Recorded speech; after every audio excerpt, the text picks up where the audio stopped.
Chapter 901, Who's Hunting? Chapter 901, Who's Hunting? Translator, Atlas Studios. Editor, Atlas Studios.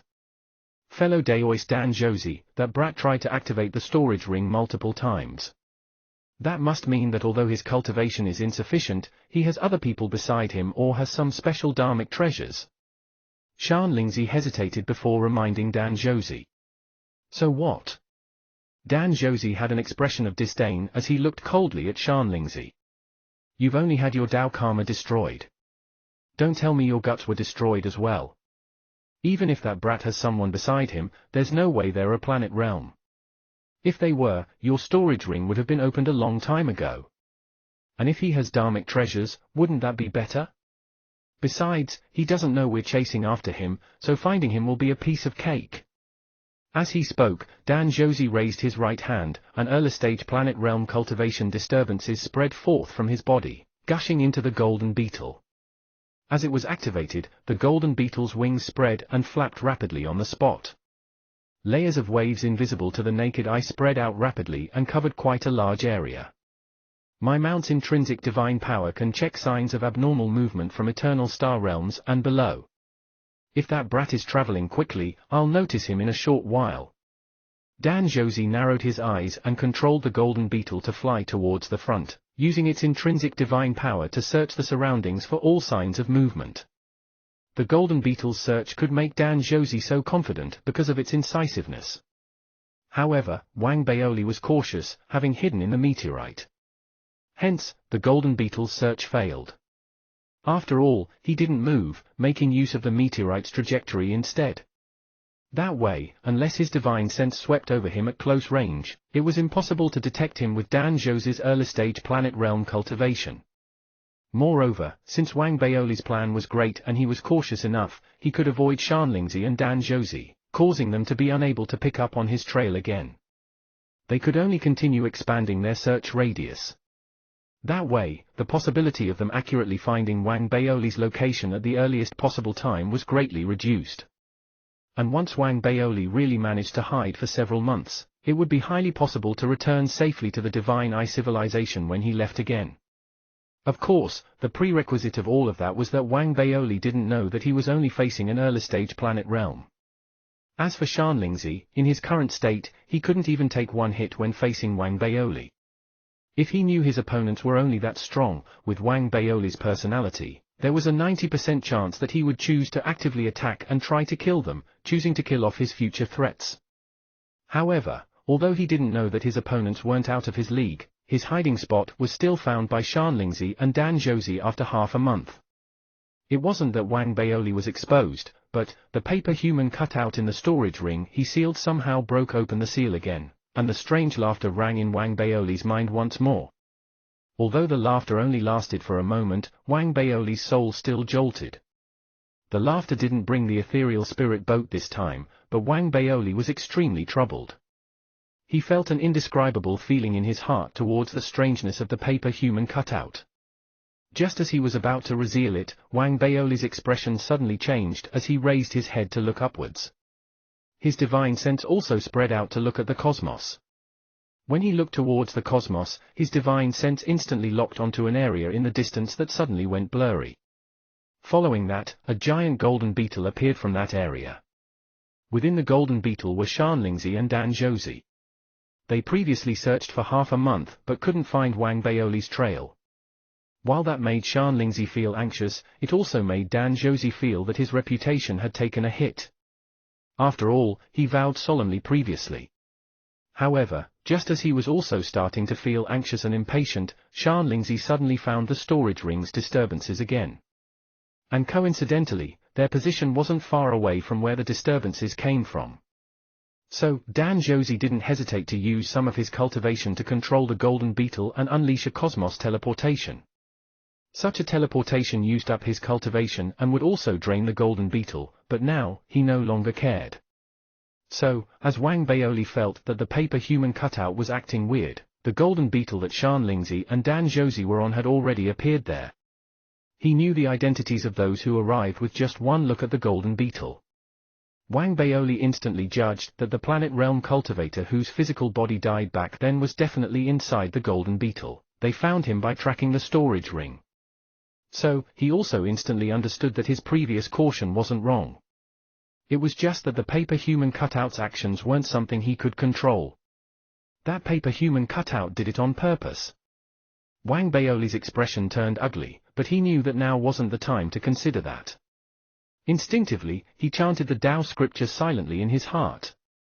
Chanting silently in his heart had basically become a habit of his before attacking. He did it at the Eye of the Eternal Star and the Imperial Cemetery. After all, the power of the Tao scripture didn't descend immediately, and there was some delay. At the same time, to those who had never faced it, they would normally feel their souls being shaken after suddenly experiencing it, thereby giving Wang Baoli a chance to attack. But this time, after Wang Baoli silently chanted the Tao scripture in his heart, he suddenly felt something amiss. It seemed that the paper human cutout in the storage ring spread out some slight disturbances after originally being calm. However, the disturbances were so weak that Wang Baoli almost thought it was an illusion. But he still paid attention and spread a wisp of his divine will to gather onto the storage ring. At the same time, he narrowed his eyes to look at the golden beetle that was speeding towards him in the cosmos. He saw two silhouettes fly out from within the golden beetle. He had seen one of them before. It was Shan Lingzi, whose physical body got destroyed previously and who had obviously reconstructed it. But his injuries back then were too serious. Furthermore, Wang Baoli experienced the incidents after the Divine Eye Civilization's left-hand elder lost his physical body.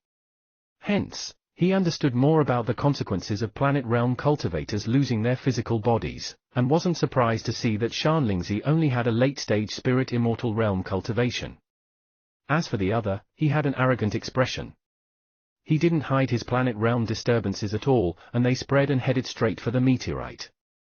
Looking from afar, it seemed like a planet was about to crash into it. This scene made Wang Baoli's expression become slightly weird. Within the boundaries of his divine will, he only saw the golden beetle and nothing else. There were also only two people who came. Moreover, the Planet Realm cultivator was only at the early stage Planet Realm. This made Wang Baoli slightly confused. You dare chase after me with just an early stage Planet Realm? Wang Baoli narrowed his eyes and suddenly laughed. He already understood that his opponents might have thought that he was still a soul conduit. They didn't expect him to reach the perfected stage Spirit Immortal Realm in such a short period of time. Moreover, he was an extraordinary cultivator at the level of a Planet Realm. If this is the case, whether I hide or not doesn't matter. A cold glint flashed between Wang Baoli's eyes. He had a decisive and vicious personality, after all, so he instantly made a decision to kill off his future threats once and for all now. As he had that thought, Shan Lingzi and Dan Zhouzi's silhouettes rumbled over. Compared to Dan Zhouzi, Shan Lingzi was slightly slower. He purposely did that, but it was also caused by the differences in their cultivations. But Dan Zhouzi wasn't foolish. He naturally saw through Shan Lingzi's plans and sensed that there were some array formations on the meteorite. At the same time, with a sweep of his divine will, he found Wang Baoli inside the meteorite. In fact, he even saw that Wang Baoli wasn't a soul conduit, being a spirit immortal instead. But he didn't care. So what if he's a spirit immortal? In front of absolute cultivation, all resistance turns to dust. Dan Zhouzi neared with a vicious smile, and as he raised his right hand, his Planet Realm power exploded forth. A giant illusory image of a planet transmogrified behind his body. But just as it was about to land on the meteorite, the power of the Tao scripture suddenly descended. Silent rumbles instantly exploded forth in Shan Lingzi and Dan Zhouzi's minds. Moreover, a horrifying suppressive force seemed to spread from deep within the cosmos as it engulfed the surroundings and descended upon their souls. It caused their bodies to tremble violently and their expressions to change immensely. At the same time, a cold glint flashed between the eyes of Wang Baoli, who was sitting cross-legged in the meteorite. He immediately weaved hand seals with both hands. Instantly, the meteorite he was on actually self-destructed. Chapter 902, Being Tough Until the End. Chapter 902, Being Tough Until the End. Translator, Atlas Studios. Editor, Atlas Studios. As rumbles echoed in the surroundings, the exploded meteorite turned into countless pieces of debris. Every piece contained the power of the array formation and sped towards the two of them like a violent downpour. If the Tao scripture didn't descend, with Dan Jose's planet realm cultivation, he could naturally wave those meteorite shards away. But the Tao scripture descended suddenly, and the meteorite self-destructed without any warning. So, although he took action in time, due to his soul being unsteady, he still missed some shards under the shardstorm. And that was exactly what Wang Baoli wanted. In an instant, his silhouette charged out. Weaving hand seals with his left hand, he first pointed. Instantly, the meteorite shards he missed headed straight for Shanlingzi. Shanlingzi's expression changed as he tried to dodge, but the shards engulfed him. With a bang, he was sealed within them. Although Shanlingzi was only a spirit immortal, he used to be a planet realm, and he was also the owner of the storage ring. Therefore, Wang Baoli didn't decide to give him any chances. After sealing Shanlingzi, with a flick of his body, the Emperor armor appeared and covered him. The Dharmic battleship also appeared and fused with him. As he was boosted, he was like a shooting star bursting through the heavens, darting towards Dan Josie, whose expression changed and whose pupils shrunk. He was still shocked by the power of the Tao scripture. He neared in the blink of an eye and slashed with his right hand divine armament without hesitation. The slash gathered Wang Baoli's perfected stage spirit immortal cultivation disturbances and incorporated his astonishing speed. So, as it came out, its power was heaven-shaking and imposing. The slash even cut open the void, causing the cosmos in Wang Baoli's surroundings to disperse a bone-piercing chill as though a rift had appeared. Even though Dan Josie was a planet realm cultivator, his expression still changed after sensing it. He didn't have time to think too much or even speak, because, at that moment, the feeling Wang Baoli gave him was that he was definitely not a spirit immortal. But he had gone through many battles after all. As he was met with danger, his pupils shrunk, and his hands rapidly weaved hand seals and formed a diamond light screen in front of him. Meanwhile, his body retreated quickly. As his body retreated, Wang Baoli had already neared. The divine armament created a long, resplendent rainbow as it landed on the diamond light screen in front of Dan Josie. Rumbles shook the heavens, and as they echoed, ear-piercing cracks sounded.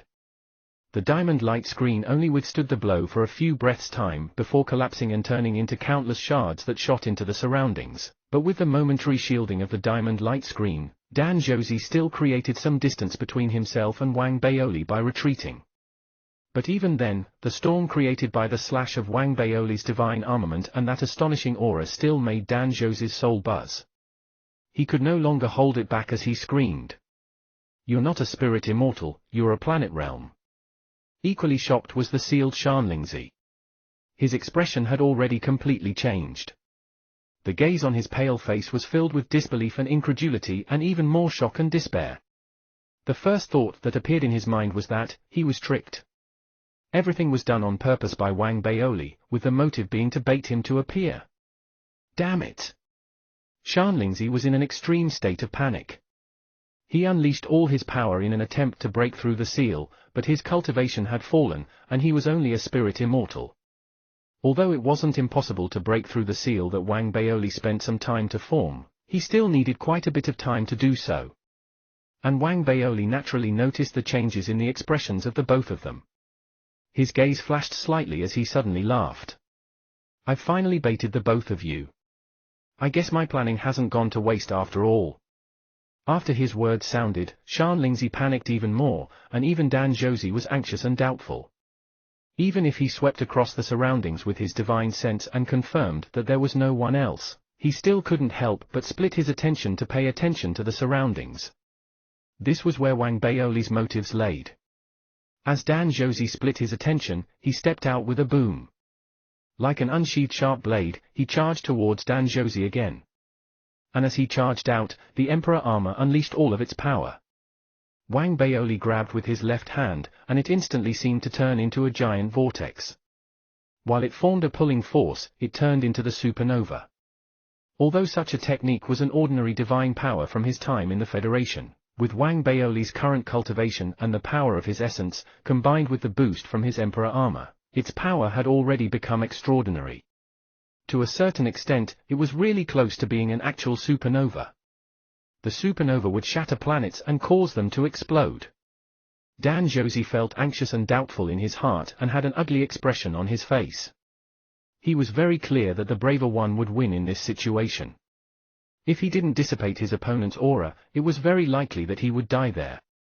So even though he felt uneasy, his fighting spirit still exploded forth from his eyes. As Wang Baoli charged over, he growled, "Never-ending Tao body." As he spoke, heaven-shaking rumbles sounded from his body. An extra 4 arms and 2 heads sprouted from his body, giving him 3 heads and 6 arms. This was the true body that all never-ending clan members possessed. And as his true body appeared, his cultivation and combat strength exploded forth more intensely. A storm was also formed outside his body, and it swept towards Wang Baoli. The both of them were lightning quick. If ordinary cultivators were there, they probably couldn't even make out their bodies properly. They could only see 2 blurry patches of light clashing together in an instant. As a loud boom echoed in the surroundings, Wang Baoli's supernova was completely blocked by 2 of Dan Josie's arms, and the sound instantly spread. Although the punch that contained Wang Baoli's supernova didn't push Dan Josie back, his 2 arms trembled violently. As the impact from their clash spread outwards, a cold glint flashed between Dan Josie's eyes. As he used 2 hands to block, he raised his other 2 arms quickly, smashing them towards Wang Baoli's head. His aura was imposing, and one could imagine that once they landed, Wang Baoli's head would definitely collapse. But Wang Baoli's counterattack was extremely fast and furious as well.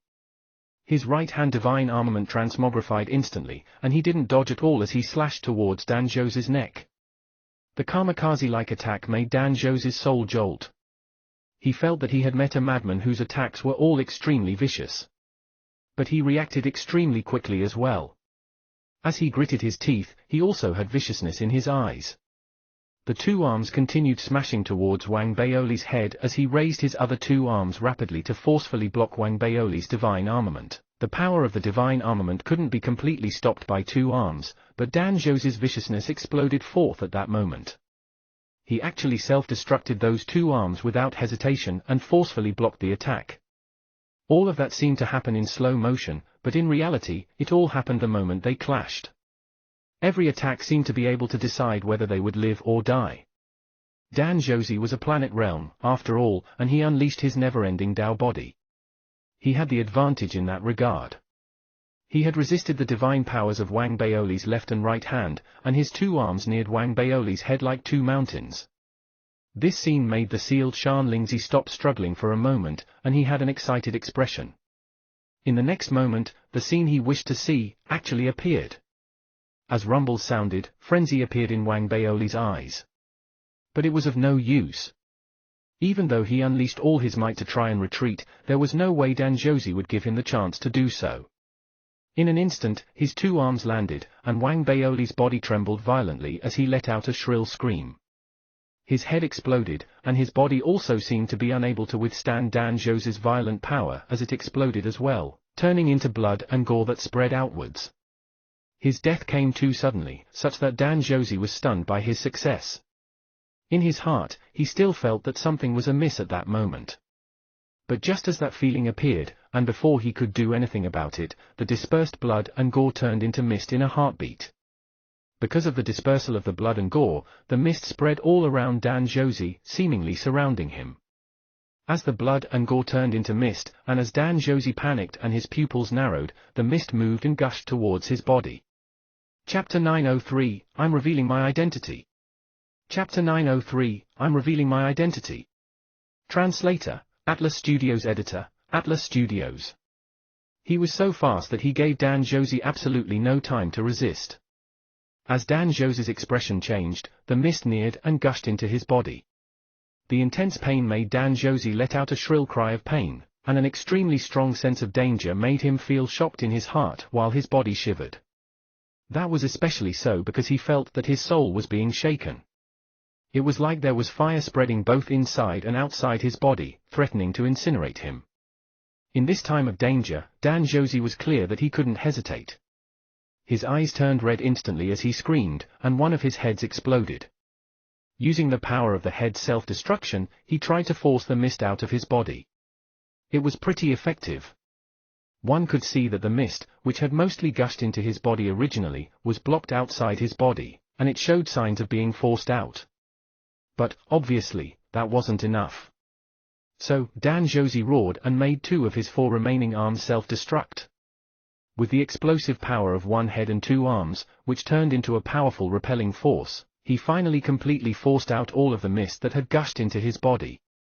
As the mist dispersed, Dan Josie rapidly retreated, his face turning pale. Where he was previously, the mist he forced out quickly gathered and turned into Wang Baoli's silhouette. "Who the heck are you?" Seeing such a demonic scene, an intense fear appeared in Dan Josie's eyes as he growled. There was no way for him not to be scared. Truly, although he didn't fight Wang Baoli for long, his life hung in the balance every time they clashed. Wang Baoli's kamikaze style made his head hurt. And the thing that made his head hurt the most was his weird divine powers. He already collapsed after being hit by him just now, but he somehow turned into mist in the next moment and almost killed him. Such a weird technique gave him no choice but to take his opponent much more seriously than before.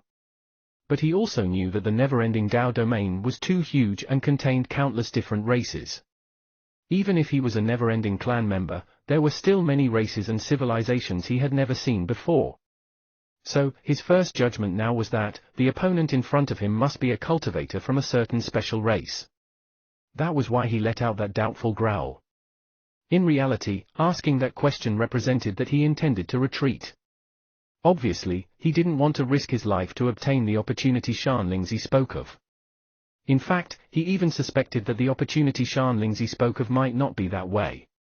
Otherwise, with the cultivation of the person in front of him, if he really had the imitation of the galaxy bow, he only needed to pull the bow with all his strength. Then, it would be difficult for him to escape, and he would definitely die. Moreover, it was obvious that he had fallen for a trap this time. Therefore, Dan Josie wanted to retreat more and more. That being said, he was still a little indignant. After all, he had been chasing Wang Baoli for quite a while and had wasted a lot of time. He was unable to just return empty-handed. Hence, he decided to see if he could ask something to prepare for his future revenge. As for Wang Baoli, after he heard Dan Josie's words, a smile appeared on his face. The thing he loved the most was for others to ask him that question. So, after his silhouette gathered, Wang Baoli licked his lips and laughed as he looked at the cautious Dan Josie. "I'm your daddy." He spoke using the Dark Sect's language, which was also the language of the never-ending clan now, so Dan Josie heard him loud and clear, and his expression became uglier. After taking a deep look at Wang Baoli, he humphed. Since he didn't get the answer that he wanted, a cold glint flashed between his eyes. "No matter what, I have to try again. I can't just leave like this." Thinking to this point, Dan Josie flicked his body and charged out towards Wang Baoli. Wang Baoli narrowed his eyes and also charged out. Instantly, the 2 of them attacked rapidly in the cosmos. Divine powers transmogrified, and rumbles rose from all around. In a short amount of time, they exchanged blows up to 100 times. Although Dan Josie was strong and unleashed his planet realm power, Wang Baoli was even weirder. Occasionally, his body would turn into mist. With that, he could avoid Dan Josie's trump card while also being able to counterattack. This made it so that Dan Josie couldn't help but avoid it. That way, the waves created in the cosmos in their surroundings got bigger and bigger. In the end, a cosmos storm was created. While it rumbled towards all directions, Dan Josie's body retreated rapidly under Wang Baoli's supernova. But while he retreated, he raised his right hand and growled. "Golden Beetle Seal." As his growl sounded, the golden beetle, which was floating in the distance, suddenly spread its wings and emitted a shrill sound. Its body also instantly became blurry as it headed straight for Dan Josie. And as it sped towards him, its appearance changed. In the blink of an eye, it turned into a giant golden seal. Dan Josie unleashed all of his cultivation, and his veins bulged on his forehead as the shadow of a planet transmogrified behind him. The light of the seal shone brightly as it suppressed Wang Baoli. Seeing that, Wang Baoli's pupils shrunk as he tried to avoid it. However, he immediately felt the extraordinariness of the golden beetle seal. It actually suppressed the surrounding void and caused Wang Baoli to feel like he had nowhere to hide. And that was only one of the effects. At that moment, the runes on the golden beetle seal shone, and its suppressive force even affected Wang Baoli's cultivation and soul. This made Wang Baoli's heart tremble. Although he had a way to resist it, any method would drain him and make him sustain losses. And if such a draining happened while he was returning to the Divine Eye civilization, it would affect him after he returned. At the same time, it was okay if it drained him while also killing or heavily injuring his opponent. But under the effects of the golden beetle seal, the draining could only allow him to resist the golden beetle seal. If he continued fighting Dan Josie, he would be drained even more. But if he waited to reduce his losses, it would be difficult for him to charge out under the golden beetle seal. Once he was suppressed, he would lose all his previous agency and land himself into a completely passive situation. This made Wang Baoli's head hurt. In reality, although he was a perfected stage spirit immortal now and had a foundation that far exceeded that of ordinary cultivators, which allowed him to hold his own against planet realms, he still felt that there was some distance between him and Dan Josie. Such a difference was manifested in terms of their techniques and ability to sustain in battle. For example, although the two of them seemed evenly matched as they clashed, with Wang Baoli even seeming to have the upper hand, he was drained several times more than Dan Josie. After all, the quality of his spirit energy was different from that of Dan Josie. If I reached the planet realm, with my reserves, it wouldn't be so tiring for me to kill this guy. In fact, it wouldn't be impossible for me to kill him instantly. Wang Baoli felt a tinge of regret in his heart. But his sense of regret was a luxury. If any other spirit immortal saw the fight between the two of them, they would definitely be extremely shocked and even filled with disbelief. Truly, to be able to have such an upper hand against an early stage planet realm with just a perfected stage spirit immortal realm cultivation, although not unheard of in the entire never-ending Dao domain, only chosen ones from top family clans or factions could achieve it. So, while Wang Baoli was filled with emotion, Dan Josie, who unleashed the golden beetle seal, was guessing the identity of the person in front of him in his heart. At this moment, he had already realized that Wang Baoli wasn't a planet realm and was instead a spirit immortal. But because of that, he felt even more anxious and doubtful. He couldn't believe that Wang Baoli had an ordinary background. To him, Wang Baoli's background had to be extraordinary. Wang Baoli didn't hide his frustration.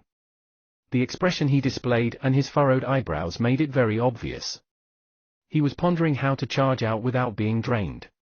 Then, even if he was drained, he would have already maximized the value. So, as the suppression of the golden beetle seal arrived, Wang Baoli suddenly heaved a long sigh. So be it. As the chosen one of my family clan's current generation, I don't want to play with you anymore. I'll reveal my identity. You really want to know my identity, right? I'll tell you then. As he spoke, Wang Baoli raised his right hand and grabbed something from his storage bag. Instantly, a jade token appeared in his hand. It was the peace token that Xie Haiyang gave him. But it wasn't the real one. The real one had dissipated a long time ago and had become an ordinary voice transmission jade slip. This one was created by Wang Baoli when he was on the meteorite. He decided to use it to scare people. After taking it out, Wang Baoli raised it high, an arrogant expression on his face as he spoke calmly. Xie family, Xie Dalu. Chapter 904, Going Overboard. Chapter 904, Going Overboard. Translator, Atlas Studios Editor, Atlas Studios. As the jade token was taken out and as he spoke, Dan Josie, who was controlling the golden beetle seal, had a huge change in his expression as waves crashed in his heart. He had previously seen that kind of jade token before. When he saw it now, he couldn't help but have a change in expression. What was most important was that he was already guessing Wang Baoli's background previously. Now that he heard that, he couldn't help but feel uneasy. If anyone else called himself that in front of him, he wouldn't believe them. But, because of Wang Baoli's cultivation and background, he wouldn't completely doubt him, though he wouldn't completely believe him either. So, he split some of his divine sense to check the authenticity of the jade token. While his soul was unsteady, his control over the golden beetle seal got delayed. Although he recovered control of it instantly, it was still too late. After all, timing was most important in the clash between him and Wang Baoli. Moreover, the delay was his own mistake, so the momentary delay was enough for Wang Baoli.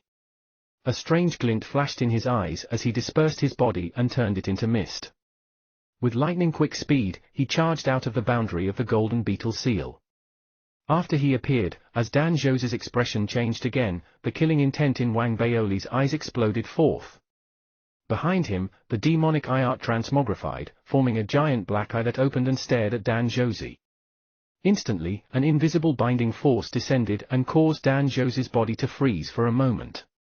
His heart trembled, and while he secretly cursed, Wang Baoli's body blurred, and 4 silhouettes flew out from his body in the next moment. The 4 silhouettes were all silhouettes formed with his essence. They were like 4 sharp blades that charged towards Dan Zhou. But they didn't attack, instead, they self-destructed. This was the fastest and most destructive attacking method Wang Baoli could think of. And all that was extremely violent. Just as Dan Zhou's body recovered, Wang Baoli's 4 avatars neared and self-destructed in unison. Rumbles exploded forth in the cosmos and instantly drowned out Dan Zhou's shrill cries of pain. Wang Baoli's attacks were fast, furious, and extremely powerful. One could say they were extremely incisive. But, there was still a little difference in foundation between him and Planet Realms.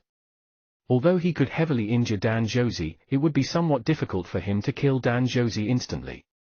And Never-Ending Clan Planet Realms were slightly different from Planet Realms of other races. To a certain extent, after they displayed their true bodies, the difficulty of killing them would shoot up drastically. After all, the name of the Dao domain was the Never-Ending Dao domain, so Never-Ending Clan members were destined to have it much better than those of other clans. That was especially so because all Never-Ending Clan members had an intrinsic divine power, which was the ability to self-destruct their limbs. Their extra 2 heads and 4 arms had both offensive and defensive capabilities. They could self-destruct to harm foes, and they could also be used to resist life-threatening damage. In fact, it wouldn't be ridiculous to say that Never-Ending Clan members had 3 lives. That was unless one could completely crush Never-Ending Clan members in terms of cultivation and combat strength, and kill them extremely quickly. But Wang Baoli obviously couldn't do that currently. So, although Dan Zhou let out shrill cries of pain, he only had to pay a huge price, sacrificing one of his heads and an arm while also using the golden beetle seal to resist. With that, he finally survived the self-destruction of Wang Baoli's 4 avatars. It was just that the price he had to pay was too huge. The golden beetle seal was damaged, and his true body was also almost crippled as his cultivation started becoming unsteady. He was in an extremely bad state and only had a left hand remaining. As blood spread around his body, Dan Zhou's silhouette rapidly retreated. Waves of fear and shock had already crashed onto his heart, and at this moment, he didn't have any thoughts of continuing the battle. The only thought he had in his mind was to escape no matter what. So, after charging out of the blast radius, Dan Zhou used his only remaining left hand to weave hand seals without hesitation, causing the golden beetle seal to change back into the golden beetle. He stepped into it with a flicker of his body and used all his might to control it. It turned into a golden ray of light and escaped towards the cosmos in the distance. He felt extreme fear towards this weird foe, and his escape caused Shanlingzi, who was sealed at one corner, to turn even paler as desperation appeared in his eyes. Wang Baoli was also feeling upset. Creating 4 avatars and making them self-destruct also drained him greatly. But he gritted his teeth, and the killing intent in his eyes was abnormally steady and intense. I've already experienced the consequences of being pursued after not eliminating threats from the root of the problem. Although my cultivation level wasn't high enough that time and the conditions didn't allow me to, this time. I absolutely can't allow myself to always be in the mind of and hated by someone in the future. Wang Baoli was very clear that if he completely exterminated Shanlingzi during the Flame Patriarch's mission back then, he wouldn't have encountered this situation. Moreover, he was lucky this time. He had just achieved a breakthrough and went into this battle in peak condition. But he didn't know whether he would be so lucky the next time. As those thoughts flashed in his mind, Wang Baoli raised his right hand and grabbed towards the sealed Shanlingzi. Instantly, he pulled Shanlingzi's body over, sealed him again, and threw him into his storage bag. Afterward, his body turned into a large amount of mist that sped in the direction that Dan Josie escaped to. The pursuit continued for over 20 days. In the end, as Wang Baoli kept chasing, the golden beetle got slower and slower because of its previous injuries, allowing Wang Baoli to finally catch up with it and fight Dan Josie again. For this battle, their battle location was the cosmos of an extinct civilization. Rumbles echoed in their surroundings, and while the spread of waves didn't cause any planets to collapse, the meteorites floating in all directions broke apart. Although Dan Josie escaped, his only remaining arm was cut down by Wang Baoli. As for the golden beetle, it already lacked the strength to escape. It was taken away by Wang Baoli while on its dying breath and thrown into his storage bag after being sealed. Although he was tired and the Emperor armor was greatly drained, he still gave chase. Xie Dalu, this was a misunderstanding. We don't have any grievances against each other. Why are you giving your all just to chase me? Dan Josie was in a state of frenzy and sent his divine will out towards Wang Baoli while escaping. Wang Baoli also admitted that what Dan Josie said made sense, and those words would indeed have been effective if said before they fought. But Wang Baoli thought to himself that if he had been heavily injured by someone and had his true body destroyed, he would definitely feel indignant. He would also definitely seek revenge if given a chance to in the future. After all, this didn't only involve revenge, it also contained an opportunity. So, once he allowed his opponent to escape, it would basically guarantee that he would have to deal with many problems in the future. Don't worry, I can swear that I'll never seek revenge in the future. If I knew you were a disciple of the Ser family earlier, I would never have given chase. Seeing that Wang Baoli was unmoved, Dan Josie immediately got anxious and explained hurriedly. But in return were Wang Baoli's cold words. I don't believe you. As he spoke, Wang Baoli accelerated. As the Emperor armor unleashed all its power, he caught up in an instant and slashed with his divine armament again. Dan Josie became even more frenzied as he tried his best to resist. As rumbles sounded, Wang Baoli put him in such a passive situation that he had no choice but to fight. Within this foreign cosmos, he kept fighting as blood spread all around. You've gone overboard. Seeing that he was getting weaker and weaker and that his cultivation was highly unstable, Dan Josie went crazy as his body trembled. Even he didn't believe that he wouldn't seek revenge. It was highly likely that once he escaped, he would carry out a secret investigation. Afterward, he would seek help and search for Wang Baoli. If he couldn't find Wang Baoli himself, he would probably spread the information about the galaxy bow imitation. That could bring trouble for Wang Baoli. It would bring him solace even if it indirectly caused Wang Baoli's death. But it was fine for him not to believe himself. The fact that Wang Baoli didn't believe him made him frustrated. Coupled with how he was suppressed all the way, there was only one option in front of him. That was, to create an opportunity by self-destructing his physical body to allow his soul to escape like what Shan Lingzi did previously. Although that had huge consequences, it was his only option now. Moreover, he had a mystic technique that allowed him to hide his soul, making it undetectable as he escaped.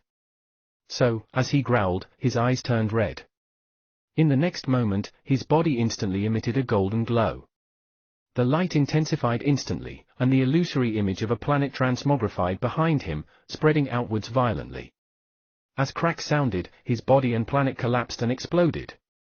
Chapter 905, Pretty Gutsy. Chapter 905, Pretty Gutsy. Translator, Atlas Studios. Editor, Atlas Studios. The shockwaves it created turned into a destructive storm that swept in all directions. Wang Baoli's pupils shrunk. Being daring enough to give chase, he naturally knew the explosive power of a planet realm that was forced to self-destruct. So, as his opponent self-destructed, Wang Baoli rapidly weaved hand seals with both hands and unleashed all the power of the Emperor armor. While retreating, he also activated the Divine Justice Shield and took out the 12 Emperor puppets and extra dharmic battleships from his storage bag. Even the sealed Shan Lingzi, who couldn't resist, was taken out to defend him. At that moment, he wasn't worried about being identified. While the full power of the demonic eye art was unleashed, dark fire dispersed in the surroundings and formed a giant black fireball. All that setup was completed in the blink of an eye. In the next moment, the impact from Dan Josie's self-destruction exploded forth in the cosmos. Looking from afar, the self-destruction formed a light that became extremely resplendent. As rumbles sounded, Wang Baoli's body retreated more quickly, but it was still engulfed within it. The dark fire burnt for about 3 breaths before dissipating, and the demonic eye was also sustained for 3 breaths. Afterward, the 12 Emperor puppet souls were stored away in time, though their bodies were wiped out. They held on for 2 breaths. Then, Shanlingzi was forced to self-destruct in exchange for 2 breaths, but his soul was also pulled away by Wang Baoli in time. That way, the impact of Dan Zhou's self-destruction was resisted by Wang Baoli, with him barely taking any damage during that 10 breaths. The impact only hit Wang Baoli after that. That meant that he used external power to neutralize most of the self-destruction's power. Although the remaining impact still damaged him, it didn't deal much damage. And as a cold glint shone in Wang Baoli's eyes, he raised his right hand and gathered the dark fire again. Sounds of complicated chants spread, and after they gathered, they formed an imposing sound that echoed through the cosmos. Dark art, soul guidance. The sound turned into invisible waves that ignored the disturbances of Dan Zhou's self-destruction as they swept and spread towards the surroundings. Meanwhile, an illusory shadow appeared in the southeast direction as the waves engulfed it. The illusory shadow was Dan Zhou's soul, which was making use of the self-destruction to escape. Impossible! You're someone from the dark sect. Dan Zhou's expression completely changed as intense disbelief and desperation appeared in his eyes. While he let out a shrill cry, it was also difficult for him to escape as Wang Baoli grabbed with his right hand. He was bound by the waves that quickly gathered from the surroundings, and no matter how he struggled, it had no effect. In the next moment, he was pulled in front of Wang Baoli and grabbed by him. Killing a planet realm really does take quite a bit of effort. Wang Baoli humphed and looked at Dan Zhou's soul in his hands. Although the soul looked illusory, it was still similar to Dan Zhou's appearance. At the same time, it also gave him a feeling of highly concentrated soul power. As for Dan Zhou's soul, which was bound by the dark art, it couldn't struggle at all. He also couldn't self-destruct his soul and even slipped into a coma slowly. It seemed that under the dark art, all his resistance was futile. Wang Baoli observed for a while. After all, this was his first time capturing a planet realm cultivator's soul. He also sensed that a pulling force seemed to exist deep within the cosmos that seemed to want to take away the soul. It was just that the pulling force wasn't very powerful and was disrupted by the dark art, so Wang Baoli could still resist it. But he had a gut feeling that if he didn't attack using his dark art and destroyed the soul, the pulling force would have increased infinitely in the next moment until it sucked away the soul he destroyed. If all conditions were met, it would still be possible for Dan Zhou to revive several years later. But if his soul was wiped away by the dark art, that possibility would disappear. Is that the never-ending clan's heavenly Tao? Wang Baoli pondered as the demonic eye behind him transmogrified again. The black eye opened, showing a cold gaze. If one looked closely, those familiar with Wang Baoli would realize that the gaze of the black eye came from the same source as Wang Baoli. This was the change in the demonic eye art that happened after he wiped away the divine eye civilization's first-generation patriarch. It meant that the demonic eye art had completely become his personal divine power, and there were no future threats. After sensing the demonic eye art's black eye, a strange glint flashed between Wang Baoli's eyes. He was about to throw the soul in his hands towards the demonic eye behind him, to let it absorb the soul and turn it into his cultivation. But very quickly, he paused. After thinking, he took out Shanling's soul from his storage bag. When Shanlingzi appeared, his whole body trembled. His eyes were full of intense fear and desperation as he looked towards Wang Baoli. Although he didn't see the entire battle, Dan Zhou's escape previously, and the self-destruction of his physical body made him understand how scary the pig-headed man from before was. That was especially so considering Dan Zhou's soul was captured alive. This made him feel extremely bitter. Just kill me. I've accepted my fate. He felt bitter, but a resolute will spread from Shanling's soul. He was prepared to die. In fact, after experiencing the collapse of his physical body back then, he had prepared before coming. He had some confidence that he could find a chance to revive many years later after he died. Pretty gutsy, eh? Wang Baoli looked at Shanlingzi and suddenly laughed. In front of Shanlingzi, he threw Dan Zhou's soul towards the giant demonic eye behind him. Instantly, the demonic eye's pupil expanded. It was like a black hole and a giant mouth as it sucked Dan Zhou's soul into it. Afterward, the demonic eye swelled rapidly as though a storm was spreading within it. In fact, it was even trembling uncontrollably. Obviously, to the demonic eye, the absorption this time was unprecedentedly huge nourishment. After all, this was killing a planet realm and absorbing his soul. Rumbles exploded forth from within the demonic eye. As they sounded out consecutively, and as the demonic eye absorbed, the backlash also started. A stream of heat gushed into Wang Baoli's body from the demonic eye, causing his body to tremble violently. All the losses of the Emperor armor were instantly replenished. At the same time, his cultivation also rose from its original foundation, reaching the maximum point of what he could withstand.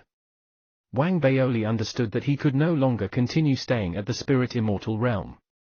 So, although there was still a lot of Dan Zhou's soul power left, it was difficult for him to continue absorbing it, as though he was a fully filled bottle. That was unless he broke through to the planet realm and exchanged for an even bigger bottle. Although that was the case, the benefits of absorbing a planet realm soul hadn't ended. The changes in the demonic eye became more obvious and, faintly, within its pupil, a double image appeared as though a second pupil was growing. Such a change was unexpected, even for Wang Baoli. The Divine Eye Art didn't mention this, so it was obviously a change that happened on its own after the Divine Eye Art was modified by the Dark Art. After all, the Dark Sect only had the nascent soul Demonic Eye Art. Everything that followed was cultivated by Wang Baoli using the Divine Eye Art. So now, his Demonic Eye Art was an unprecedented path of evolution to a certain extent. While such gains made Wang Baoli feel extremely comfortable, excitement also appeared in his eyes. Although killing a planet realm was difficult and drained him a lot, he gained a lot from it too. Getting rid of a future threat was just one of the benefits. Even though Dan Zhou's storage bag collapsed, the increase in cultivation and replenishing of the Emperor armor made Wang Baoli feel that it was worth it. That was especially so considering he still had much of Dan Zhou's soul power stored away. At the same time, his gains also included the golden beetle. Although the beetle was on its dying breath, Wang Baoli felt that he could repair and completely control it. After all, the beetle could turn into the golden beetle seal and could be considered a kind of dharmic treasure to a certain extent. So, while feeling extremely satisfied, Wang Baoli purposely licked his lips and displayed a look of greed as he looked towards Shanlingzi, who was already scared out of his wits by that scene. Chapter 906, Don't be rash, fellow Daoist. Chapter 906, Don't be rash, fellow Daoist. Translator, Atlas Studios Editor, Atlas Studios. He didn't need to threaten him at all. After seeing that Wang Baoli had a way to indirectly absorb Dan Zhou's soul and that his body had grown, Shanlingzi immediately felt frightened. He didn't feel that there was still a chance to revive after being absorbed like that. Although he didn't know how Wang Baoli did it, the weirdness coming from Wang Baoli's body still made Shanlingzi's heart tremble. His gaze was completely filled with fear. Fellow Daoist, let's talk things through nicely. Don't be rash, Shanlingzi shivered as he spoke anxiously. He was scared that he would have no time to say it. But as he spoke, Wang Baoli raised his right hand and grabbed him. He feigned the action of throwing him towards the demonic eye behind him and spoke calmly. I wasn't rash, it's just that there's no use in letting you live. There is a use. Shanlingzi screamed in horror rapidly. Fellow Daoist, I can recognize you as my master. Master, so long as you promise not to kill me, I can help you open the storage ring, I can tell you the origins of the 3 items inside the storage ring. I can also tell you how to use them. Please don't be rash, Master, I'm very useful. Shanlingzi, who became completely submissive as he tried not to get absorbed, spoke extremely hurriedly. And that was exactly what Wang Baoli needed. So before absorbing Dan Zhouzi just now, he purposely took out Shanlingzi. His goal was to let him see all that. That way, he wouldn't have to interrogate Shanlingzi. Now, it looked to be pretty effective, and Shanlingzi had already started recognizing him as his master. Wang Baoli was pretty satisfied with his intelligence, but he furrowed his eyebrows and displayed a little hesitation. looking as though he was deliberating about whether it was worth it. He guessed that Wang Baoli's hesitation was displayed on purpose to frighten him, but there was nothing Shan Lingzi could do about it. He could only grit his teeth and say some valuable information first to gain Wang Baoli's trust. Master, I obtained the 3 items in the storage ring from ruins. The 3 items are the paper human cutout, one of the 9 great imitations of the galaxy bow, and the wishing bottle. Listening to this point, Wang Baoli got interested and looked towards Shan Lingzi. Noticing Wang Baoli's gaze, Shan Lingzi heaved a sigh of relief in his heart. But he knew that he couldn't hesitate now.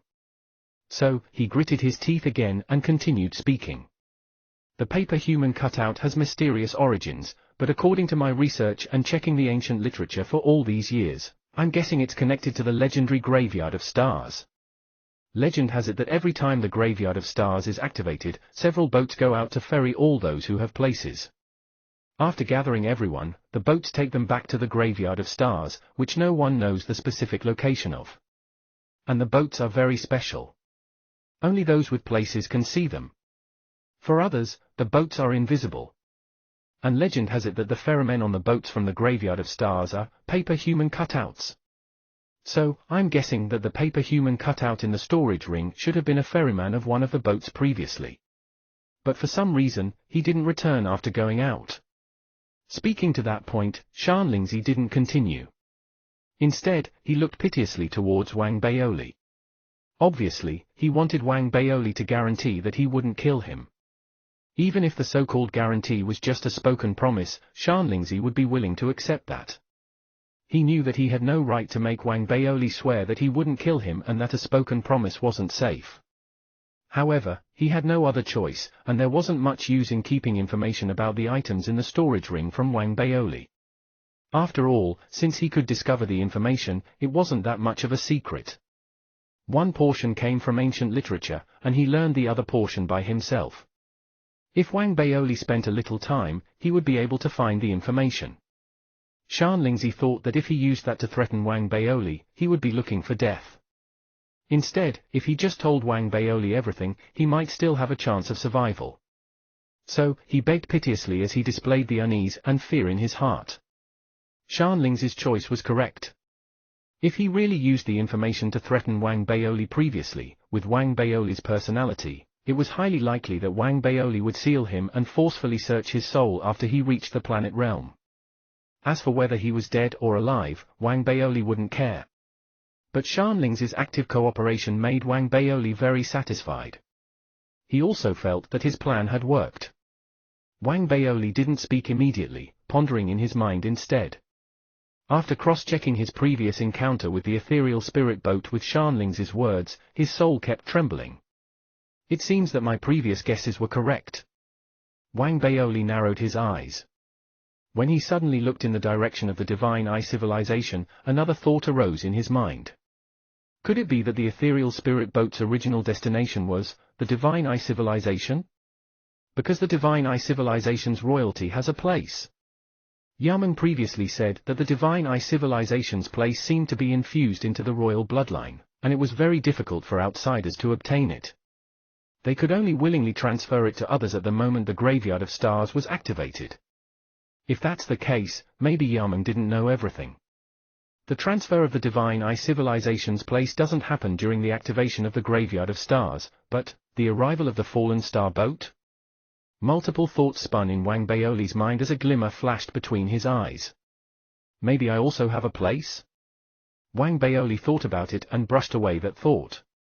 Although he seemed to possess the royal bloodline, it was tied to the demonic eye art and not truly possessed by his physical body. So, he wasn't naturally related by blood to the real royalty. Therefore, it was extremely improbable for him to have that place. But there's no harm in. Wang Baoli narrowed his eyes. He thought about how the paper human cutout seemed to purposely tremble previously to guide Shan Lingzi and Dan Zhouzi to him.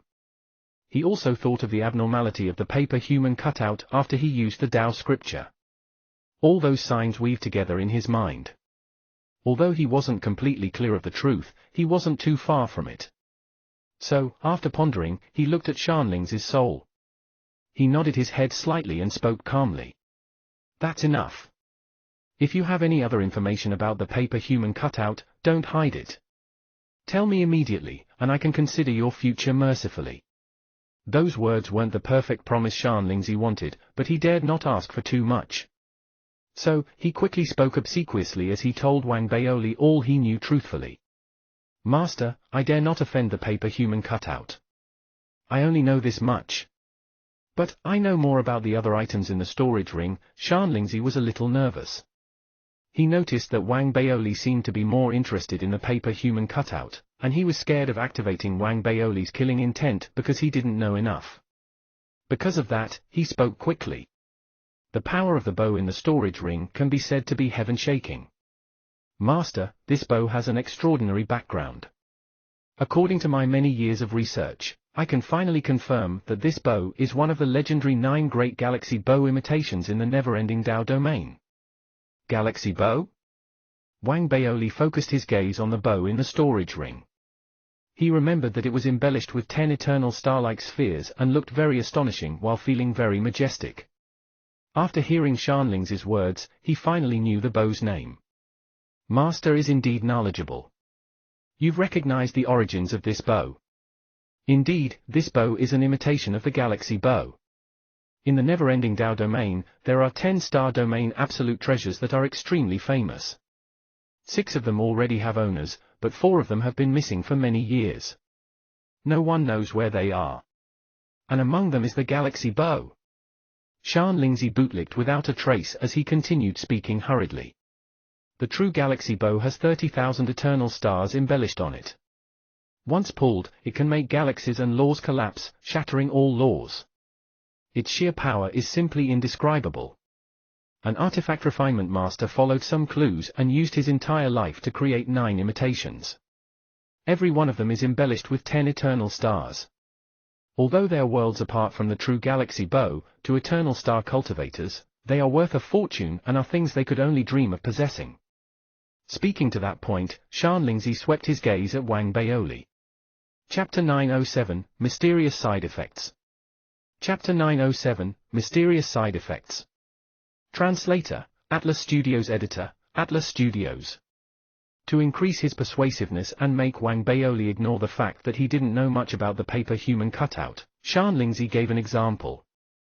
Master, I didn't dare reveal that I had the imitation of the galaxy bow previously. If not, with the bow's value, if I could have sold it safely, I could have bought 1,000 civilizations. In fact, if I contacted Star Domain Realm Mighty Figures, I could have used it to exchange for a favor from them. But I would have had to be able to withstand it and have the right to have such a favor. If not, it would have been all too easy for me to be swallowed alive. Shan Lingzi felt a little bitter in his heart. He lost precisely because he didn't have that right. Although he was a planet realm, he didn't have much background within the never-ending clan. Because of that, even though he possessed an absolute treasure, he still had to tread very carefully and dared not reveal it. As for presenting it to his higher-ups, he dared not do that either. That was more dangerous than simply revealing that he possessed the galaxy bow imitation. That was because he knew that he couldn't survive getting checked and would get his other 2 items confiscated as well. A favor from a Star Domain Realm Mighty Figure? Wang Baoli had a weird expression. When Shan Lingzi told him it could be exchanged for 1,000 civilizations, he thought it was really valuable. But after hearing the second half of the sentence, he suddenly thought that it wasn't that valuable. After all, his senior brother was at least a Star Domain Realm Mighty Figure. Wang Baoli felt that even if he wanted thousands of favors, it wouldn't be too difficult. If Shan Lingzi knew all his thoughts, he would probably have spit out a mouthful of blood. Truly, the difference between them was even greater than the distance between heaven and earth. That's enough. Tell me about the bottle. Wang Baoli waved his hand and asked about the mysterious little bottle. In reality, Shan Lingzi's judgment about the 3 items in the storage ring was incorrect. What Wang Baoli cared most about was neither the paper human cutout nor the galaxy bow. He only cared about the former because it was weird and connected to the graveyard of stars, which he actually cared about. As for the latter, Wang Baoli felt that he had no use for it now, so it was enough to just know its value. The item he really cared about was the little bottle. His instincts told him that the mysteriousness of the bottle might far exceed that of the paper human cutout. In reality, that was indeed the case because Shan Lingzi, who kept recounting information smoothly from the start, paused at that moment. He didn't do it on purpose, as it was simply his instinct that made him do so. But after seeing the hostility in Wang Baoli's gaze, he shuddered and immediately told him everything he knew, not daring to hide anything. "Master, I don't know the origins of the little bottle. I couldn't find any clues about the item from any ancient literature. I only know that this bottle seems to have existed for an extremely long time. And its use, according to my many years of research, I finally found something. This item seems to be a wishing bottle." Shan Lingzi spoke carefully. He feared that he wasn't detailed enough and thus elaborated. "The bottle can't be opened, and the words on the paper in it have become blurry. I can't see what's written on the paper. The words are unclear?" Wang Baoli narrowed his eyes and took a close look at Shan Lingzi. He didn't think that Shan Lingzi would deceive him about that, but he remembered seeing the words, "a rich person," in it previously. This made Wang Baoli feel astonished in his heart, but he didn't display it at all in his expression. "I can't see the words clearly, but I can confirm that this is a wishing bottle. It's just that it's only effective occasionally. Sometimes, it doesn't work. However, when it's actually effective, while it grants the wish of the one who made it, unimaginable side effects descend." Speaking to that point, bitterness and fear appeared in Shan Lingzi's eyes as though some horrifying side effects had happened to him before. "Side effects?" Wang Baoli raised his eyebrows. "You must have wished successfully before. Tell me about the side effects." Shan Lingzi immediately went silent. After a while, he seemed to lose all his strength as he lowered his head and spoke softly. "Master, I used to be a female cultivator." "Female cultivator? The heck? What are you saying?" Wang Baoli didn't really understand Shan Lingzi's words at first, but when he was halfway through his sentence, Wang Baoli stared wide and looked blankly at Shan Lingzi's soul. Confusion appeared in his eyes. "Female? You used to be a female?" Shan Lingzi smiled bitterly as he looked at Wang Baoli and nodded. "You're kidding me, right?" Even your soul is male." Wang Baoli felt his mind turn upside down, and his first reaction was that Shan Lingzi was too bold and actually dared to mess with him. So, he stared as a killing aura rose. This made Shan Lingzi shudder in fear as he quickly explained everything. "Hear me out, master. Although I used to be a female cultivator, men enjoy a higher status than women in the never-ending clan. Therefore, I always hid my gender. After obtaining the wishing bottle back then, I researched it for many years. And the reason I could successfully become a planet realm was that I wished successfully at a crucial moment. It was just that the consequence was me turning into a male cultivator. I wished myself back into a female cultivator before, but as I made other wishes, I changed back into a male cultivator. Besides that, the wishing bottle side effects are exceedingly strange. I remember that there was once when I actually turned into a tree after a successful wish. That continued for 3 years. Shan Lingzi had a bitter expression. Normally, there was no way he could tell this to anyone. But right now, he finally vented his frustrations in front of Wang Baoli, and every word was filled with ruefulness. As Wang Baoli listened to Shan Lingzi's words, his eyes stared wider, his heart shaken. He also felt intense shock. Nonetheless, he couldn't help but be interested. Truly, if the wishing bottle was really like how Shan Lingzi described it, it would be way too overpowered. You could even achieve a breakthrough just by wishing for it. What a treasure! Wang Baoli was moved, but he also hesitated about the side effects Shan Lingzi talked about. However, when he thought about how his cultivation could possibly increase drastically, he thought that turning into a female cultivator for a few years wasn't something he couldn't accept. Anyway, this Shan Lingzi said that he changed back. It'll be fine so long as it isn't permanent. Wang Baoli felt more excited the more he thought about it. He felt that if he really became a female, he would just go into seclusion for a few years and keep trying to wish himself back to being male. Thinking to this point, decisiveness appeared in Wang Baoli's eyes as he took out the storage ring. After trying to infuse his divine will into it, He discovered that although the paper human cutout opened its eyes and exposed an ethereal glint, it didn't stop him. So, Wang Baoli quickly took out the little bottle. When holding it in his hands, Wang Baoli couldn't help but feel a little nervous. After gritting his teeth, he instantly made a wish loudly. I want to become the strongest person in the never-ending Dao domain. The little bottle didn't react, and even Shanling's face twitched. But after noticing Wang Baoli's hostile gaze sweeping towards him, Shanlingzi sighed in his heart and quickly spoke. Master! I've made that wish before, but there's no use. The wishing bottle is sometimes effective and sometimes not. Wang Baoli had a doubtful expression. After thinking, he humphed and wished loudly again. I want to become a star domain realm mighty figure. The bottle still didn't react. I want to become an eternal star realm mighty figure. Wang Baoli couldn't believe it and roared. But, the bottle remained the same and didn't change at all. This made Wang Baoli very angry as he stared viciously at Shanlingzi. Shanlingzi, you dare lie to me? Wang Baoli raised his left hand and immediately pulled Shanlingzi over. His expression showed anger and frustration, and the killing intent in his eyes was intense. Shanlingzi was so scared that he screamed. Master, Master, listen to me. This isn't my fault. The bottle is really only occasionally effective. You can't control it. Shanlingzi was about to cry.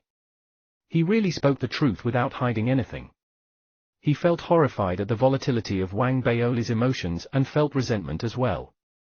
Truly, he felt that Wang Baoli's wishes were obviously unattainable. If he really could succeed, he would already be the strongest person in the never-ending Dao domain, not captured alive and in the sorry state he was in right now.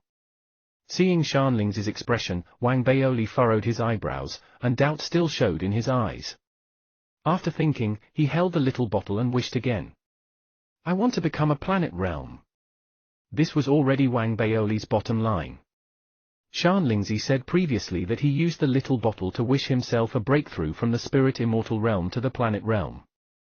Therefore, Wang Baoli felt that he might have indeed been too greedy previously and decided to make a small wish this time.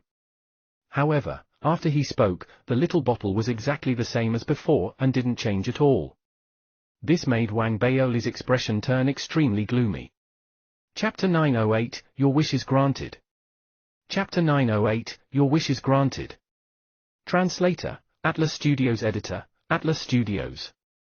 He had a feeling that Shanlingzi must be hiding something and that saying that the bottle only worked half the time was only a lie to hoodwink him. Even though the chances of Shanlingzi lying were really slim, the fact that the bottle hadn't worked angered Wang Baoli. Fury rose within him, and he turned around and leveled a piercing look at Shanlingzi. He spoke frostily. Shanlingzi, I should applaud you for your bravery. Who could have thought that you had the guts to lie right to my face? I might have to kill you after all. Wang Baoli pretended that he was about to mete out punishment in an attempt to find out if Shanlingzi had lied to him. But as those threatening words spilled from his lips, a sudden heat erupted from the wishing bottle in his right hand. Shanlingzi had been desperate to explain himself. He had barely opened his mouth before his divine soul suddenly shuddered and caved in right before Wang Baoli's eyes. He turned to dust, his body and spirit destroyed completely and erased from this world without a trace. Wang Baoli was momentarily stunned by the scene that had just unfolded before him. He was certain that he hadn't done anything. He looked down abruptly at the wishing bottle in his hand, his eyes widening instantly. Incredulity appeared in his eyes. Did I just, somehow make a wish and get it fulfilled? Wang Baoli muttered to himself. He recalled how he had threatened to kill Shanlingzi earlier, then stared at the spot where Shanlingzi had turned to dust. He began to sulk. Sure, the wishing bottle seemed to work, but that hadn't been what he had truly wanted to wish for. Is there something wrong with this thing? Wang Baoli thought sullenly before inspecting his essence body hastily. He looked down and eyed his crotch, then patted his chest. There hadn't been any non-consensual changes to his sex. That gave him slight comfort. He couldn't let it go, though. He held onto the wishing bottle and attempted to make another wish. He didn't wish for anything grand. Instead, he made a simple one. In fact, he made several at one go. The wishing bottle didn't erupt into a sudden burst of heat again. Wang Baoli had no choice but to give up out of exasperation. This is just a useless piece of trash. Wang Baoli concluded that the bottle was just a piece of junk. Sullenly, he stared at the piece of paper inside. He could only make out the 3 words that he had originally been able to read: a rich person. He had no way to open the bottle. In the end, he put the bottle away. Then, he released a long sigh and decided not to dwell on the bottle. Instead, his gaze turned towards the Divine Eye civilization. With a single bound, he sped off and headed for the Divine Eye civilization. A few moments after he started flying, a bolt of white lightning suddenly appeared in the distant cosmos. Its appearance was abrupt. It was as if it had come out of nowhere. It raced towards Wang Baoli at lightning speed, and Wang Baoli barely noticed it until it was near him. A sneak attack? Alarm flashed across Wang Baoli's face as he retreated hastily. His emperor armor materialized over his form as he dodged the attack, and he snapped his head in the direction the bolt of lightning had come from. No matter how hard he inspected the area, he couldn't locate any enemy presence, which confounded him. This was the first time he had been struck by a sudden bolt of lightning that had appeared out of nowhere in the middle of space. He couldn't help but be reminded of what Shan Lingzi had said about the consequences of using the wishing bottle. Is this the result of wishing upon the wishing bottle? Wang Baoli blinked and wondered if something like this could even be deemed consequential. It seemed too weak to be of any significant consequence. He didn't pay it too much heed and continued his journey instead. However, he was soon struck by alarm again. His body shuddered, and waves of shock surged through his mind. He simply couldn't believe it. Bolts of lightning began to appear time and again. Each lightning bolt wasn't incredibly powerful on its own, but with each new appearance, the number of lightning bolts that appeared increased, soon reaching a shocking figure. He was eventually faced with a mass of lightning bolts that clustered together and filled the cosmos like a sea of lightning. It was a sea so vast it could blanket a good half of a civilization. It was impossible to count the number of lightning bolts in that sea. The bolts of lightning charged at him thunderously with the intention to wipe him out of existence. Wang Baoli emitted a shrill scream at the sight of the lightning bolts as he made a desperate escape. Is there really a need to come to this? Wang Baoli's scalp was prickling with numbness. He hadn't thought much about the initial bolt of lightning. Even when the number of lightning bolts had risen to a few hundred bolts, he had remained unfazed. The lightning bolts were only at the Soul Conduit realm, after all. He could evade them easily. Even if he didn't manage to dodge them in time, it wouldn't be a big deal. It would be akin to scratching an itch he had. But, the situation had evolved rapidly thereafter. The lightning bolts that had appeared in the cosmos around him had grown to an alarming number before he could set aside his initial unfazed attitude. There were simply too many of them, billions and trillions of them. The numbers were beyond what a human mind could fathom. The countless lightning bolts gathered together and formed a sea of lightning so vast that it could drown half a civilization. The power that the sea possessed was akin to the joint attack of the same number of Soul Conduit realm cultivators. The attack could probably blow up the Divine Eye civilization and cause the civilization severe, irreparable damage. Compared to the Divine Eye civilization, Wang Baoli was but a mere human. Wang Baoli was on the verge of a mental breakdown. His eyes were red, and he was being overwhelmed by sheer terror. He knew that there was no chance he would survive if a blast from the Sea of Lightning were to land on him. I've outlived the Heavenly Spirit Sect's right-hand elder, survived a trip to the Earth Spirit civilization, and killed a planet realm cultivator. I've endured and survived numerous hardships and challenges.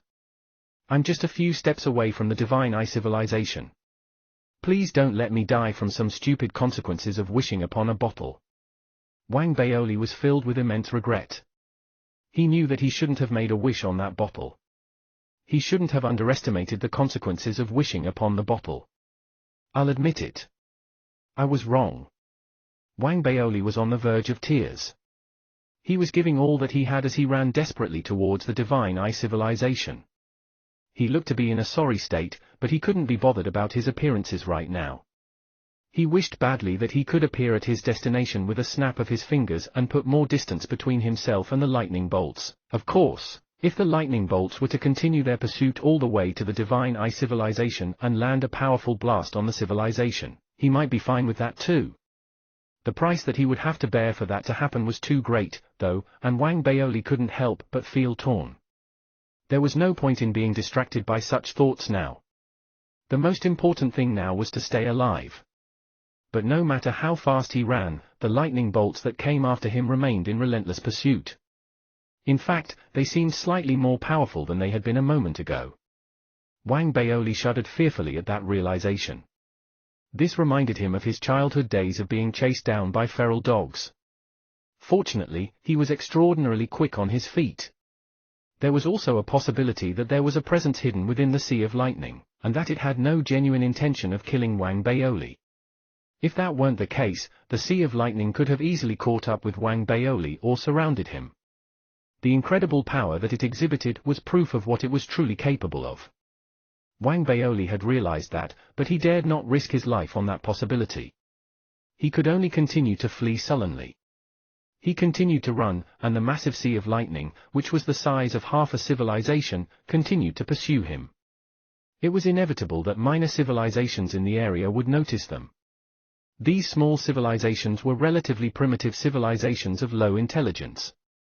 They were still in the primitive stages of tribal worship.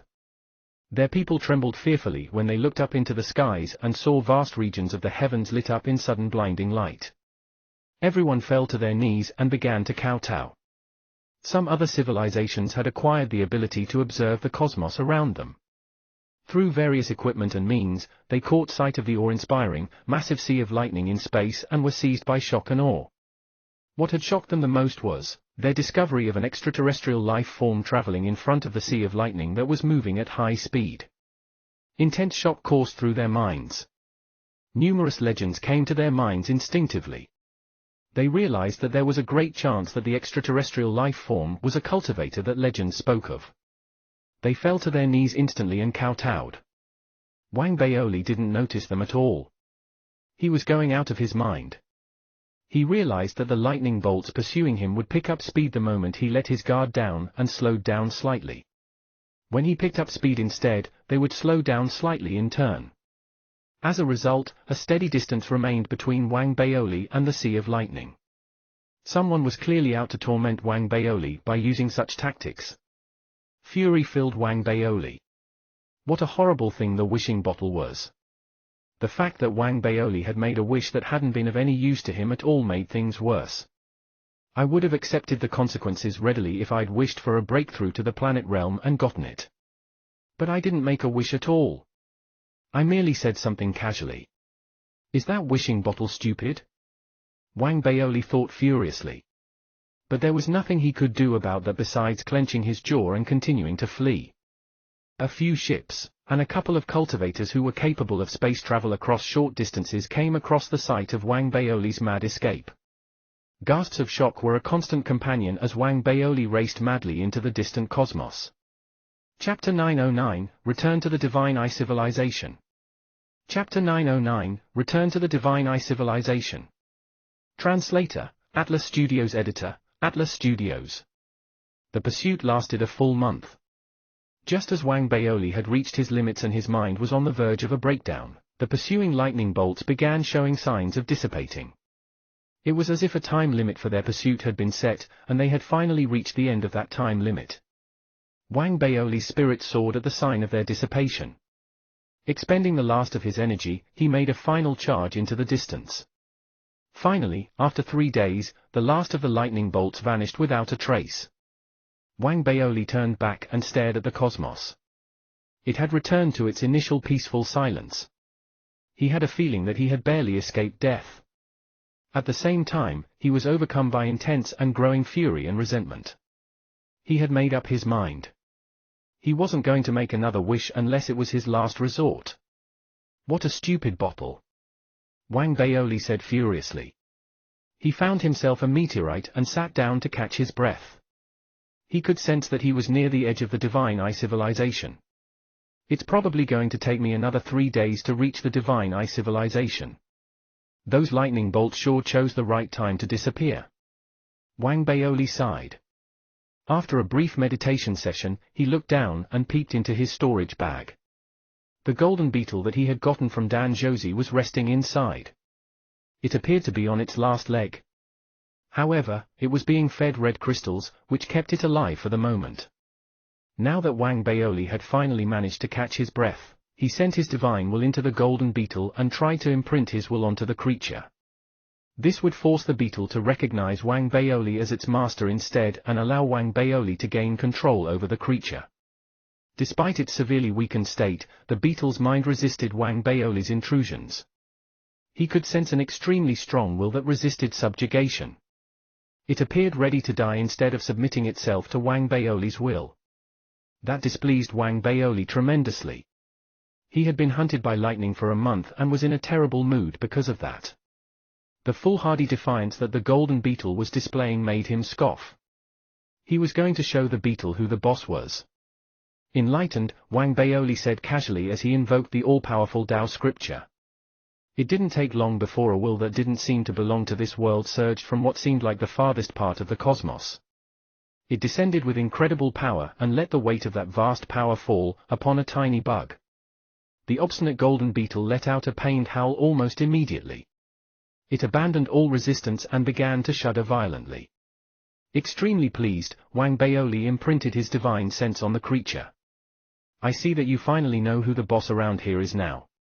Wang Baoli rose proudly to his feet and, with a wave of his sleeves, decided to leave the meteorite and continue his journey. The power of the Tao scripture had begun to fade away. As he got ready to step off the meteorite, he thought he heard a scoff in his ear. It seemed to have come from the farthest depths of the universe. At the same time, it seemed to not be of this universe. It seemed to come from the same source that the will in the Tao scripture had come from. Wang Baoli shuddered instantly, and shock flashed across his face. He looked around hastily as his heart began to race. After searching the surrounding cosmos fearfully and with suspicion, Wang Baoli finally rubbed his nose and left the area with haste. He remained vigilant and tense until he managed to put considerable distance between himself and the meteorite. That was when he allowed himself to release a long sigh. It seems like I have to use the Tao scripture sparingly now. I have a feeling that the unknown presence in the Tao scripture might just wake up if I keep invoking it. Wang Baoli's face fell. He was putting himself in the other entity's shoes. If a mosquito were to start buzzing around him when he was about to doze off, the first thing he would probably do when he shook himself awake was squash the mosquito. That thought sent fear rippling through Wang Baoli. He repeatedly sighed as he made his way towards the borders of the Divine Eye civilization. Days later, he finally reached his destination. He set aside the depressing thoughts that had been plaguing him and narrowed his eyes. An icy light flashed across his eyes as he eyed the Divine Eye civilization before him. I'm back, Wang Baoli said mildly. He had been forced to run away and had been chased relentlessly by his pursuers. Now that he was back, he was filled with endless questions and doubts. Do I really get control over the Eye of the Eternal Star if I kill He Yunzi? What was the Divine Sovereign Justice sect's patriarch hiding? Did he really have nothing to do with me being set up? Did anything important happen in the Divine Eye civilization while I was gone? Wang Baoli came to a decision as these doubts plagued his mind. He decided that he couldn't return just like that. He had the advantage of being hidden from his enemy's eyes, and he would be wasting it. On the other hand, he didn't want everyone to be completely unaware that he was now back. That might seem to be to his advantage, but he wasn't going to be able to unveil any secrets and get to the bottom of things if no one was aware of his presence, and stirring things up. That's why I have to create an avatar and place it somewhere where people can see it. Wang Baoli narrowed his eyes. He wasn't sure if the Heavenly Spirit sect was aware of the Right-Hand Elder's death. A considerable distance had separated the Heavenly Spirit sect and the Right-Hand Elder when he had died. That would have affected the transmission of news of the Right-Hand Elder's death. Even if news of the Right-Hand Elder's death were to get back to the Heavenly Spirit sect, Wang Baoli wasn't going to be particularly worried. That was because the Heavenly Spirit sect was still not aware that he had a breakthrough from the late-stage Spirit Immortal Realm to the perfected Spirit Immortal Realm. That means that it doesn't matter if the avatar that I create is only at the mid-stage Spirit Immortal Realm. the Heavenly Spirit sect and the Divine Sovereign Justice sect's patriarch won't suspect anything. After all, while they are aware that I possess the strength of a planet realm in battle, they also know that I'm only at the late-stage spirit immortal realm. Besides, I'm supposed to be on the run now. Even if I were to escape my pursuers and return safely, I would have had to pay a heavy price in exchange for my life. It makes perfect sense for me to return as a mid-stage spirit immortal realm cultivator. Wang Baoli's eyes narrowed as he thought through his plan. He came to an immediate decision. After a quick series of hand seals, his physical form began to blur. An avatar stepped out of his body in the next moment. This avatar possessed a third of Wang Baoli's essence. Even though it might appear to be at the mid-stage spirit immortal realm, its true strength definitely surpassed that of a cultivator at the same cultivation level. Even a late-stage spirit immortal realm cultivator might not be his match. Having completed a series of detailed inspections, Wang Baoli's true essence body blurred instantly and transformed into mist. His aura was now completely hidden. He took control over his avatar and unleashed his full speed, charging straight into the Divine Eye civilization. While he kept his speed up after entering the civilization, he also carried out the perfunctory measures of hiding his avatar's presence. Of course, such attempts at concealment wouldn't work with a planet realm cultivator.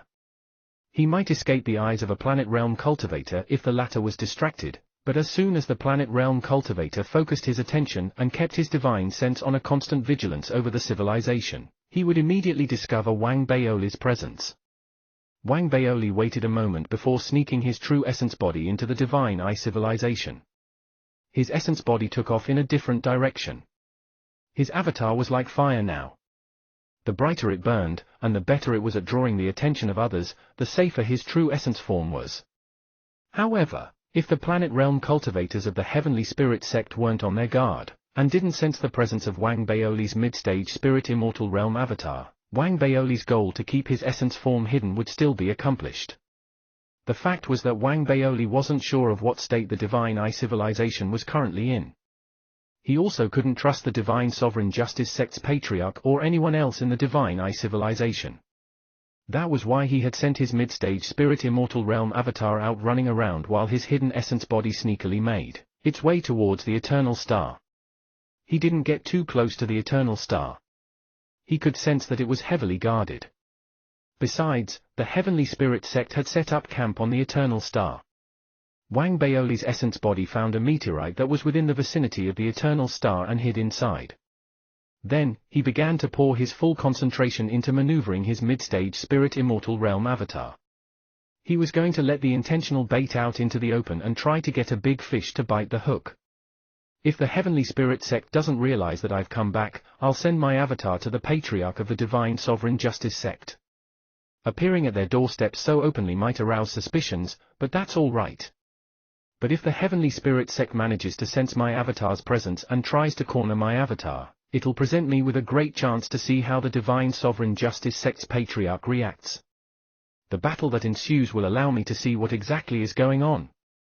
With a plan established, Wang Baoli concealed both the presence of his essence body and his mid-stage spirit immortal realm avatar, while allowing slight traces of the latter to be visible as he made his way across the cosmos, racing past the stars as he surveyed the current state of the Divine Eye civilization. Piecing together the current situation of the Divine Eye civilization posed no difficulty for Wang Baoli. His mid-stage spirit immortal realm avatar possessed the ability to change its appearance. It didn't take him long to find out what had happened after he left the civilization. The war between the Divine Sovereign Justice sect and Violet Gold New Dao sect's allied forces, and the Heavenly Spirit sect had to cease because of the sun's blinding appearance.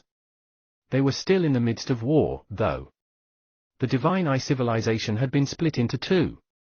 The Eye of the Eternal Star was still under the Heavenly Spirit sect's control. They had set up camp in the civilization and set up a defensive array formation on the Eye of the Eternal Star. The next wave of reinforcements from the Violet Gold civilization hadn't made their appearance. The Eye of the Eternal Star hadn't been activated a second time. Chapter 910, A Mystery. Chapter 910, A Mystery. Translator, Atlas Studios Editor, Atlas Studios. Wang Baoli analyzed the information he had just gathered alongside what he had already known. He immediately reached a conclusion. Both he and Hyunzi possessed the mandate at the same time. One of them had to die in order for the other to gain the full mandate. The conclusion that Wang Baoli had reached, and pieced together from the information that he had just acquired, didn't deviate much from the guesses that he had made during his journey back to the Divine Eye civilization. Even though nothing seemed to be out of place, Wang Baoli still felt that something wasn't quite right. He might not have felt so intensely if not for what he had just gone through. Having discovered that the Divine Sovereign Justice sect's patriarch was hiding something and survived the Heavenly Spirit sect scheme, Wang Baoli had raised his guard considerably. That was why he realized there was something wrong here. It was the array formation outside the Eternal Star. His instincts told him that there was something wrong with the array formation. Its presence seemed unnecessary when seen in the context of the present Divine Eye civilization. Even when allied, the Divine Sovereign Justice sect and Violet Gold New Dao sect were still not as powerful as the Heavenly Spirit sect. Besides, the Heavenly Spirit sect had Hyunzi, so there was no need to set up such an array formation at all. It seemed completely superfluous, no matter how one looked at it. Why would the Heavenly Spirit sect do something so superfluous then? Is the array formation meant to defend themselves against someone like me, perhaps? Wang Baoli frowned. He couldn't pin down exactly what was wrong. There was no need for the Heavenly Spirit sect to set up an array formation as a defense mechanism against Wang Baoli. After all, Hyunzi was still alive, so control over the Eternal Star wouldn't fall into Wang Baoli's hands. If he were the Heavenly Spirit sect, he wouldn't set up the array formation to keep him out. Instead, he would clear the path and wait impatiently for him to make his way to the Eternal Star instead. Is Hyunzi dead? The thought popped into Wang Baoli's head as he contemplated the various possibilities. That didn't seem likely, though everything would make sense if that were true. Perhaps, this is yet another trap. Wang Baoli could feel a headache coming on. He was missing some very important clues here. Without them, he was stuck and couldn't think his way out of the puzzle. It doesn't matter. With this mid-stage spirit immortal realm avatar of mine as bait, I'll be able to dig out what I'm looking for and uncover the truth. Wang Baoli's avatar narrowed his eyes and stared into the distant eye of the Eternal Star. With a single bound, he headed for the camp where the Divine Sovereign Justice sect's patriarch was located. He was going to reveal his presence deliberately. Wang Baoli's eyes narrowed just as he was about to take flight, and he looked up suddenly.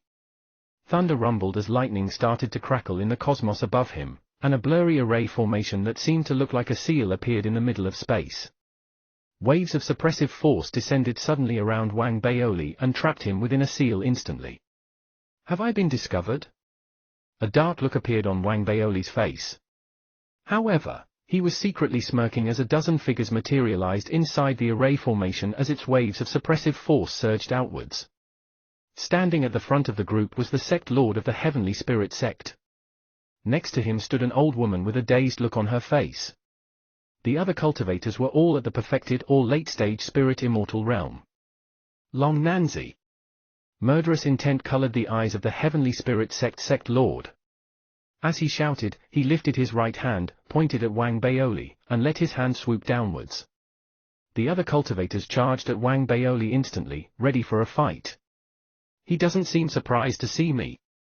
Does that mean that he already knows that the right-hand elder is dead? He might even know that the Xie family's been helping me. The left-hand elder isn't present. Does that mean that he didn't manage to escape from the Eternal Star? Was his divine soul destroyed? Wang Baoli's eyes flashed as numerous thoughts raced through his head. At the same time, he retreated hastily. He had been right. The right-hand elder had died on the Earth Spirit Civilization's man-made Eternal Star, which fell within the Violet Gold Civilization's protectorate. This was the death of a planet realm cultivator, and the Xie family had its hand in it.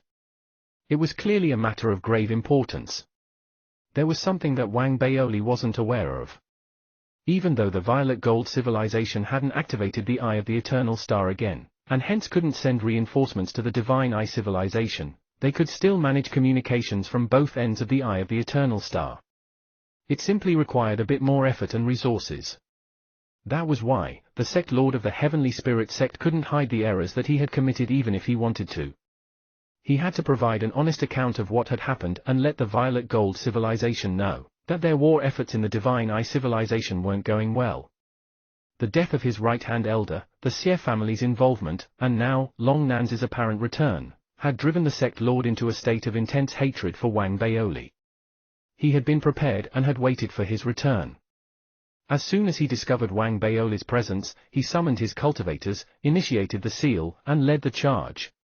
Wang Baoli might be able to hold his ground against the Heavenly Spirit sect lord, and the planet realm old woman if he had been in his essence body. After all, his essence body was at the perfected spirit immortal realm and was capable of fighting an ordinary early-stage planet realm cultivator. He might not be as powerful as a mid-stage planet realm cultivator, but he would still be able to hold his own in a fight. But this was his mid-stage spirit immortal realm avatar, an avatar that he had created in order to conceal his essence body. It was no match for the two planet realm cultivators in a fight. Wang Baoli's eyes flashed as soon as he saw the arrival of the Heavenly Spirit sect lord. He transformed into a huge cloud of mist and started to retreat hastily. He unleashed his demonic eye art as he retreated, and an enormous black eye appeared in the mist. As the eye opened, an incredible power surged towards the Heavenly Spirit sect's forces in an attempt to bind them. The Spirit Immortal Realm cultivators shuddered instantly, and none escaped unscathed. They stopped their pursuit. It was as if countless invisible threads had wound themselves around these cultivators' bodies and held them frozen in place. It would have been a piece of cake for Wang Baoli to kill these cultivators after they had been ensnared by the demonic eye. But this wasn't the time or occasion for that. The demonic eye art might be powerful, but it hardly posed a threat to the Heavenly Spirit sect lord and the planet realm old woman. The sect lord's gigantic handprint appeared in the next moment, descending upon Wang Baoli with a power that threatened to flatten both heaven and earth. It was a power that mowed down everything in its path, threatening to destroy everything that stood in its way. Even though Wang Baoli had transformed himself into mist, he couldn't escape the attack. He felt as if a net was closing in around him. The handprint fell on the retreating mist instantly. The mist appeared as if it were boiling as it began to dissipate. This was a blow from a mid-stage planet realm cultivator, and Wang Baoli was in his avatar form. A great portion of the mist turned to dust and faded away as it dissipated. Wang Baoli had expected something like this to happen when he had created this avatar. That was why he had kept some dharmic treasures like the Divine Justice Shield on the avatar. They might not be of much use in a fight against a mid-stage planet realm cultivator, but he wasn't afraid to self-destruct in order to gain himself some time. That was why his avatar blew up without any warning in the next second. The price he paid was the destruction of half of his avatar form. The explosion sent the faint cloud of mist flying back. He struggled to gather what remained of his form together. His newly materialized appearance was a sight for sore eyes, and there was a crazed look in his eyes. Madness and vindication shone brightly in them as he stared unblinkingly at the expressionless sect lord of the Heavenly Spirit sect. First, I was hunted down by your right-hand elder, and now, you're trying to kill me, all for control over an eternal star. You're doing everything just to fulfill He Yunzi's desire, right? He Yunzi, show yourself right now. Wang Baoli hollered.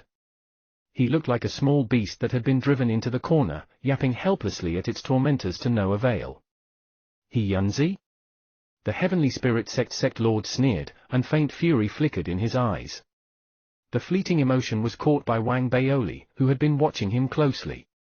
Wang Baoli had also noticed the looks on the other Spirit Immortal Realm cultivators' faces. They seemed to display similar emotions. Incomprehension filled his mind. However, it was overshadowed by doubt and suspicion. Long Nanzi, I didn't expect that you would dare to come back. The sect lord of the Heavenly Spirit sect didn't bring up He Yunzi again. He narrowed his eyes and approached Wang Baoli instead. He had made preparations for the likelihood of Long Nanzi turning tail and not coming back, but it seemed that he wouldn't need them. It might have seemed as if Long Nanzi had successfully defended himself from the earlier attack, but everyone present could tell that Wang Baoli was now cornered. This was the final struggle he was attempting before his death. Heavenly Spirit sect, you dare try to kill me? Panic flashed across Wang Baoli's eyes as danger loomed. He retreated again. He then flipped his palm over, raised his hand into the air, and brandished a jade token. Chapter 911, The Most Unexpected Member of the Royal Family. Chapter 911, the most unexpected member of the royal family. Translator, Atlas Studios Editor, Atlas Studios. The token that he had in his hand was the imitation of the Seer family's peace token that he had made. He held it up high in the air as he hollered. "This is the Seer family's peace token. Who amongst you dares to attack me now? Your sect's right-hand elder died because of his insolence." The sect lord of the Heavenly Spirit sect had frozen in his tracks the moment that Wang Baoli had whipped the token out. The look on his face darkened as he stared at the peace token in Wang Baoli's hand, hesitation flickering in his eyes. He didn't realize that Wang Baoli had caught that flicker of hesitation in his eyes. Wang Baoli's heart sank once again. Something big must have happened in the Divine Eye civilization. The Heavenly Spirit sect lord kept his divine sense out so that he could locate me as soon as I appeared. He must know that the right-hand elder has died, and he must know that the Seer family was involved in his death. There's no way he doesn't know that I have a peace token. There might be some other reason that he still dared to attack me. But now that I've whipped out the peace token, why is he going through the trouble of showing hesitation? Is he putting on a show for me or for someone else? Thoughts raced across Wang Baoli's head. He was reminded of something that had been written in the high officials' autobiographies. The human heart was the most unfathomable thing in this world. The gears in Wang Baoli's head spun furiously while a look of hesitation remained on the face of the Heavenly Spirit sect lord. It was then that Wang Baoli heard a sudden rumble from the abyss behind him. Someone was ramming into the edge of the sealed space and trying to blast his way in. The sealed space grew unstable all of a sudden, and cracks appeared in the seal. The seal's wall caved in, opening a tear in the wall. Beyond the tear stood the somber-looking patriarchs of the Divine Sovereign Justice sect and Violet Gold New Dao sect. "Who dares hurt Long Nanzi, a member of my sect?" The man who had spoken was the patriarch of the Divine Sovereign Justice sect. His voice thundered with authority, and there was determination in his voice. It was a determination that promised to save Wang Baoli regardless of the price that he had to pay. He lifted his right hand and made a grab at Wang Baoli, seeming to be trying to pull Wang Baoli out of the seal.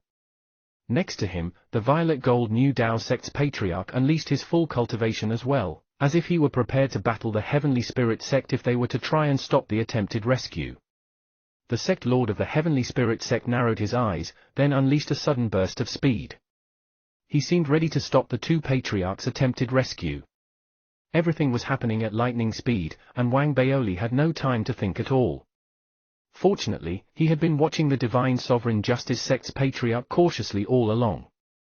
Regardless, this had been part of his plan all along. He had sent his avatar out as bait in order to find out what exactly was going on. This was his chance to do that. An imperceptible flicker appeared in his eyes. Without any hesitation, he allowed excitement and glee to appear on his face before charging towards the tear that the Divine Sovereign Justice sect's patriarch had blasted open. Within the blink of an eye, he was snatched up by the patriarch's outreached hand. He was going to be pulled out of the seal and out of danger at any moment now. It was then that alarm flashed across Wang Baoli's face. "Patriarch! You!" The palm that had caught Wang Baoli transformed from its initial gentle hold to a tight grip. Instead of rescuing Wang Baoli from the attack, it tightened its hold on Wang Baoli suddenly. Wang Baoli let loose a scream of pain amidst the thunderous boom reverberating across the cosmos. His severely weakened body caved in and began to disintegrate. However, his reflexes remained quick. Despite the physical disintegration that had begun to take place, Wang Baoli continued to retreat. A cloud of dust struggled to gather in the distance and finally materialized into a blurry silhouette. It was obvious though, that the materialized form was severely weakened and at its limits. A mere breeze might turn it back into dust and send the dust scattering across the cosmos. A bitter smile appeared on the weakened figure's face. He stared at the tear and at the expressionless patriarch of the Divine Sovereign Justice sect who had stepped through it. "The ones hunting you aren't from the Heavenly Spirit sect," the Divine Sovereign Justice sect's patriarch said as he stepped into the sealed space and stared at Wang Baoli. A dark look appeared on Wang Baoli's face. He glanced at the Heavenly Spirit sect lord. Save the slight sneer tugging at his lips, he revealed little on his face. Realization dawned upon Wang Baoli as the pieces of the puzzle began to fall into place. The sect lord knew about the right-hand elder's death and his relationship with the Seer family. That was why it didn't matter that the token that he had pulled out wasn't authentic. It didn't make any difference to the sect lord. No matter what happened, the sect lord wasn't going to allow Wang Baoli's death to be traced back to the Heavenly Spirit sect. They weren't going to be the direct cause of his death. That was how they were going to prevent themselves from being implicated in this matter. It would simply be an act, but appearances mattered very much in this case.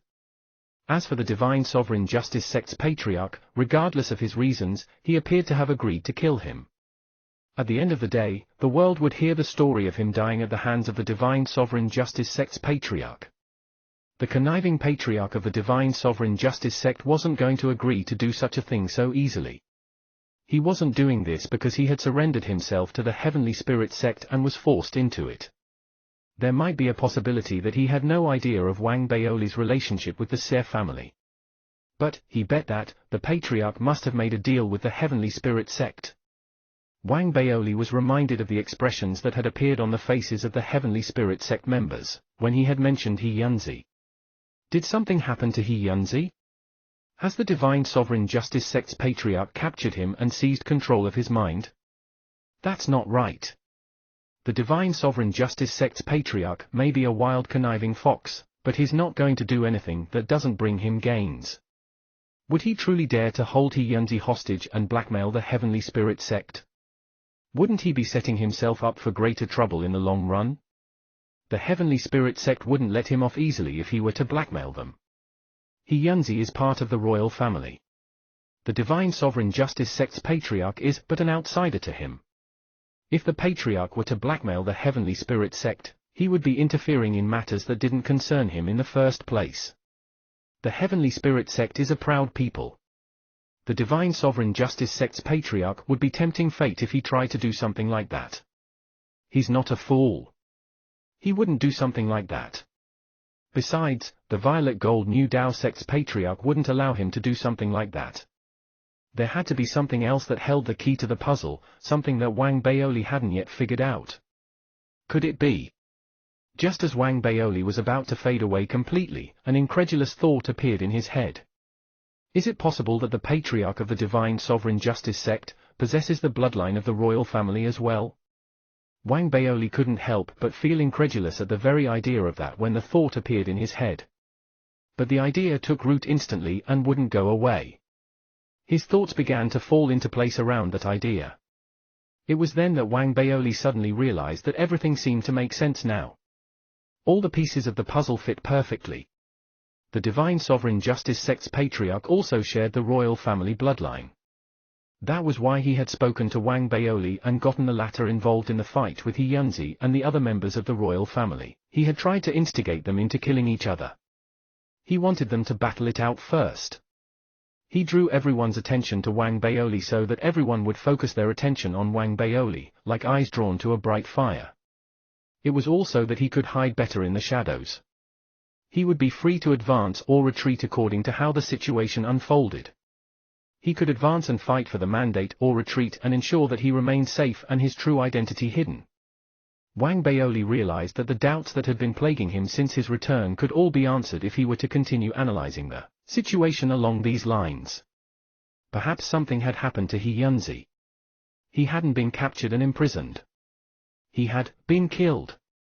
In revealing his identity now, the Divine Sovereign Justice sect's patriarch would acquire the mandate that He Yunzi originally had.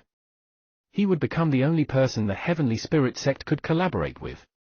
His deception might anger the Heavenly Spirit sect, but they would ultimately accept an alliance with him. This was because the person the Heavenly Spirit sect hated the most wasn't the Divine Sovereign Justice sect's patriarch, but Wang Baoli. Since the patriarch was also a member of the royal family, that made him no different from He Yunzi. In their view, as long as the Heavenly Spirit sect wasn't being blackmailed and forced into the deal, and as long as the terms that the Divine Sovereign Justice sect were offering were better, they had simply traded one ally for another. This would also explain why the Divine Sovereign Justice sect's patriarch wanted to kill him. That must be one of the terms of their deal. As these thoughts appeared in Wang Baoli's head, he was once again faced with doubt. That's not right. If that really is the case, there isn't a need to set up an array formation outside the Eternal Star to keep me out. That would be completely unnecessary. After all, both the Divine Sovereign Justice Sect's Patriarch and I share one half of the mandate. Things won't get any worse. It's meaningless to set up an array formation to keep me off the Eternal Star.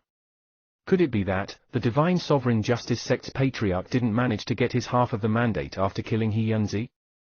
Wang Baoli's severely weakened form shuddered. His eyes widened as he stared at the Divine Sovereign Justice Sect's Patriarch and shouted at the latter. He was going to try to lure the truth out of the Patriarch. Old scoundrel, you've kept your identity as a member of the royal family hidden very well. But it doesn't matter. In the end, you didn't get the mandate over the Eternal Star anyway. The sect lord of the Heavenly Spirit sect raised his eyebrow when he heard what Wang Baoli had said. The Patriarch of the Violet Gold New Dao sect gave Wang Baoli a meaningful look as well. The Patriarch of the Divine Sovereign Justice sect, on the other hand, tilted his head and leveled a stare at Wang Baoli, then burst out into sudden laughter. It seems like you're not as much of a fool as I thought you were. You're a bit slow on the uptake, though, the cultivator said before lifting his head up. Cultivation erupted from his person instantly, and waves of mid-stage planet realm power filled the cosmos. Wang Baoli could sense the familiar aura of the royal family's bloodline on the Divine Sovereign Justice Sect's Patriarch. Behind the Patriarch, a huge divine eye materialized. A white mark in the shape of a half-moon appeared on the Patriarch's brow. Wang Baoli had been right. That did nothing to ease the shock he was feeling now, though. He had to give it to the Patriarch of the Divine Sovereign Justice Sect. The latter had displayed extraordinary cunning. Chapter 9:12, The Initiation of the Eye of the Eternal Star. Chapter 9:12, The Initiation of the Eye of the Eternal Star. Translator, Atlas Studios Editor, Atlas Studios. He realized that the Patriarch of the Divine Sovereign Justice Sect must have some way of concealing the presence of his bloodline and evading discovery. He also realized that this must be the biggest and most important secret that the Patriarch was hiding. He belonged to the royal family, yet no one knew of his relationship with the Divine Eye civilization's royalty. He had risen to become a planet realm patriarch of an enemy sect that had fought the royal family fiercely and mercilessly. Wang Baoli believed that there must be a history between the patriarch and the royal family. It probably had something to do with a member of the royal family who left behind a bastard child many years ago. Those who had knowledge of this bastard child had probably been killed and silenced. It's true that I didn't inherit the mandate to the Eternal Star, but I will once I kill you. Now that you know the truth, go in peace. The Divine Sovereign Justice Sect's Patriarch spoke coolly. The truth had been unveiled. Long Nanzi was going to die, and his plans would be realized. There was no longer a need for him to hide anything anymore, so he lifted his right hand and pointed at Wang Baoli. Incredible power surged from his finger and charged towards Wang Baoli, and the severely weakened Wang Baoli shuddered and turned to dust. His death was instant. The Divine Sovereign Justice Sect's Patriarch could hardly contain his excitement after he had killed Wang Baoli. He was indeed a member of the royal family. Wang Baoli had guessed correctly. His plan had been to engineer a battle between the royal family and Wang Baoli. He wanted to eliminate as many royal family members as possible while hiding his own identity as a royal family member. When he and Long Nanzi became the only two sole surviving members of the royal family, he would strike.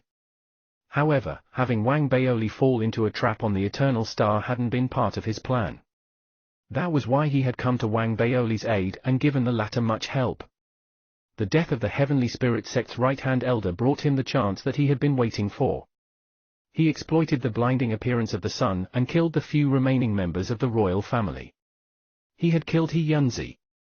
The fact that the mandate hadn't been transferred to him after He Yunzi's death had been something he hadn't expected.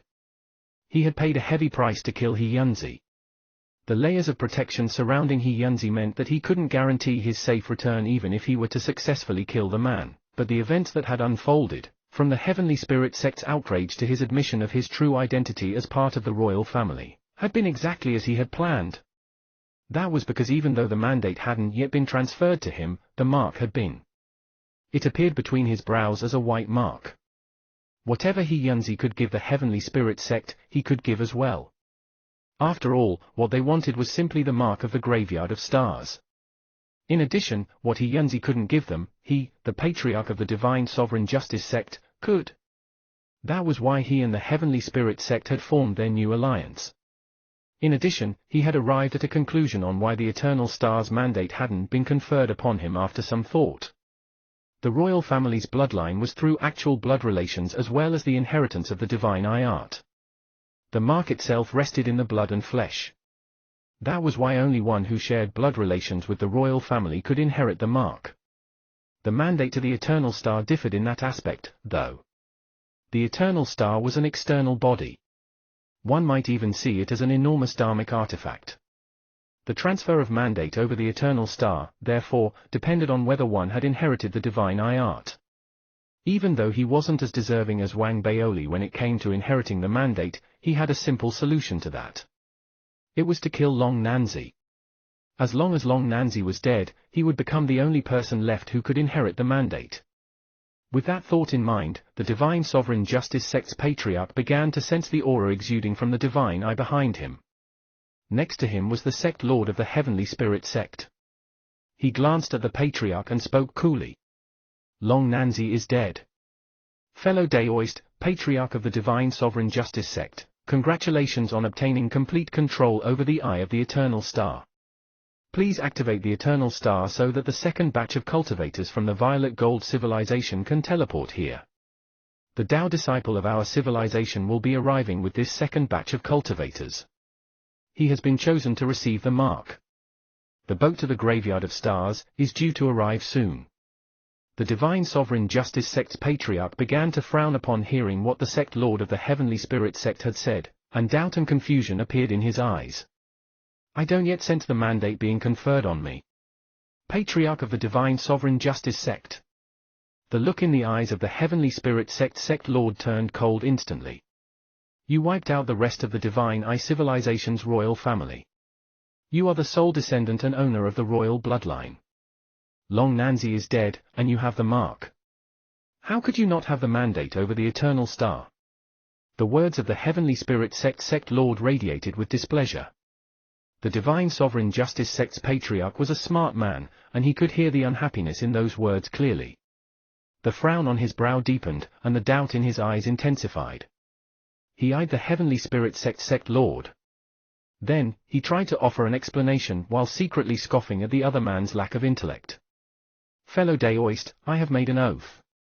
I've even offered the Fallen Star mark in exchange for an alliance with you.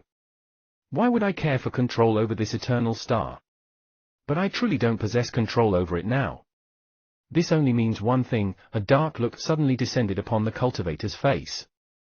The Divine Sovereign Justice sect's patriarch snapped his head up abruptly and stared at the spot, where Wang Baoli had perished with a stormy expression on his face.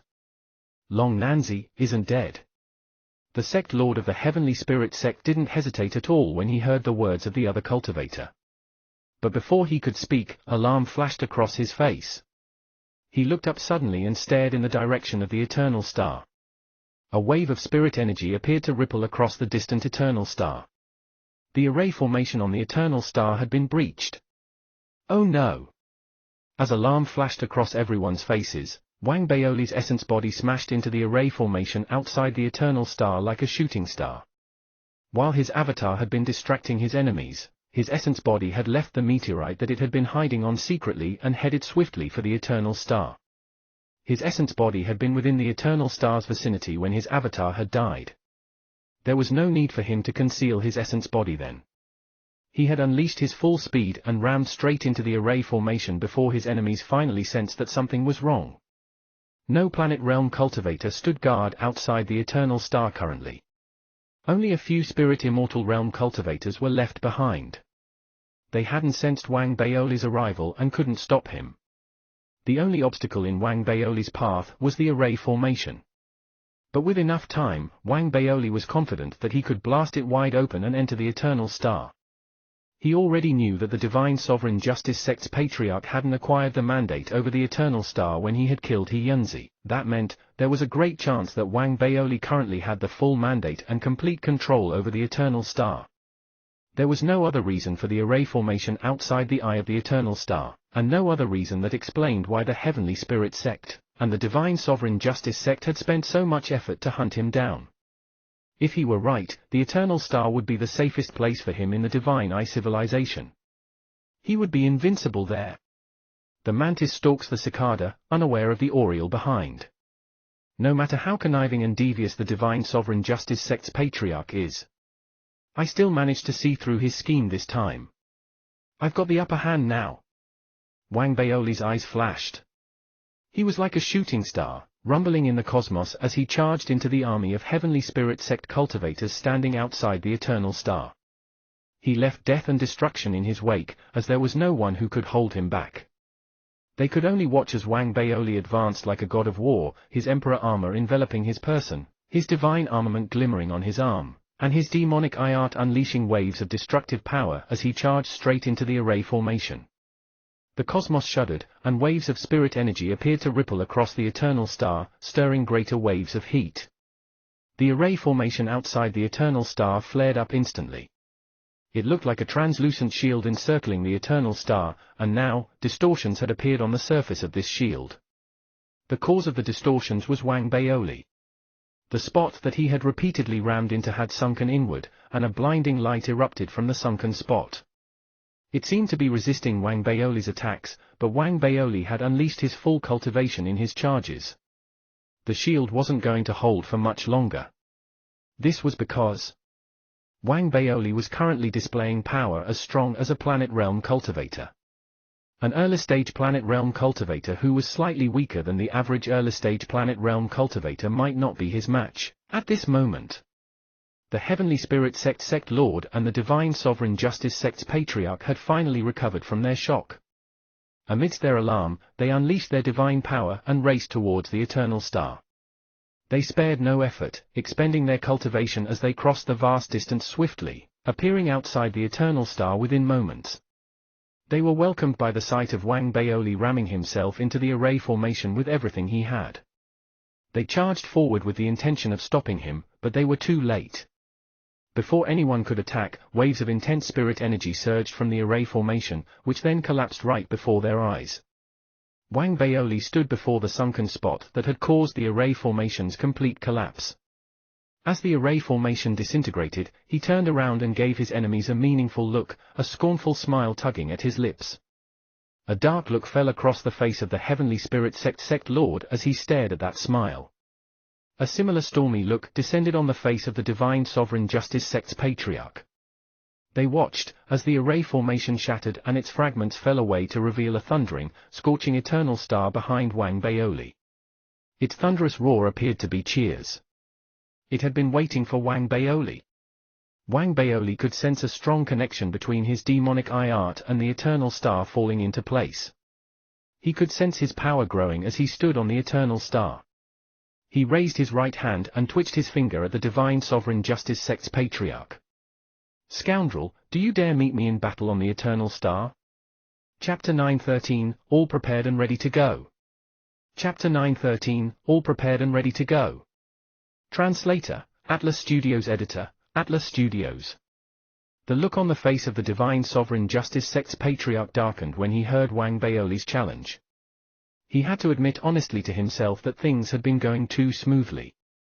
He had managed to string Long Nanzi along successfully for the past couple of times. That had led to his lowering his guard. As a result, he had walked right into Long Nanzi's trap at such a critical moment. Even though all wasn't yet lost, his opponent now had the upper hand. He recalled what had just happened. Despite his strong urge to kill the other man right now, he couldn't help but shudder slightly at the deviousness that Wang Baoli had displayed.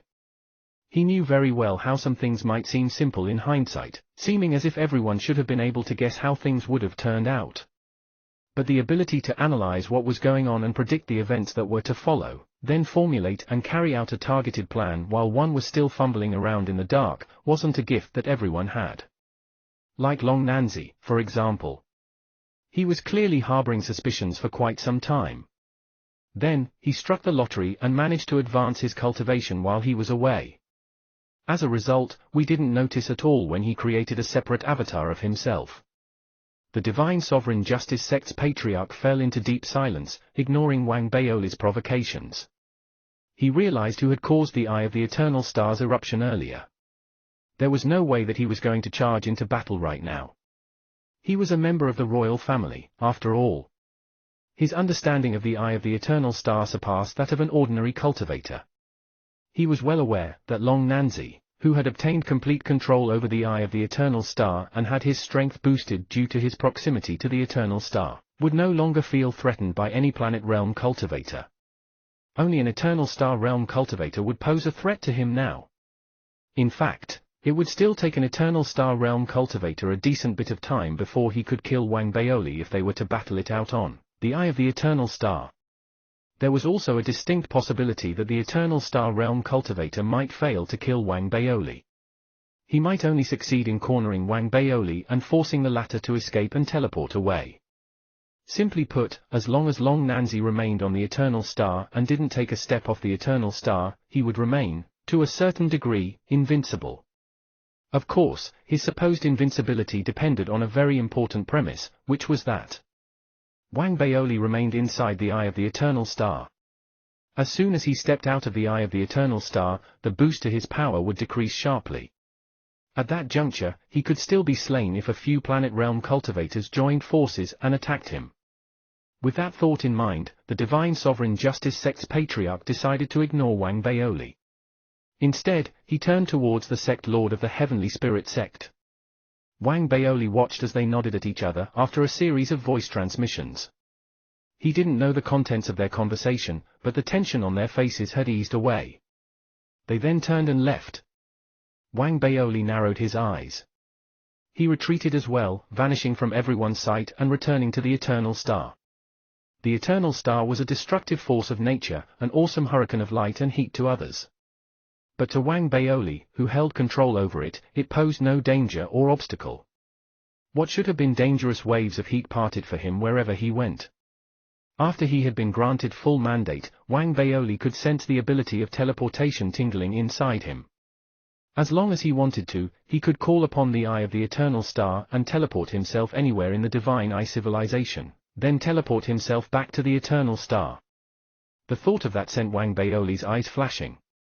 He didn't attempt anything rash, though. He decided that he was going to take some time to get comfortable with his new mandate. After he had familiarized himself with the Eye of the Eternal Star, he would decide his next course of action. At that thought, Wang Baoli picked up speed and began racing across the Eternal Star. He could feel a resonance with the Eternal Star. It was a feeling that he was familiar with. He was a Dharmic armament cultivator, and this was the feeling that a cultivator had when he established a connection with his Dharmic armament, the waves of resonance that he felt from such a connection. I was right. The Eye of the Eternal Star is just a gigantic Dharmic artifact. Wang Baoli said thoughtfully. He was reminded of his dark artifact on Mars. After such a long period of nurturing, my dark artifact should have reached a stage where I'm now able to excavate it and take it out of Mars. Excitement unfurled inside Wang Baoli. After taking a tour of the Eternal Star, he found himself a spot and landed. He sat down and began to study the mandate he had just acquired in detail. 2 weeks later, Wang Baoli finally opened his eyes. He had managed to acquire a thorough understanding of the Eye of the Eternal Star. It can perform teleportations between any two places in the Divine Eye civilization. There's no limit to the number of teleportations that can be done. By expending the Eternal Star's energy, I can also perform long-distance teleportations, but that would require me to be of a certain level of cultivation. Wang Baoli's breathing quickened slightly.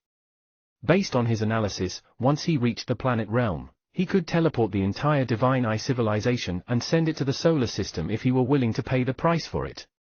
Even though his level of cultivation wasn't high enough at this point and that feat was still beyond his capabilities, teleporting himself back to Earth was something that he could do right now. He just had to wish it. Nevertheless, the constraints his current level of cultivation placed on him would still hold true for such a teleportation. Because of the distance separating Earth and the Divine Eye civilization, he would only be able to teleport himself back to Earth. He wouldn't be able to return to the Divine Eye civilization after that if he wanted to. However, that didn't matter. Wang Baoli was still overcome with excitement. He almost couldn't stop himself from wishing himself back to the solar system.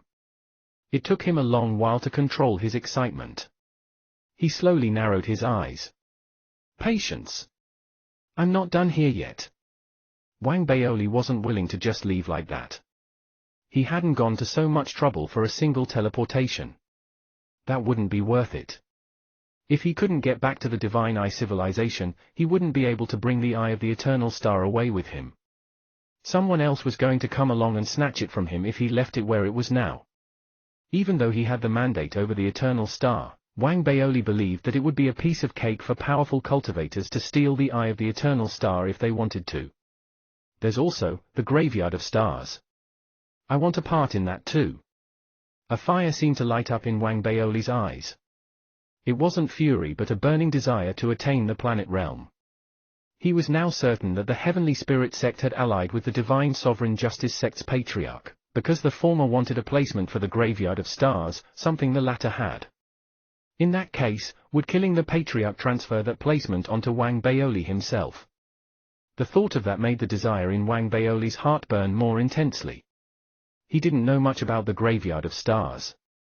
He only knew that it was a land of opportunity where the prodigies of the numerous factions and powerful family clans in the never-ending Dao domain attained the planet realm.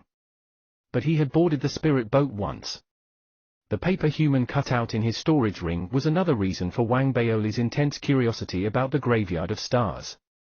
But he knew that he had managed to board the spirit boat because of the paper human cutout in his storage ring, not because he was anyone special. He knew that without a proper placement, he wouldn't be able to stay on the boat even if he were to board it successfully again. History would repeat itself, and he would be chased off the boat by the ferryman. Wang Baoli thought about it for a while. Then, determination filled his eyes. No matter what, he was going to fight for a chance. That being said, before he did anything, he still had other matters to attend to. They were Zhao Yameng, the donkey, and Little Wu. He was in his essence body now. If his essence body were to perish in battle, his true form might suffer some damage, but he would survive and live to die another day. It wasn't the same for them. Should his plan succeed, he would end up in the Graveyard of Stars. There was no way that he was going to bring them along and make them brave the dangers with him. This was a high-stakes gamble that he was making. He was trying to steal the tiger's prey right from its jaws, and there was a high chance that his avatar would perish in the attempt. But it wouldn't be appropriate to leave the trio on the Eye of the Eternal Star either. The mandate that Wang Baoli had only guaranteed his safety while he was on the Eye of the Eternal Star. Once he left the Eternal Star, his absence would result in the trio being engulfed in the Eye of the Eternal Star's scorching waves. This isn't a huge problem. I'll send them to safety on some discrete planet in a nearby civilization. Right now, I might only be able to perform a one-way trip back to Earth from the Divine Eye civilization, but I might be able to perform a two-way teleportation if I teleport from somewhere nearer to Earth.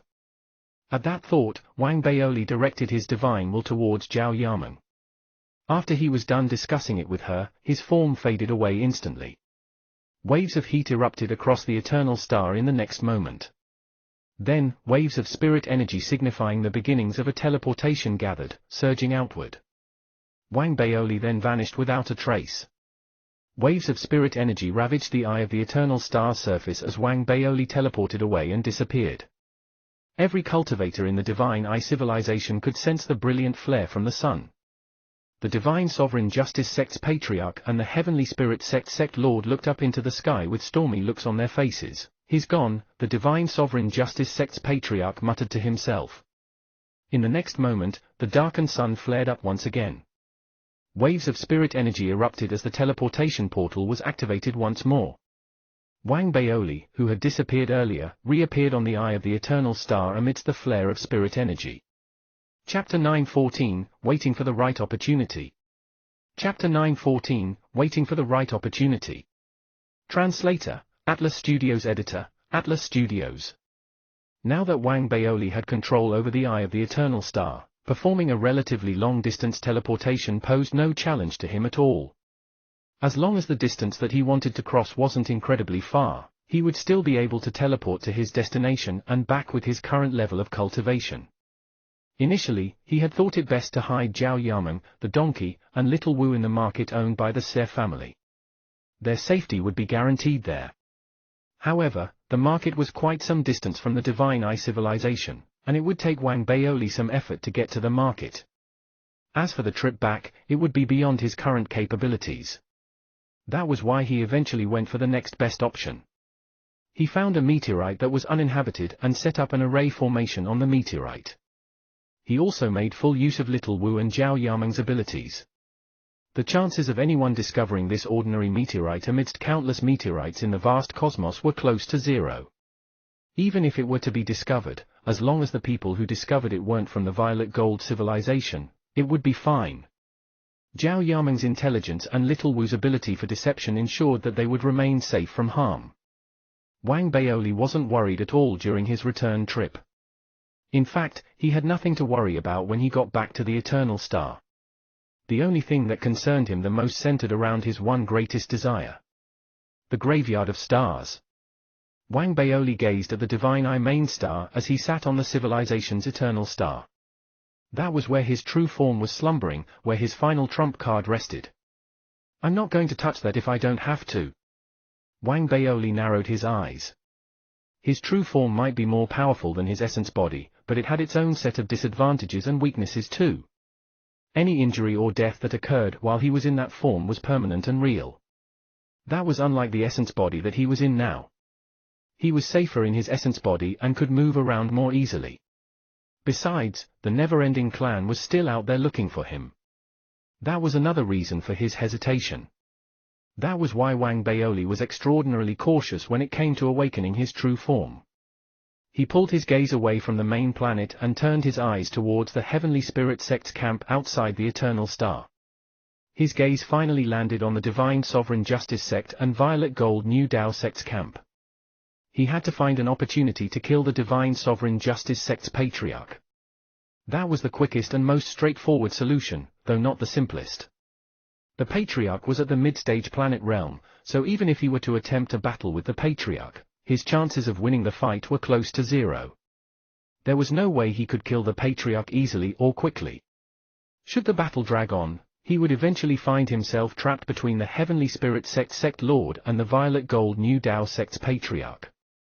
They might even find some way of preventing him from teleporting away. If that happened, his attempt at killing the Divine Sovereign Justice Sect's Patriarch would turn into something else. It would be akin to wrapping himself up like a present and turning up at his enemy's doorstep. What a headache! Wang Baoli rubbed his forehead and decided not to think about the matter for the moment. He shut his eyes and began to meditate. He trained as he meditated so that he might strengthen and stabilize his cultivation at the perfected spirit immortal realm. 7 days passed. Wang Baoli kept an eye on the Eye of the Eternal Star and the Divine Sovereign Justice Sect, as he directed the rest of his energy on his cultivation. Dividing his attention this way meant that he wouldn't be able to obtain optimal results from his training, but fortunately, the results he ended up with were satisfactory. In addition, with the aid of the Eye of the Eternal Star, Wang Baoli also managed to catch the Divine Sovereign Justice Sect's Patriarch leaving camp 3 times within those 7 days. Wang Baoli had gotten a boost to his cultivation from the Eye of the Eternal Star, and yet, he hadn't sensed other planet realm cultivators approaching the Patriarch during those 3 trips. The other planet realm cultivators had been located a considerable distance away from the Patriarch then. During the first trip, Wang Baoli had been seized by temptation, but he had shoved it aside. Then, he had caught the Divine Sovereign Justice Sect's Patriarch leaving camp the 2nd and 3rd time alone. That was when he concluded decisively.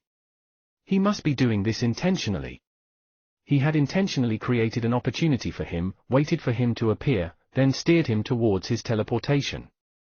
During the 3rd time, the Divine Sovereign Justice Sect's Patriarch had even tried to break through to the late-stage planet realm.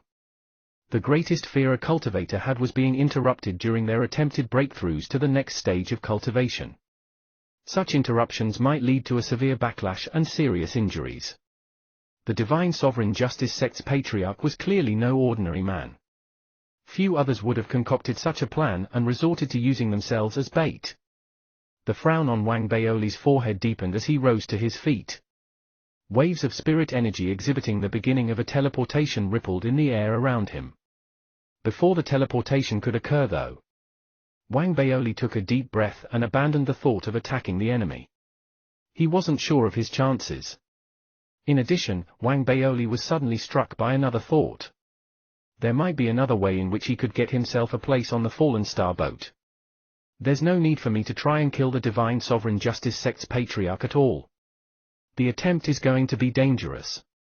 Besides, my chances of succeeding aren't high. There's probably another way to get a placement besides killing the Divine Sovereign Justice Sect's patriarch. I could try and board the boat after the Violet Gold civilization's gotten their placement and try to snatch the rights from them. The prodigy that they've chosen to board the boat isn't going to be at the planet realm. He's probably only at the perfected spirit immortal realm. Wang Baoli narrowed his eyes at that thought. He sat back down and began contemplating the feasibility of his new plan. There are 3 problems that I'll have to deal with. The first is how I'm going to get myself within the vicinity of the spirit boat after I leave the Eternal Star. This problem can be solved by using the Eye of the Eternal Star's teleportation portal. Even if the Violet Gold civilization were to send some powerful Eternal Star realm cultivator to protect the Eye of the Eternal Star, I could still find a chance to sneak in. The second problem is how I'm going to make sure that I can board the boat again. And the third, how do I ensure that the ferryman doesn't stop me from attacking after I boarded the boat? Wang Baoli narrowed his eyes. He wasn't sure of his odds of success in overcoming the last 2 obstacles. He looked down, flipped his right palm over, and pulled out his storage ring. After a moment of hesitation, he sent a wisp of divine will into the ring. Senior, thank you for your help. I was able to gain a breakthrough in cultivation because of your aid. Thank you also for awakening from your rest repeatedly and drawing the Fallen Star boat out. I believe that you did that for one reason only. Wang Baoli directed his divine will carefully. He fell into a moment of contemplation after hearing no reply from within the storage ring. Then, he decided to share his plan openly. This is the situation that I'm stuck with now. Your humble junior is unable to get a placement for the Graveyard of Stars. I'll have to find a way to get onto the boat and fight for my placement. I seek the esteemed senior's aid in boarding the boat and killing my target successfully. Wang Baoli was unsure whether his divine will had reached the paper human cutout inside the storage ring. He had a feeling that the paper human cutout was awake. The spirit boat's appearance had been no coincidence. There was a great likelihood that the paper human cutout inside the storage ring had planned for everything to happen in this fashion. He remembered the slight waves of spirit energy that the paper human cutout had exuded after he had invoked the Tao scripture. He didn't know the reasons behind the paper human cutout's actions, but his instincts told him that the paper human cutout was going to agree to help him board the boat again, and get a placement for the Graveyard of Stars. That was why Wang Baoli didn't panic after he had sent his divine will out. Instead, he began to wait quietly. 15 minutes later, the paper human cutout's creepy laughter rang in his ears. It was a fleeting sort of laughter. The paper human cutout didn't say anything. Yet, at that very instant, Wang Baoli had sensed its approval and consent. It was a strange feeling that he couldn't really explain. Light flickered across Wang Baoli's eyes. He placed his storage ring aside, rose to his feet, and bowed deeply. You have my thanks, senior. Having expressed his gratitude, he put away the storage ring and sat back down, anticipation shining intensely in his eyes. He knew that he simply had to wait now. I have to wait for the spirit boat and for the Violet Gold civilization's cultivators to turn up. Wang Baoli knew that even though the Heavenly Spirit sect had failed their attempt at teleportation at the Eye of the Eternal Star, the sect wasn't going to fixate on their failures. Their goal was to obtain a placement to enter the Graveyard of Stars. It was highly likely that they would find other means of entry. They might buy teleportation rights from other powerful factions or family clans. Wang Baoli didn't spend too much thought on the matter. Now that he had come to a decision, he calmed down gradually and began his cultivation as he waited. Besides maintaining his cultivation at peak condition, he also began to go through his various dharmic treasures and divine powers. Currently, many of his dharmic treasures were either damaged or a few cultivation levels below his current level of cultivation. The quality and strength of the latter group of dharmic treasures were no longer adequate, so he struck them off the list of weapons that he could bring into battle. What he was left with was only the Emperor armor, his divine armament, and the divine justice shield. He had a few other 9th-grade dharmic armaments as well. These might have been precious artifacts to Wang Baoli in the past, but now, the damage they were capable of wouldn't even rival the damage he could inflict with a single flick of his finger. I was advancing too quickly up the cultivation realms. I didn't have time to sit down, refine, and build up my inventory of artifacts. Wang Baoli sighed. His army of puppets had been almost completely decimated after his battle with the right-hand elder. He was now left with his army of dead. Wang Baoli rubbed his forehead. He hadn't lost spirit. He still had his invaluable Emperor armor. Having the armor was better than having tens of thousands of other dharmic treasures. Such a waste though, all those dharmic treasures that I treasured so much in the past. Wang Baoli lifted his right hand with some regret, and a huge megaphone appeared in his hand. Chapter 9:15, The Arrival of the Eternal Star. Chapter 9:15, The Arrival of the Eternal Star. Translator, Atlas Studios. Editor, Atlas Studios. The megaphone had been a long-time companion of Wang Baoli. He had it when he was at the ethereal Tao College. The megaphone had been a tremendous aid numerous times in the past, and he had refined and upgraded it repeatedly. In the end, it had been the lack of suitable materials that had ended his repeated upgrades. He had refined it until it could no longer be refined. Wang Baoli held onto the megaphone and stared at it for a very long time. After some thought, he set it aside and began rummaging through his storage bag again. He pulled out 3 flying swords in the end. They were each of a different color. The blades showed the classic signs of being refined under the Divine Eye Civilization's dharmic armament system. Even though they were sharp, 9th-grade weapons, they were nevertheless merely dharmic treasures at the nascent soul realm. They had been severely damaged, but after Wang Baoli had arrived at the Divine Eye Civilization, he had used them as practice targets when learning the dharmic armament system of the Divine Eye Civilization and had repaired them. Then, there were the 5 ancient copper coins as well. They had been of some help to him too, but they were simply dead weight now. Wang Baoli had kept them because of their unique appearance. Now that he had taken them out again, he took the chance to take another good look at them. He was about to set them aside again when he suddenly let out a sound that was colored with suspicion. Something isn't quite right with these coins. Wang Baoli froze momentarily. He brought the coins closer to his eyes and examined them carefully. He could no longer recall the details of how he had gotten these coins. They seemed to have come from the storage bag of some inner sect disciple's body that he had discovered in the vast expanse Tao Palace ruins, but he wasn't sure. He hadn't spotted anything strange about them in the past, but now, as a perfected spirit immortal realm cultivator, he could see that there was something special about these coins. Especially, the material that the coins were made of. Galactic stone dust? Wang Baoli's eyes widened gradually. He hadn't come across such a material when he had been in the Divine Eye Civilization, but he had seen it being sold in the market that was owned by the Ser family. He knew that this was a precious material required for the crafting of eternal stars. It was worth a fortune and was rare. If one were to calculate its cost based on standard Federation measurements in grams, 1 gram of galactic stone dust would cost at least hundreds of thousands of red crystals. The price of galactic stone dust increased exponentially. After the first 10 grams, Wang Baoli had a feel of the weight of the 5 coins in his hand. He believed that they weighed more than 500 grams. Wang Baoli was worried that he might have made a mistake.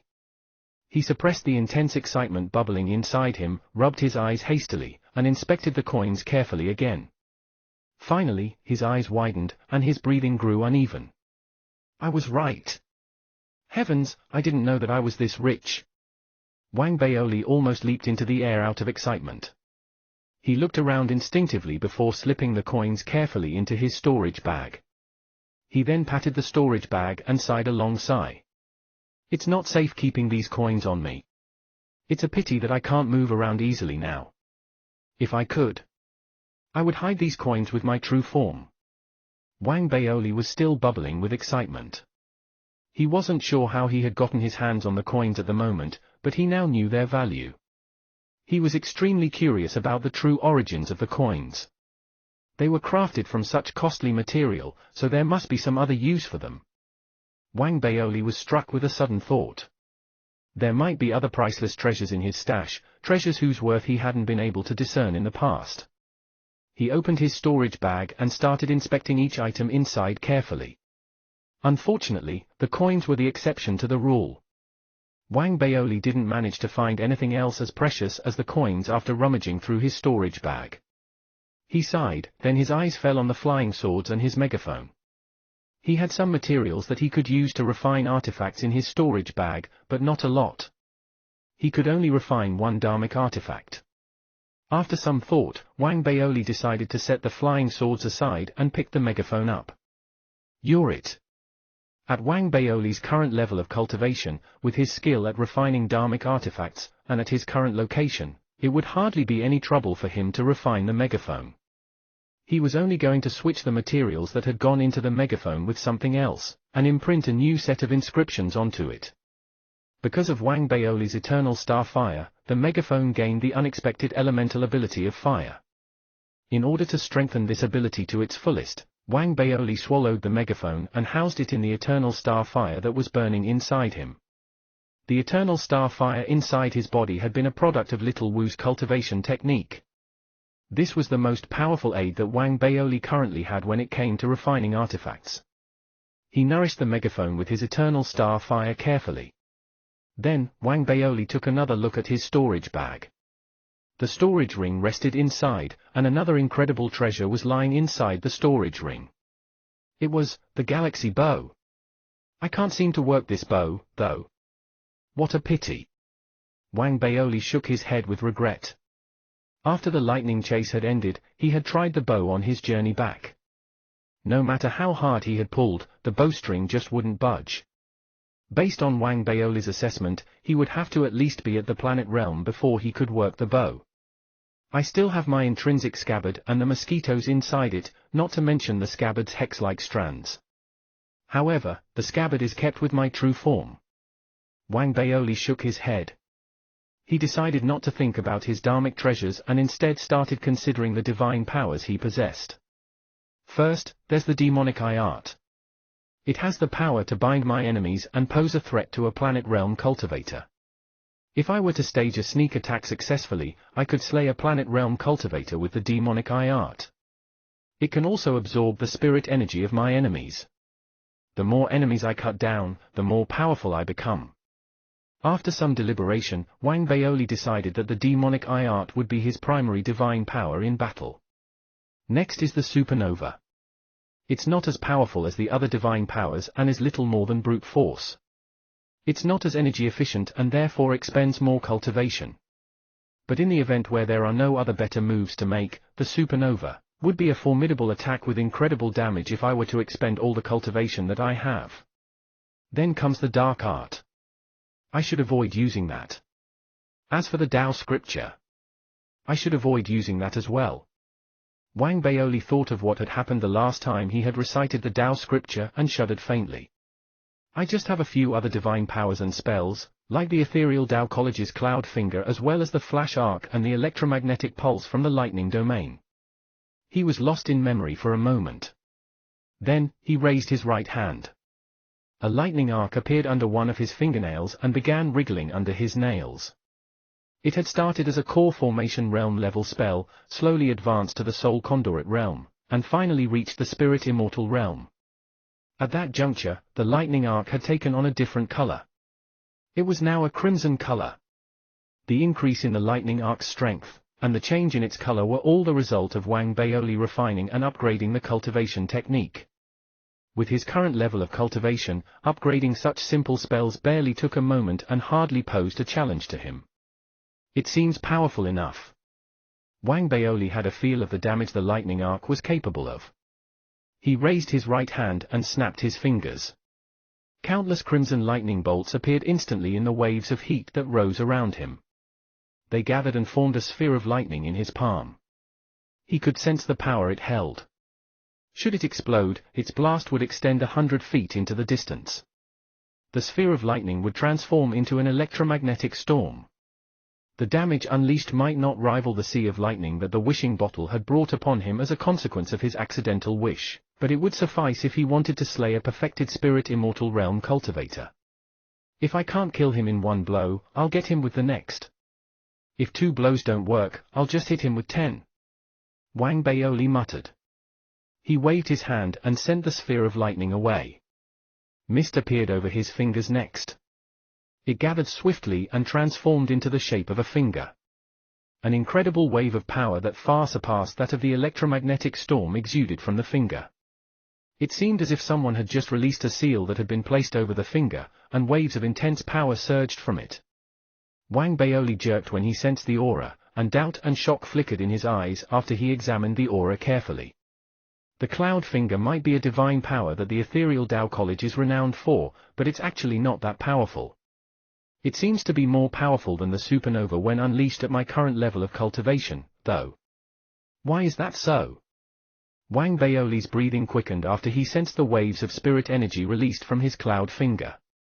There was only one way to explain this. The ethereal Tao College's cultivation techniques aren't as simple as they appear to be. After a moment of contemplation, Wang Baoli decided that he was going to question the patriarch of the ethereal Tao College in detail when he returned to the Federation. He needed to know if the patriarch had invented these cultivation techniques or if he had recovered them from some ancient ruins.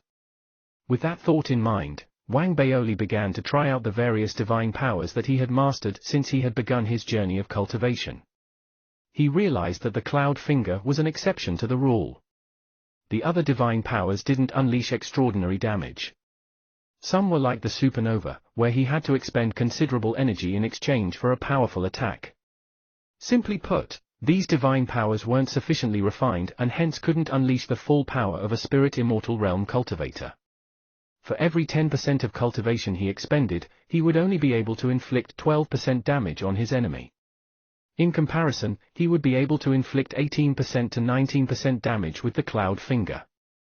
It's a pity that the divine powers other than the demonic eye art that I got in the dark dream have excessively powerful dark art auras. I'll also need to be at the planet realm before I can attempt to master them. Wang Baoli shook his head. His eyes flashed a short moment later. I still have an intrinsic gift, though. Its effects might be limited elsewhere, but I should be able to optimize such effects in the graveyard of stars. This intrinsic gift is an ability that I acquired when I got my stellar nascent soul, the ability to amplify my power through surrounding planets. The bigger the planet, the more powerful I am. Similarly, the closer I am to the planet, the more powerful I get too. In fact, I become stronger with more planets around me. The thought of that was a great boost to Wang Baoli's confidence. He became more assured of his chances in the graveyard of stars. As he was about to deliberate further on his plans, alarm flashed across his face suddenly. He snapped his head up and stared into the distant cosmos. With the aid of the eye of the eternal star, he managed to sense a powerful wave of spirit energy coming from that direction. It dazzled with the brilliance of an eternal star, its blinding light flaring up suddenly and casting its brilliance across half of the Divine Eye civilization. At the border of the Divine Eye civilization and the edge of this sea of light, 2 figures gradually materialized. One was a young man with an arrogant look on his face. The other was an old man dressed in golden robes. The old man was like the sun. As his form materialized into a distinct shape, he seemed to sense something. The old man glanced at the eternal star that Wang Baoli was on. White noise exploded in Wang Baoli's mind when the old man's eyes fell upon him. The eternal star that he was on erupted instantly, erecting a successful defense against the old man's powerful gaze. It didn't stop Wang Baoli from shuddering at the unexpected look. His cultivation became unstable. An eternal star realm cultivator. Chapter 9:16, The Fallen Star Boat Arrives. Chapter 9:16, The Fallen Star Boat Arrives. Translator, Atlas Studios. Editor, Atlas Studios. The brief glance sent Wang Baoli's heart racing and his cultivation into instability. That man was an eternal star realm cultivator. If one were to search the entire never-ending Tao domain, one would find planet realm cultivators to be regarded as mighty figures who had risen above the rest. No matter which faction such a cultivator belonged to, he or she would have a place in its upper echelons. The even more powerful Eternal Star Realm cultivators then, were naturally regarded as the rulers and kings. A civilization that had an Eternal Star Realm cultivator holding the fort was generally safe from other civilizations in the same holy domain. As long as the civilization didn't antagonize other civilizations in the same domain, the latter wouldn't try to intrude upon the former easily as well. The Violet Gold civilization reigned supreme in the 19th domain under the Left Dao holy domain, and yet, such a powerful civilization had only 3 Eternal Star Realm cultivators. Of course, that didn't take into account the fact that the cultivation of the civilization's patriarch was almost at the Star Domain realm. This only served to show the status that was accorded an Eternal Star Realm cultivator in the never-ending Dao domain. As for the Eternal Star cultivator that had just appeared in the Divine Eye civilization, he wasn't the patriarch of the Violet Gold civilization but one of the other remaining 2 Eternal Star Realm cultivators of the civilization. The cultivators of the various sects in the Violet Gold civilization addressed him as Daoist Lin Hai. He hadn't brought along with him a great army, merely bringing one person. He hadn't traveled the cosmos but had spent considerable resources to purchase the ability to teleport across the holy domain. He glanced at the Divine Eye civilization's Eye of the Eternal Star after he had appeared. The look in his eyes was cold. He didn't appear to pay much attention to the Eye of the Eternal Star. Instead, he stood where he had appeared and spoke coolly. "Step forward, Sect Lord of the Heavenly Spirit Sect." His voice wasn't loud, nor was it booming with power, but it swept across the entire Divine Eye civilization, and erupted like a deafening thunder in the minds of every living entity in the civilization. Even Wang Baoli, who was in the Eye of the Eternal Star, heard those words in his head. A dark look descended on his face. He had predicted that the Violet Gold civilization would send an Eternal Star Realm cultivator to the Divine Eye civilization, but he still failed to keep his composure when his prediction came true. An Eternal Star Realm cultivator, Wang Baoli muttered to himself. He stopped keeping such a close eye on what was going on outside the Eternal Star and started to observe from a distance. He began running through his plans as well, contemplating whether he should make any changes. At that juncture, Daoist Lin Hai's words had spread all across the Divine Eye civilization. Every cultivator in the Divine Eye civilization shuddered when they heard that voice. It didn't matter what they had been doing a moment earlier. Even the patriarch of the Divine Sovereign Justice sect wasn't spared. His body trembled as his breathing grew uneven, and he snapped his head up instantly, staring into the skies above the Divine Eye civilization. A second sun had appeared. He wasn't the only one to have observed that sight. The moment Daoist Lin Hai descended upon the civilization, numerous people in the Divine Eye civilization had looked up and seen the peculiar sight in the sky. In the clear skies, where only a single sun should have been, appeared a second sun. As fear and trepidation rippled across the populace, the Heavenly Spirit Sect Lord unleashed his full speed and raced away. He didn't have the time to summon the Spirit Immortal Realm cultivators in his sect. Instead, he raced off alone and finally arrived before Daoist Lin Hai after 15 minutes. Upon his arrival, he immediately cupped his fists in greeting and bowed deeply. "Your humble junior Yuan Lingzi greets the esteemed Daoist Lin Hai. Sect Lord of the Heavenly Spirit Sect, will you admit to your mistakes?" The one who spoke wasn't Daoist Lin Hai but the handsome young man who was dressed in lavish robes and standing next to him. It was obvious that this young man was well respected in the Violet Gold civilization. Even though he was merely at the perfected Spirit Immortal realm, he spoke confidently, and his words were sharp and filled with disapproval. He didn't seem to hold any regard for the Heavenly Spirit Sect Lord. The Sect Lord of the Heavenly Spirit Sect was furious, but he dared not offend the cultivator before him. Therefore, he lowered his head and spoke hastily. "Esteemed Tao disciple, we did encounter unexpected difficulties during our battle with the Divine Eye civilization. But the outcome of the war remained unchanged. We have obtained a placement for the Graveyard of Stars." The Sect Lord ended his speech, then cupped his fists at the expressionless Daoist Lin Hai. He reported everything that had happened since his sect had arrived at the Divine Eye civilization, including the problems that they had encountered and how they had solved those problems. He dared not hide anything from Daoist Lin Hai.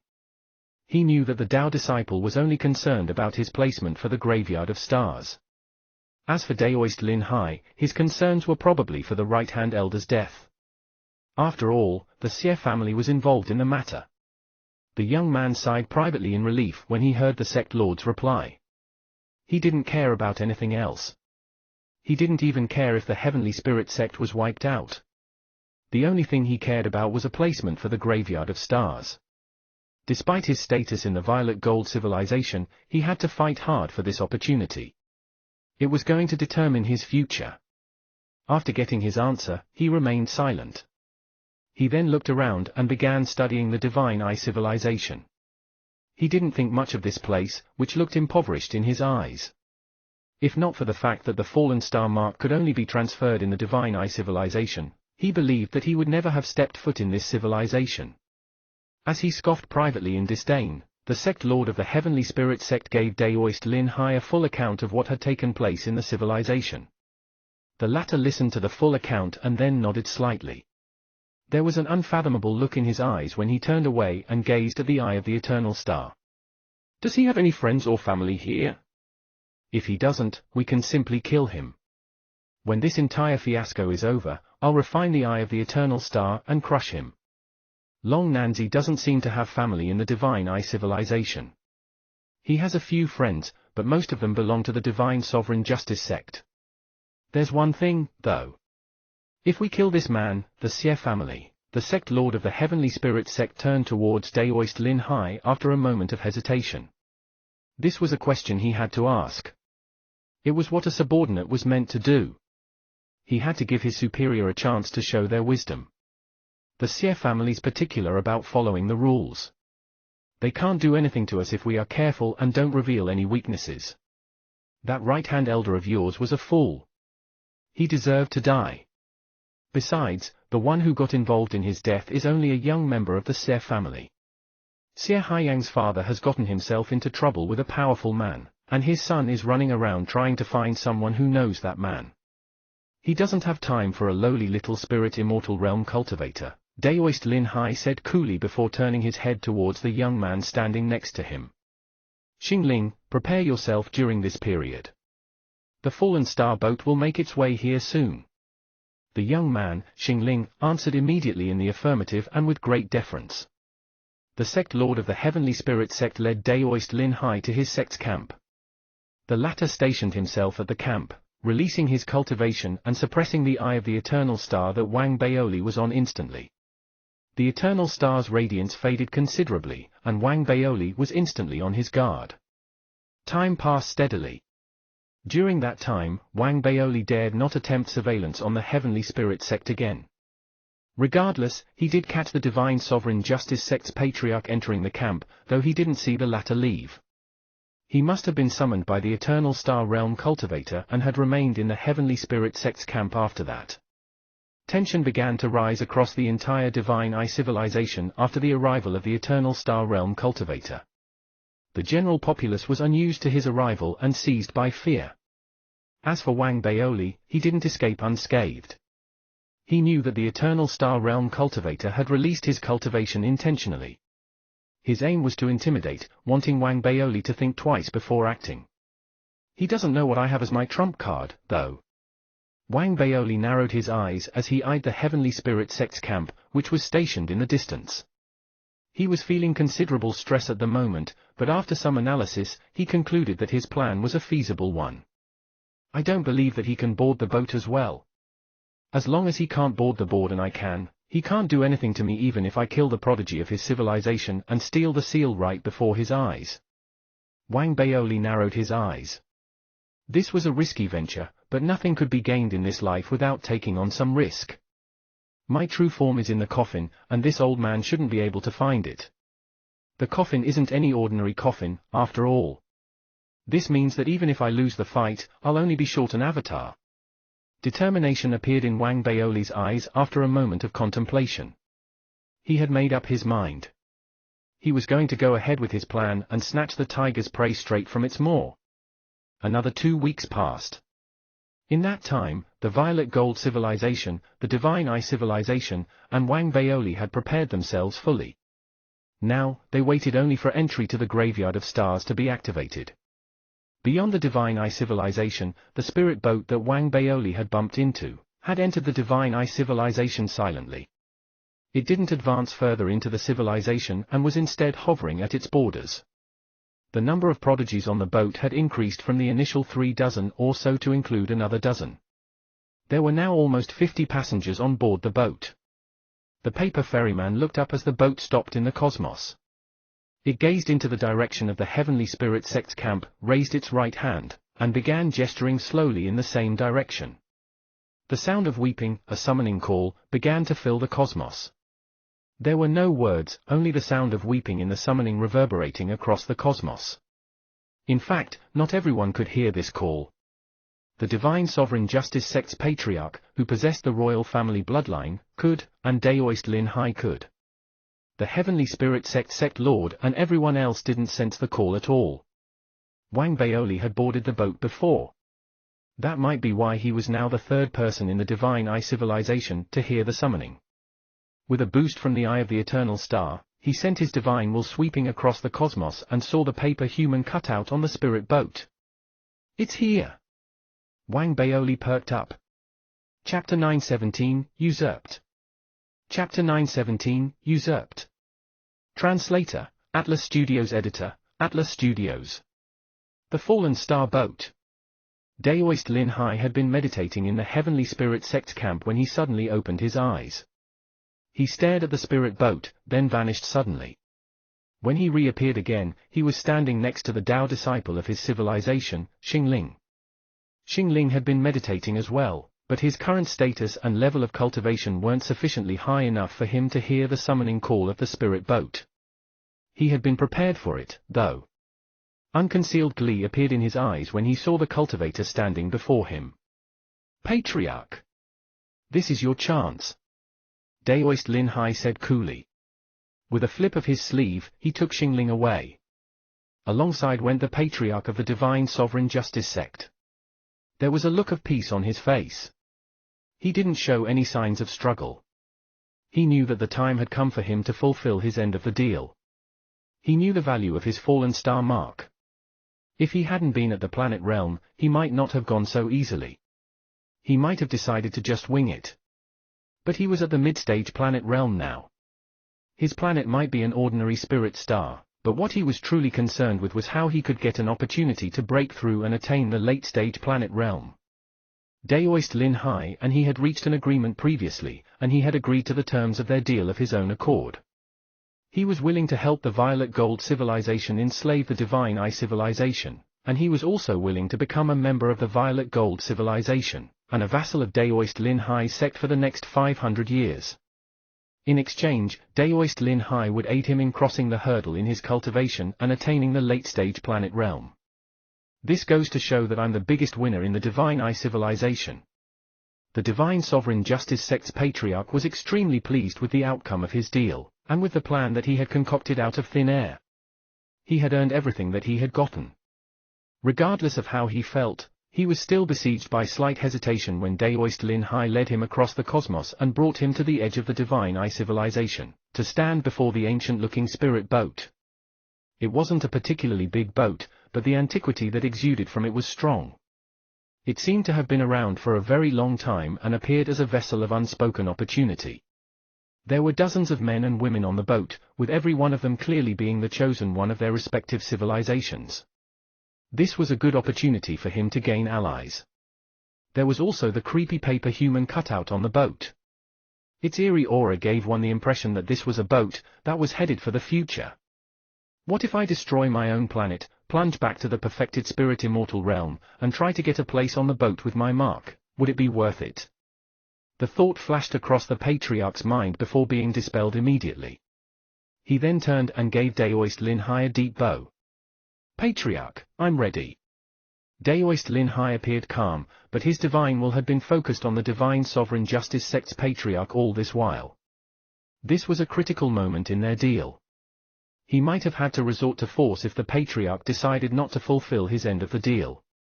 He eyed the submissive look that the Divine Sovereign Justice sect's patriarch gave him and finally nodded slowly. The Violet Gold civilization's Tao disciple, Xingling, stood next to them. However, what he saw was a mere abyss. He couldn't see the spirit boat. Nevertheless, that didn't stop the excitement inside him from growing. He turned towards the Divine Sovereign Justice sect's patriarch immediately when he heard what the latter had said. The Divine Sovereign Justice sect's patriarch didn't hesitate as the other two cultivators stared at him.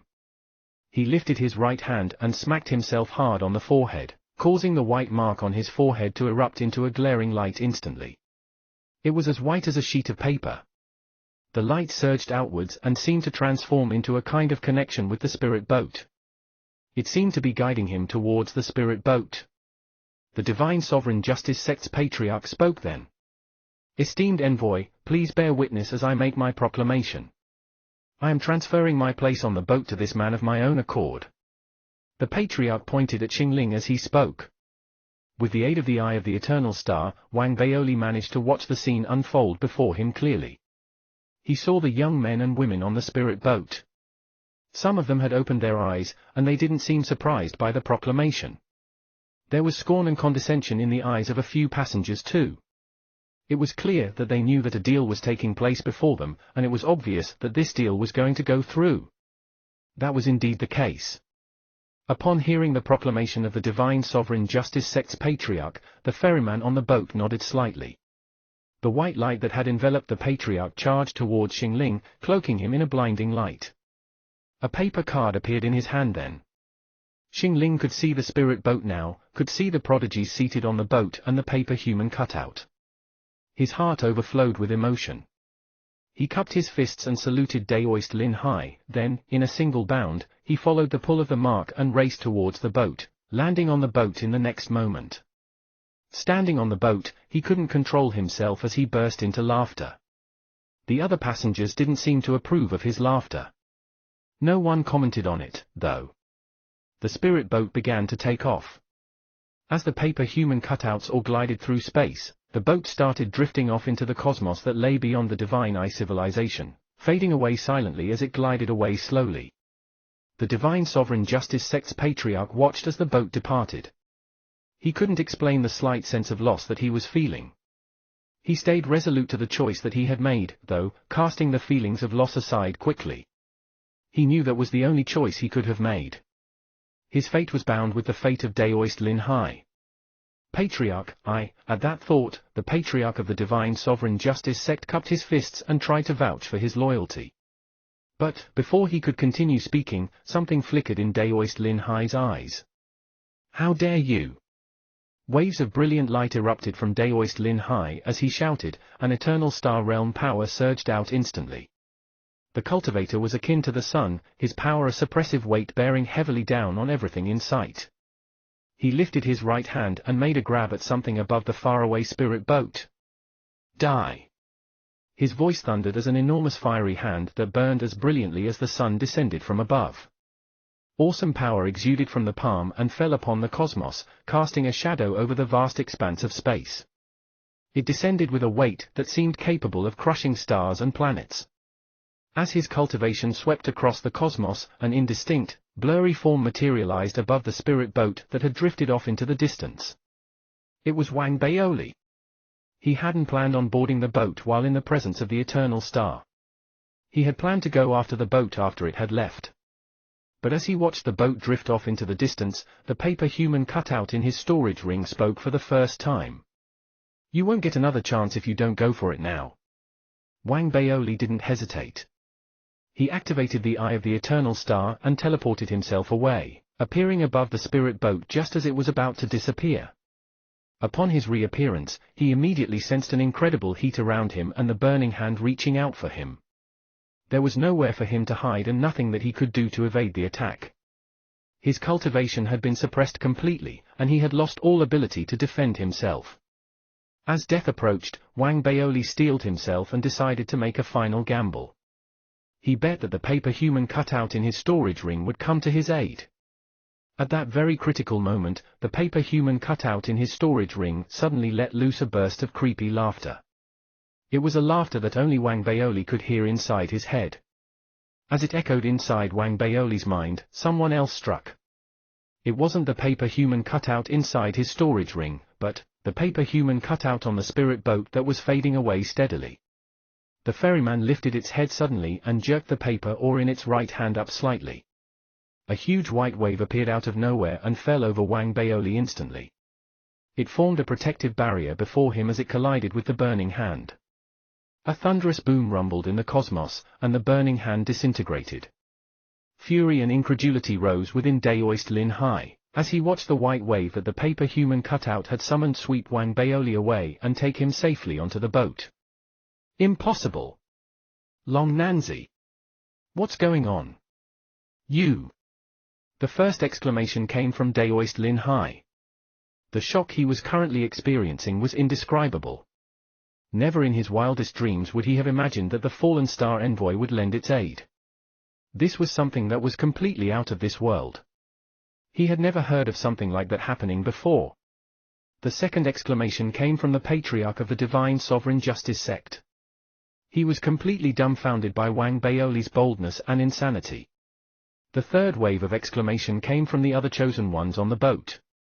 Not all of them had exclaimed in shock, only the dozen newer arrivals had voiced their surprise. What was unfolding before them had stunned them. At the same time, they were also aware of the strange expressions of the other passengers on the boat. Those looks appeared tinged with exasperation and resentment. What was completely absent was shock. The fourth exclamation came from another passenger who was currently on the boat as well. It was Xing Ling. The excitement that he had experienced earlier died as he watched Wang Baoli step onto the boat and, without any hesitation, charge at him. The Emperor armor materialized instantly, and the glare of the divine armament blinded him as the blade slashed mercilessly at him. Chapter 918. Chapter 918 was given a spot. From the moment Wang Baoli appeared, and the star almighty Daoist Lin Hai stepped in to stop him, to the moment when the paper figurine on the boat waved the paper oars, to the moment when Wang Baoli stepped onto the boat along with the white waves that were stirred up. He charged straight towards the prodigy of the purple-gold civilization, Xing Ling. Everything happened in an instant. All the changes happened so quickly that it caught people off guard. It was as if they had practiced it countless times. Lightning flashed and thunder rumbled. Amidst the exclamations of the other prodigies on the boat, as well as the roars of the patriarch of Lin Hai outside the boat, Wang Baoli was like a bolt of lightning. The Emperor's armor materialized, and the divine armament drew a bright arc across the starry sky as it neared. The purple-gold prodigy. If it had been any other perfected spirit immortal, they wouldn't have been able to react in such a sudden turn of events, much less counterattack or dodge. They would have been caught off guard and killed instantly by Wang Baoli's slash. However, Xing Ling was the only candidate for the Tao child of the purple-gold civilization. The purple-gold civilization was nothing in the eyes of the powerful factions, but it was still the overlord of the 19th region. It possessed a wealth of resources that far surpassed the Divine Eye or the Federation. It had conquered other civilizations frequently. With its astonishing resources and battle experience, even though the situation was dangerous and swift, Xing Ling still displayed his extraordinary abilities. After a moment of shock, he didn't dodge. Instead, he instinctively ignited his cultivation. It wasn't just his cultivation that was ignited. There was also the fire of life that erupted at that instant, as if it had been overdrawn. As he stood up, he turned into a ball of flames that surged into the sky. With a low roar, the fire formed a gigantic crimson tiger that pounced towards Wang Baoli. Wang Baoli's pupils constricted. This was the first time he had fought against a prodigy from a major faction, and he immediately felt that it was difficult to deal with. There was no doubt that the prodigies from major factions were clearly much stronger than other cultivators in battle. It wasn't just in terms of combat strength. There was also a difference in their battle awareness. However, Wang Baoli's original plan wasn't to destroy his opponent in both body and soul. Now that his opponent was in such a state, Wang Baoli couldn't guarantee the final outcome. He couldn't guarantee that he would spare his opponent's life. His reaction may be quick, but he doesn't know what's good for him. He's caught himself in a trap. As this thought flashed through Wang Baoli's mind, the two figures on the ship collided with each other. A loud boom reverberated in the air, spreading in all directions. If one looked from afar, one could clearly see that Wang Baoli's divine armament had landed on the Crimson Tiger's head and cut it in half. The Crimson Tiger, which had been cut in half, had no energy left to continue. It exploded on its own at that moment, forming a force of impact. It didn't push Wang Baoli backward, but, pushed behind the Crimson Tiger, Xingling, who was in the midst of the flames, retreated abruptly. It was clear that she was trying to widen the distance between them, trying to break away from her previous passivity.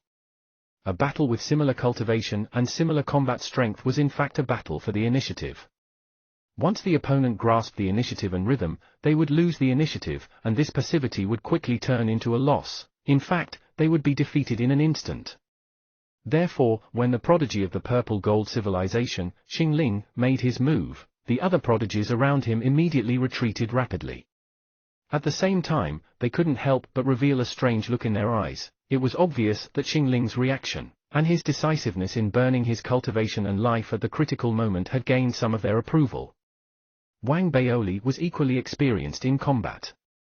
He had known from a long time ago the importance of taking the initiative. Now that he saw that his opponent was about to retreat, how could he agree? He didn't want to delay the battle for too long. Even though he was on the boat now, the paper figurine had helped him arrive, but he didn't have a spot.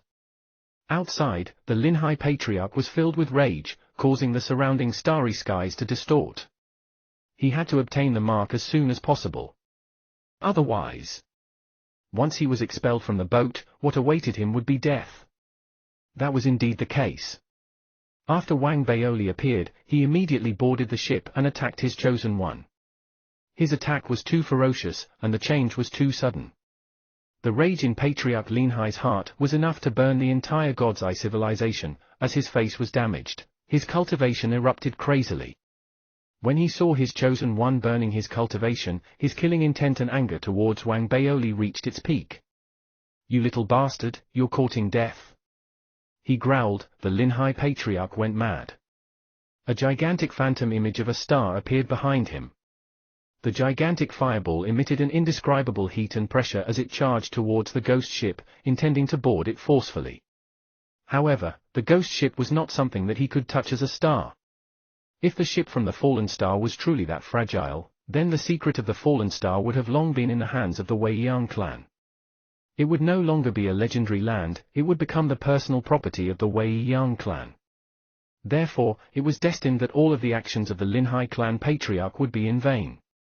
That was exactly the case. Even though the Linhai clan patriarch had gathered the power of his own star, the ghost ship before him seemed to be transparent. It was as if it didn't exist in the same space as him. No matter how he attacked, all his divine abilities would only penetrate through it, making it difficult for him to harm it at all. Seeing this, even though Wang Baoli chose to ignore it, the sense of urgency in his heart was still strong. Therefore, while the purple-gold civilization's prodigy, Xingling, was filled with killing intent, and as if the rage in his heart was rising rapidly, he used the Scarlet Tiger to retreat. A cold glint flashed in Wang Baoli's eyes. He raised his right hand and took out the megaphone that he had remodeled from his storage bag. After the modification, the megaphone had surpassed the 9th grade. It hadn't reached the level of a divine weapon yet, but it had reached the level where it could adapt to the spirit immortal realm. Wang Baoli was especially anxious at the moment, so he didn't hesitate to damage it. The moment he took it out, he placed it right in front of him and roared with all his might. Roar! The roar was like a sudden clap of thunder. After being absorbed by the megaphone, it was channeled with all its might and amplified. It erupted with a frequency that was several times higher than normal. A violent sonic boom and shocking ripples that could be seen with the naked eye were formed. Cracking sounds could be heard coming from within the megaphone. It was clear that it could not hold on any longer and was operating at an overload rate. The speed of the ripples was too fast. In the next instant, they covered Xingling, who was trying to retreat. The sound was difficult to describe, and it was enough to make anyone who heard it go deaf for a short period of time. It would then affect their minds and cause them to feel dizzy. The minds of all the chosen in the area began to buzz. Their expressions were blank for a moment, then filled with shock and shock. If they were already in such a state, then there was no need to even mention Xingling, who was injured and burning his cultivation base. The instant he was covered by the ripples, he felt as if he had been struck by a powerful force. His body trembled, and he let out a blood-curdling scream. His ears lost their hearing instantly, and his vision blurred. An uncontrollable dizziness made him lose his ability to fight. He wanted to resist, but how could Wang Baoli give him the chance? The moment his opponent lost his ability to fight, Wang Baoli approached him at lightning speed. When the Linhai Patriarch saw this, his eyes were about to pop out of their sockets, and he let out a low growl. "You little bastard, how dare you snatch the token and hurt someone? I swear that I will destroy all living beings in your God-Eye civilization. Are you threatening me?" Wang Baoli snorted coldly. He didn't slow down at all. He reached out with his right hand and grabbed the card in Xingling's hand. As for Xingling, Wang Baoli naturally wouldn't kill him directly. Instead, he raised his right hand and formed a seal. He slapped Xingling's forehead and threw him into his storage bag. Then, he looked outside the ship, his eyes bloodshot. The killing intent seemed to have reached its peak. It was the Linhai Patriarch. "When I return, when all is well, it will be time to release the chosen one of your race." With that, he ignored the unsightly and indescribable Linhai Patriarch. Instead, he raised the card high up in the air and shouted at the paper figurine who was rowing the boat. Everyone was flabbergasted. "Thank you, Senior. Now, I have a spot." The paper figurine looked at Wang Baoli and nodded. It began to paddle the paper oars in its hands. Immediately, the boat jolted and set sail again, slowly sailing into the distance. All the elites on the boat had complicated looks in their eyes. They looked at Wang Baoli, who stood there as if he was suppressing them with his radiance, and fell silent. In this battle, not only did Wang Baoli obtain a spot, he also obtained their recognition of his strength. Chapter 919. Chapter 919. Chapter 919, If you're hungry, you must eat. Animated announcement included. Little bastard. As he watched the ghost ship gradually disappear into the distance, Daoist Linhai couldn't help but admit that he had made a mistake this time, even though he was filled with indescribable anger and frustration. He had underestimated Long Nanzi. He didn't rush into the Divine Eye Star and kill him as soon as he arrived. However, he felt depressed because of the Seer family. He really could not rush into the star so decisively. In the end, he had never expected that the other party would be so bold. Most importantly, the paper figurine of the ghost ship had chosen to help the other party. This matter had exceeded his judgment and imagination. According to his knowledge, this had never happened before. As for the threat and counter-threat, they left him in a dilemma. If the other party had killed the chosen of his own civilization, then it would have been fine, but they could have done it together. However, the other party wasn't stupid. They didn't kill him, but captured him alive. He didn't dare to make a decision so easily. He could only squint his eyes and suppress his killing intent, trying to figure out how to deal with the situation. As his expression grew uglier and uglier, and his anger seemed to erupt uncontrollably, cold sweat trickled down his forehead as he watched everything unfold. His face was pale as he stared at the gradually disappearing ship. Wang Baoli, who was standing there, felt waves of emotion surge in his heart. He had to admit that he had underestimated Long Nanzi's courage after all. It was at that moment that he thought of Long Nanzi's past battle achievements. Perhaps it was because Wang Baoli hadn't revealed his viciousness after stepping into the spirit immortal realm, that he had neglected the other party's past. When he was in the spirit realm, he had suffered a loss at the hands of the new Dao sect's Ink Dragon army. He had killed the general's disciple, escaped, and returned to cripple the INK Dragon army. That had earned him the nickname of a madman. Madman. A madman was someone who didn't care about his own life and death. He only wanted to be straightforward. Even if he had to suffer 1,000 losses, he would still destroy 800 of them. A madman was someone who dared snatch food from the jaws of a tiger in front of a mighty figure from a star. Yet, he had succeeded. As he watched Wang Baoli leave on the ship, his mind replayed his battle record and madness. He suddenly felt a strong sense of regret.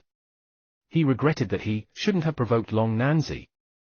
As he felt regret and the Dao Master of Linhai struggled, the shadow of the spirit cruiser became increasingly blurry. It disappeared completely from their eyes. It sped through the starry sky at an indescribable speed, as if it was traveling through the void. Standing on the boat and looking outside, Wang Baoli watched as the starry sky seemed to have turned into a river. It continued to streak past his eyes. This scene made Wang Baoli very clear that the speed of the boat had reached a shocking level. At the same time, he heaved a sigh of relief. After all, the paper figurine that was rowing the boat had also nodded. Now that the boat was moving, it didn't chase him off the boat. This meant that his plan had been a perfect success. Obtaining the card meant that he had a ticket, he had the right to head to the fallen star. With that thought, Wang Baoli relaxed completely. He withdrew his gaze from the starry sky and looked at the nearly 50 prodigies around him. There were men and women among them. They sat at a distance away from each other. It was obvious that they all had their own identities and didn't want to get close to others. Other than the few who had quarreled with Wang Baoli, who had looked at him with a dark expression. The others had different expressions on their faces. Some were surprised, some were curious, and some weren't interested in him at all. "Hi, we meet again." Wang Baoli felt that it was necessary for him to build a good relationship with everyone. He blinked and greeted everyone. However, most of them ignored him. Occasionally, they would snort coldly. It was clear that even though his abilities were recognized, the way he boarded the ship seemed to have violated some taboos, which made everyone displeased. Ingrate.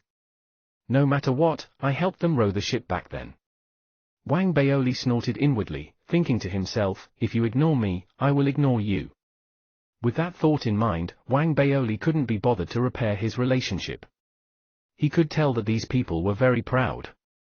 However, he also admitted that the prodigies on the boat did have the right to be proud. None of them were inferior to the prodigies of the purple gold civilization. There were even a few who were stronger than him.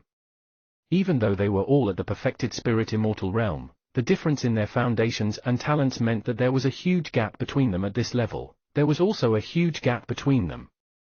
There was one person in particular that caught Wang Baoli's attention. It was a woman. She wore a mask on her face, so he couldn't see her face clearly. He could only see that the face carved on the mask was an extremely beautiful and cold face. Wang Baoli had just taken a few glances when the woman seemed to notice something. She looked at Wang Baoli as well. There wasn't a hint of emotion in her eyes. Her gaze, which was as if she was looking at a dead person, didn't seem to have much effect on Wang Baoli. His expression remained the same. Instead, he smiled at her. A glint flashed in the woman's eyes, and she ignored Wang Baoli. Wang Baoli raised an eyebrow. He thought to himself, with his status as the most handsome man in the Federation and his appearance, he smiled at her. She actually ignored him, and he snorted in his heart. Most people who wear a beauty mask are probably too ugly. After muttering to himself, Wang Baoli found an empty space and sat there, thinking about the gains and losses of this trip and how he would use his relationship with the paper figurine in his storage ring. After arriving at the meteorite land, he would be able to obtain good fortune through this opportunity. I'll be promoted to a planet. Wang Baoli narrowed his eyes filled with anticipation. Time passed slowly. The spirit cruiser continued to move forward without a pause, as if Wang Baoli was the last person to board the ship.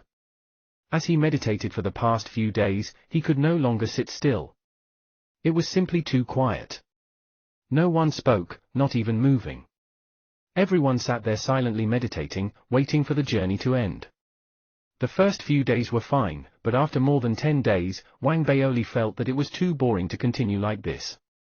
Under the scrutiny of others, he stood up and walked to the head of the boat. "Senior, you've worked hard.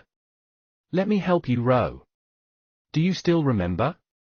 I love rowing the most." The moment Wang Baoli spoke, he immediately attracted the attention of even more people. Those elites who had seen him row before had ugly expressions on their faces.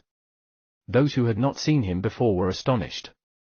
As they watched, Wang Baoli stood there and waited for a long while. When he saw that the paper figurine was ignoring him, Wang Baoli sighed. Although it was a little awkward for everyone to look at him like that, his skin was thick, it was even more exaggerated than his combat strength. He coughed, cupped his fists, and bowed deeply at the paper figurine. "Thank you for your understanding, Senior. I know that Junior is going to seek opportunities next, so I don't want to tire myself out. Thank you again, Senior." As he said that, Wang Baoli turned around and returned to the place where he had been meditating previously. Amidst the strange expressions of the others, he sat upright and upright. He didn't pay attention to the gazes of the people around him. Wang Baoli, who was sitting there, fell silent for a moment before he couldn't help but look around again. Is this the number of people in the Fallen Star Land this time? He had secretly observed everyone. He had made a mental comparison over the past few days. Other than the woman in the mask, the others were also far ahead of their peers. However, he felt that it would not be difficult for him to defeat them. At the same time, not only had he observed all the chosen on the boat, he had also paid attention to the decoration and structure of the boat several times. The thing that caught his attention the most was the altar placed at the rear of the boat. This altar seemed to be made of wood, and there was nothing special about it. There was an incense that seemed to burn forever on it, and there was also a plate of red fruits. There were 7 of them. Wang Baoli, who had nothing to do at the moment, felt that since he could no longer continue rowing, his attention was involuntarily drawn to the fruits. These fruits should be edible, they seemed to taste pretty good. Wang Baoli looked at the fruits, blinked, and instinctively rubbed his stomach. He was filled with excitement as he told everyone the good news. With one thought, Eternal Animation had produced a pilot trailer. As a long series, it was expected that the first season of the summer vacation would be released this year. Penguin Pictures, Tencent Video, and TV and US film production have been polished for a long time. It is also the first animation to be released in Urgent. Fellow Taoists, go and take a look. There are 2 ways to watch the trailer: 1, my Weibo. 2, my WeChat public account. Both search for Urgent. Chapter 920. Chapter 920, Chapter 920, I Make a Wish. Wang Baoli didn't think that he was greedy. It was because the red fruit was very tempting and looked delicious. That was why he couldn't help but want to eat it. That must be the case. Otherwise, as an origin dharmic body, I don't even have real internal organs. Why would I want to eat? Wang Baoli rubbed his belly and looked at the red fruits. He found them even more repulsive. Wang Baoli felt that he had to eat these repulsive foods. That would be the greatest punishment for them. With that thought, he was instantly energized. However, Wang Baoli also understood it was obvious that many of the fruits had been placed there. Furthermore, no one else had taken them after so many days. That was enough to explain the problem. It was almost certain that the fruits could not be obtained by the prodigies on the boat. Either there was a restriction or the paper figurine that was rowing the boat did not allow it. If there is a restriction, it's fine. At most, I won't punish them. But if the paper figurine doesn't allow it... Wang Baoli blinked. He felt that he had some relationship with the paper figurine that was rowing the boat. The paper figurine in his storage ring must be related to the other party, and it was highly likely that they knew each other. This gave Wang Baoli confidence. He thought that it was fine if he didn't let him help with the rowing and let him eat the fruit. Thinking of this, Wang Baoli immediately stood up from his meditation. He stood up, he quickly attracted the attention of the surrounding elites. Wang Baoli was undoubtedly an extremely unique individual among them. It was one thing for him to come up to row the boat previously, but now, with the help of the Fallen Star emissary, he had once again boarded the boat and snatched the spot in front of everyone. All of this meant that the other party was special.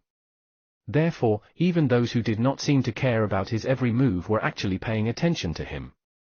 This was especially true for Li Linzi, Wang Yishan, and the others, who had previously had conflicts with him.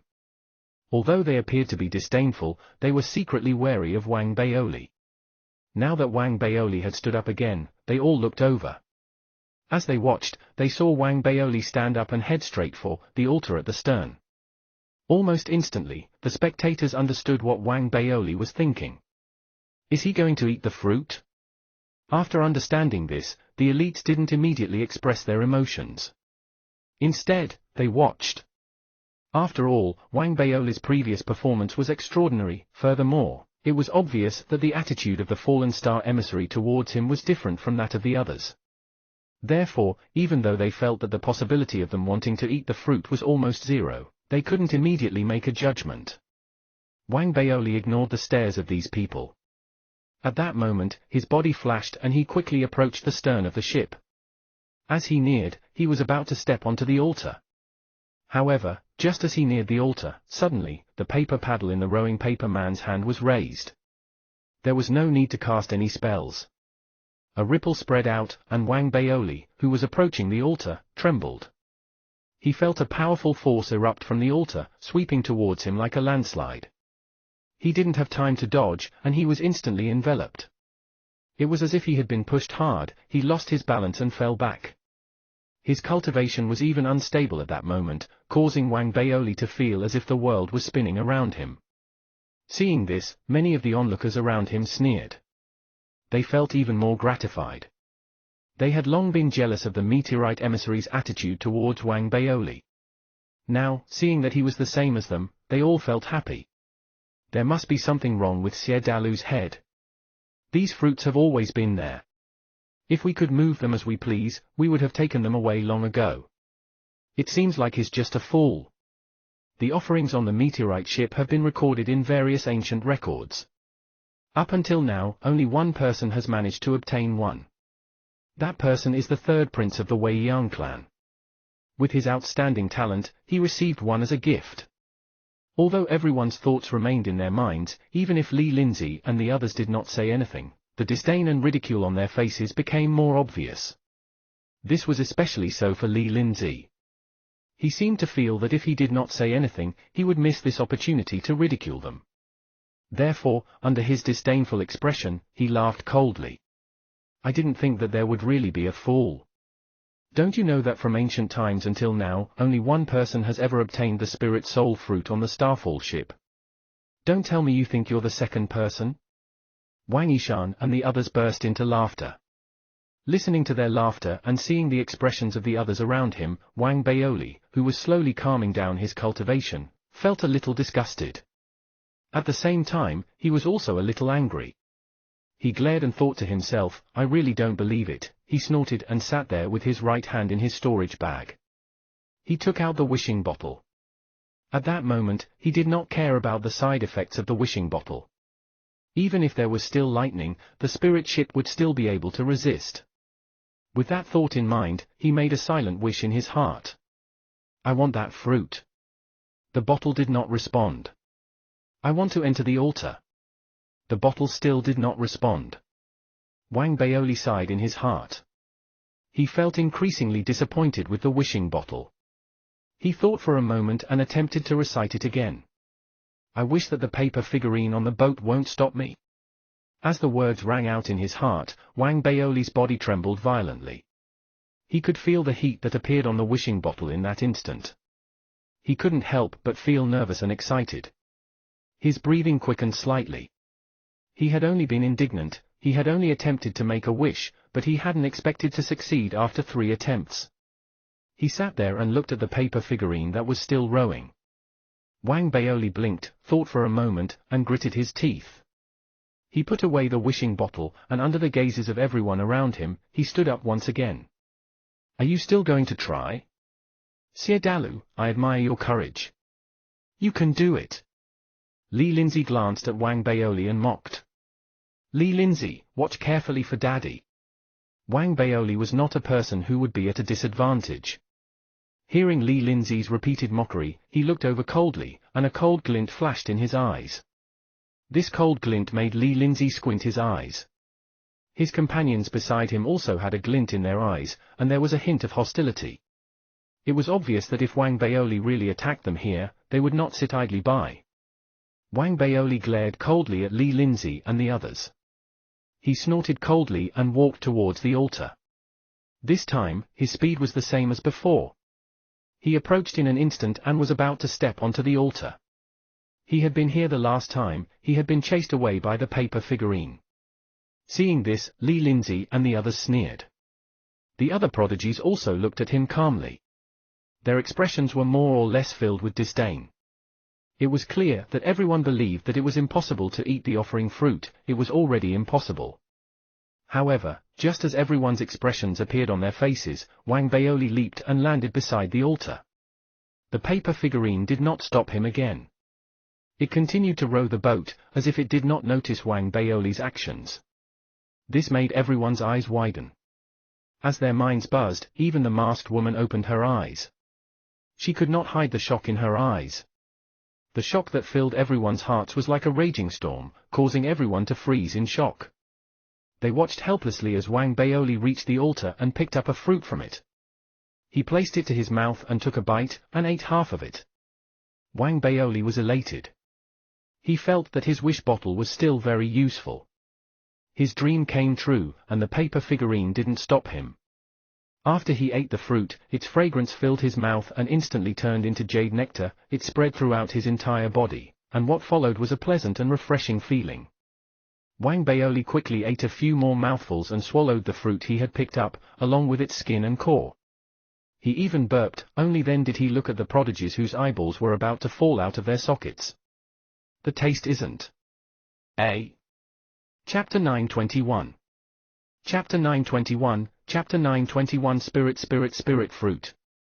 Before Wang Baoli could finish his sentence, his eyes widened like everyone else's.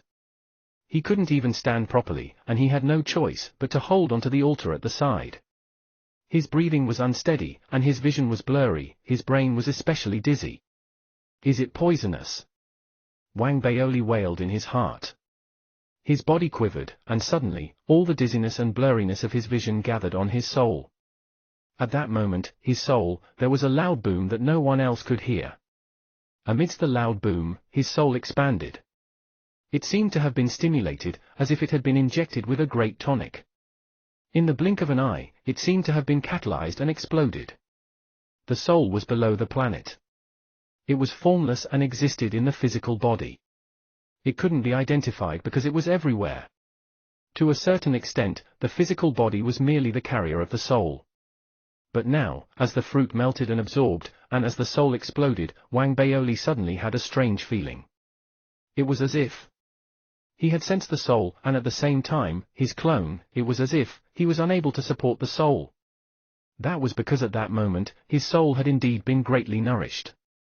It was on the verge of breaking through in the blink of an eye. It had grown so much larger that it had exceeded the limits of what his body could support. This feeling was as if the clothes he had been wearing had shrunk by a size. Wang Baoli wasn't used to the tense feeling. It took him a long while before he managed to stabilize himself. He no longer held onto the altar. Instead, he tried to raise his right hand. However, when the command for this action was given, even though he raised his right hand instantly, Wang Baoli could sense that his body's reaction was a little slow. However, he quickly understood that it wasn't because his body was slow, it was because his soul had become stronger, and his reaction speed had become faster. This fruit is a good thing. After realizing this, Wang Baoli was ecstatic. In reality, he knew very well that the success rate of advancing to a planet seemed to have nothing to do with the soul. That was because there weren't many things in the world that could allow one's soul to explode at the level of a spirit immortal. In reality, the soul and the cultivation to break through to a planet were closely related. It could be said that this fruit had increased his success rate of breaking through by more than half. As for the other uses, Wang Baoli wasn't an alchemist, and he didn't know the details of this fruit, so he didn't know yet. But it didn't matter. Someone had told him. The person who had told him was the masked woman. This fruit is called the spirit fruit, and it only grows in the fallen stars. There aren't many in the outside world, but among the endless wonder fruit, this fruit is known as the #1 supplementary item for a spirit immortal to break through to a planet. Although its function is only to raise the soul of cultivators and push them to their limits, it has another hidden function. That is, the chances of fusing with immortal planets and even special planets will be higher. The masked woman spoke slowly. When she spoke, Wang Baoli's body trembled. Without any hesitation, he immediately picked up another fruit. As for the others, they were clearly aware of this, however, they were still in shock. The reason for their shock was not what the masked woman had said. It was because they had recovered from their shock.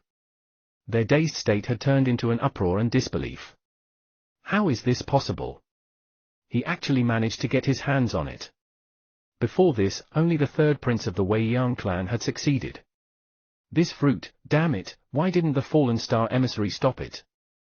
The commotion caused the entire ship to turn noisy from its previous silence. More than half of the prodigies in the area stood up immediately.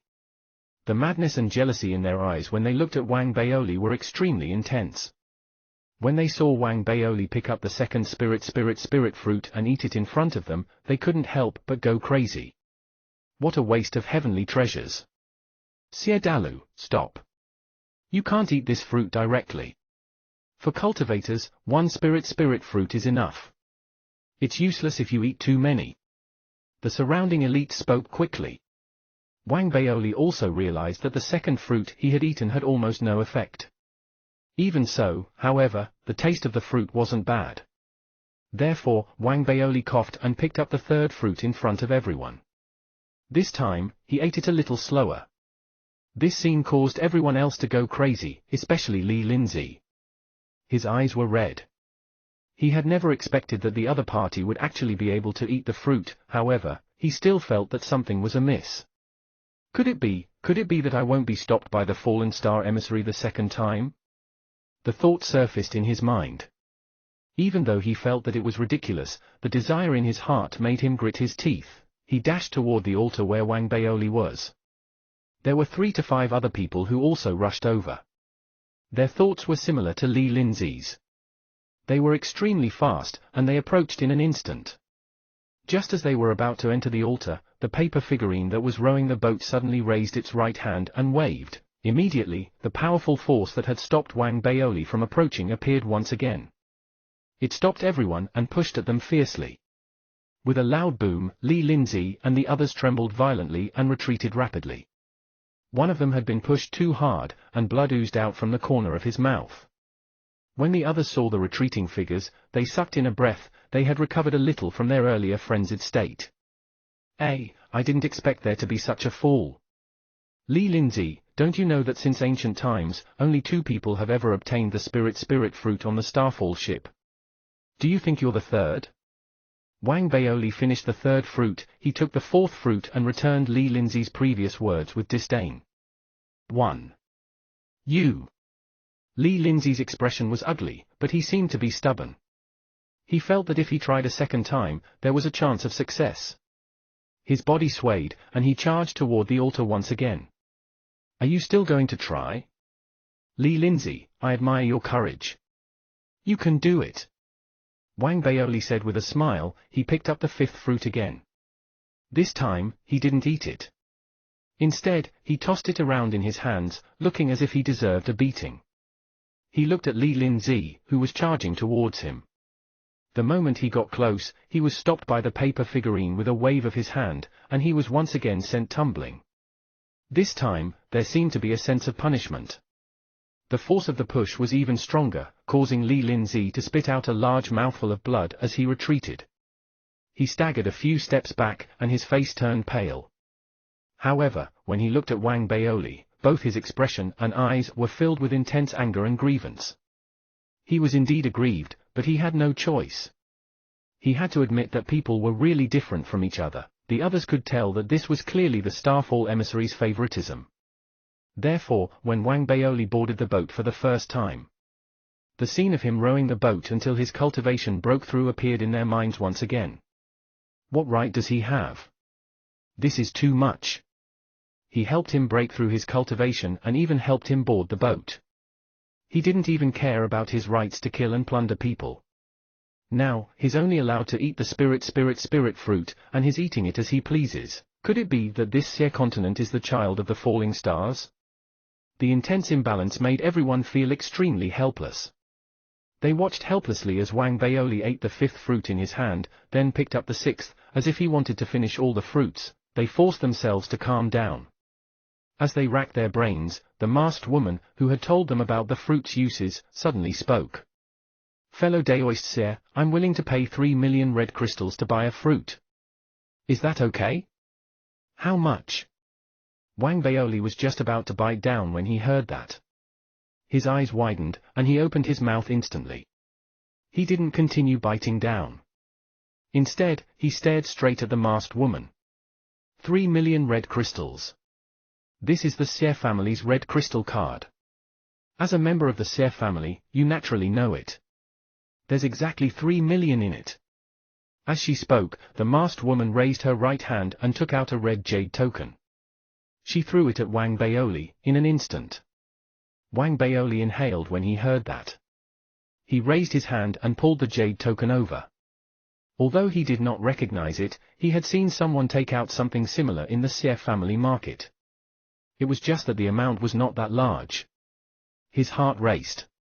He looked at the fruit with the teeth marks in his hand, then at the remaining one on the altar. Suddenly, he felt endless regret. Heavens, how many red crystals did I eat before?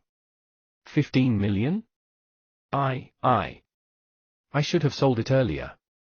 Chapter 922. Chapter 922, The Lightning Tribulation, continued. Just as Wang Baoli was deep in thought, remorseful over the loss of the 15 million red crystals, the eyes of the other elites on the ship flashed.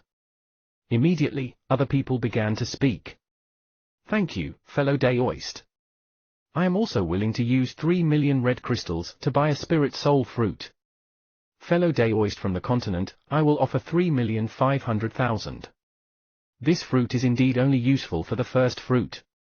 It is practically useless for the rest. Furthermore, you have eaten quite a lot.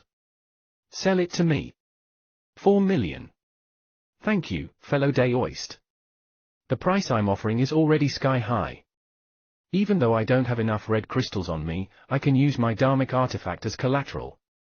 Wang Baoli was filled with even more regret as the others spoke one after another. He sighed and slowly narrowed his eyes. Someone had offered 4 million, but Wang Baoli felt that the masked woman had remained as cold as ever. However, she didn't participate in the taunts and didn't hide her words. This made him feel good about her. He also understood that on the ship, or perhaps in the fallen star that he was about to head to, he was still a little weak. 4 million and 3 million are a huge fortune to me. There's no need to be so greedy. At the thought of this, a strange light appeared in Wang Baoli's eyes. He raised his right hand and waved it. Immediately, he rolled up the only remaining spirit fruit on the altar and threw it at the masked woman. In order to avoid any misunderstandings, he spoke at the same time. There's a first-come, first-served basis for doing things. I'm from the Xie family, so I have to abide by the principles. The moment Wang Baoli rolled up the spirit fruit and said those words, the masked woman's body turned blurry. Before anyone could fight over it, she had already appeared outside the altar. She raised her right hand and grabbed the spirit fruit that Wang Baoli had taken out. With the fruit in her hand, the masked woman raised her head and looked deeply at Wang Baoli. The coldness in her eyes softened considerably. She nodded slightly and returned to the spot where she was meditating, ignoring the greedy gazes of everyone around her. She swallowed the fruit in one gulp. Everyone, I've bitten the spirit fruit in my hand and damaged its skin a little. If you don't mind, let's auction off the final fruit. The highest bidder will get it. Wang Baoli coughed. After attracting everyone's attention, he raised the spirit fruit with his teeth mark in his hand and spoke with anticipation. He looked at the spirit fruit in his hand. Even though there were obvious teeth marks on it, the surrounding prodigy's eyes were burning with passion. After a short period of silence, the sound of an opening bid was heard. The price soared. It went from 3 million to 5 million. Wang Baoli was shocked as well. The sudden arrival of wealth had caught him off guard. However, that didn't mean that the prodigies were stupid and rich. To them, the fact that they were the prodigies of their respective families and powers, and that they were qualified for the meteorite meant that they had high hopes. To them, wealth was something they could afford as long as it wasn't an exaggeration. In their minds, the opportunities and treasures that could be purchased were worth it as long as they were useful to them. The spirit fruit could not only increase the chances of their planet, they could also obtain the possibility of merging with the immortal planet or even a special planet. That way, they would not be left behind. Just like that, after a round of competition, the spirit fruit with Wang Baoli's teeth mark was finally bought by Li Linzi. The price he offered was so high that it was almost an exaggeration. 9 million! Li Linzi roared. His eyes were red. He was afraid that Wang Baoli would not sell it to him, so he simply offered a sky-high price. When the others heard the price, they couldn't help but gasp. They hesitated and remained silent. Seeing this, Wang Baoli's eyes lit up. Li Linzi was overthinking things. If he had offered a normal price, it wouldn't have been a big deal. Wang Baoli was completely moved by the price. These people are F***ing rich. Wang Baoli suddenly felt energized. He realized that during this trip to the fallen star, he might not have been lucky enough to obtain a good planet to fuse with. Instead, he might have been able to make a fortune here. With that thought in mind, Wang Baoli saw that the others had stopped talking. He was about to nod, but thinking that he was someone with status, he cleared his throat and pretended to look down on wealth like dirt. He waved his hand lightly. "Since you haven't continued, I'll sell you." Li Lindsay was nervous and excited, but he still felt aggrieved. However, he had no choice but to suppress it. He quickly handed over 3 red crystal cards and completed the transaction with Wang Baoli. After receiving the spirit fruit, he ignored the teeth marks on it and swallowed it in one gulp. He then sat down cross-legged and began meditating. Previously, there had been people who said that Wang Baoli had wasted heavenly treasures, but that was mostly due to jealousy. If it had been anyone else, they probably wouldn't have swallowed the spirit fruit. Instead, they would have swallowed it directly. After all, only by eating it would they truly be counted as his own. He had easily earned 12 million red crystals. With such a large amount of wealth that he had never, even in his dreams, thought he would never have, Wang Baoli felt a little dizzy. After a long while, he recovered, his eyes were filled with a fanatical glow. "I want to go to the Xie family market and buy 29 heavens lightning spirits. I want to buy 20 catties of water cloud heavenly river. I also want to buy the heaven and earth spirit boat that is worth millions." As he thought about it, while he was excited, he suddenly felt that the 10 million didn't seem like a lot. Therefore, he quickly scanned the surroundings of the altar and realized that there was nothing to sell. He scanned his surroundings again. "It's gone." After confirming that there was indeed nothing on the boat that he could sell, Wang Baoli sighed with some regret. He was just about to leave the altar when Wang Baoli suddenly saw a familiar bright glow appear in the distant starry sky that was like an oil painting under the speed of the ghost ship. "This is..." Wang Baoli's eyes widened in that instant, and the bright glow instantly reached a blinding level. It charged straight for the ghost ship. It was so fast that the moment everyone else noticed it, the light had already closed in on them. It turned into a giant bolt of lightning that was 30 feet thick and headed straight for the ghost ship. A loud boom rang out. The ship was unharmed, but everyone on board was shocked. Even the masked woman opened her eyes and was on high alert. Everyone else was the same. An enemy attack? Why is there lightning all of a sudden? The size of this bolt of lightning is already comparable to the heavenly tribulation. While everyone was shocked, they didn't notice that even though Wang Baoli was similarly shocked, his eyes flashed with guilt. Others didn't know why the lightning had arrived, but Wang Baoli already knew the answer. It was a side effect of the wishing bottle, and it was clearly more terrifying than before. It was especially so when he thought about how the spirit cruiser was traveling at an astonishing speed. However, it was still caught up by the lightning. From this, one could see how astonishing the speed of the lightning was. The magnitude of the lightning also made Wang Baoli nervous. Based on his experience, lightning like this would appear countless times in the future. "I believe that this spirit cruiser can withstand it." Wang Baoli quickly comforted himself. He was even more worried about being discovered, so he immediately put on the same expression as the others. However, just as he was consoling himself, in the next moment, a second bolt of lightning struck, followed by a third, a fourth, and a fifth.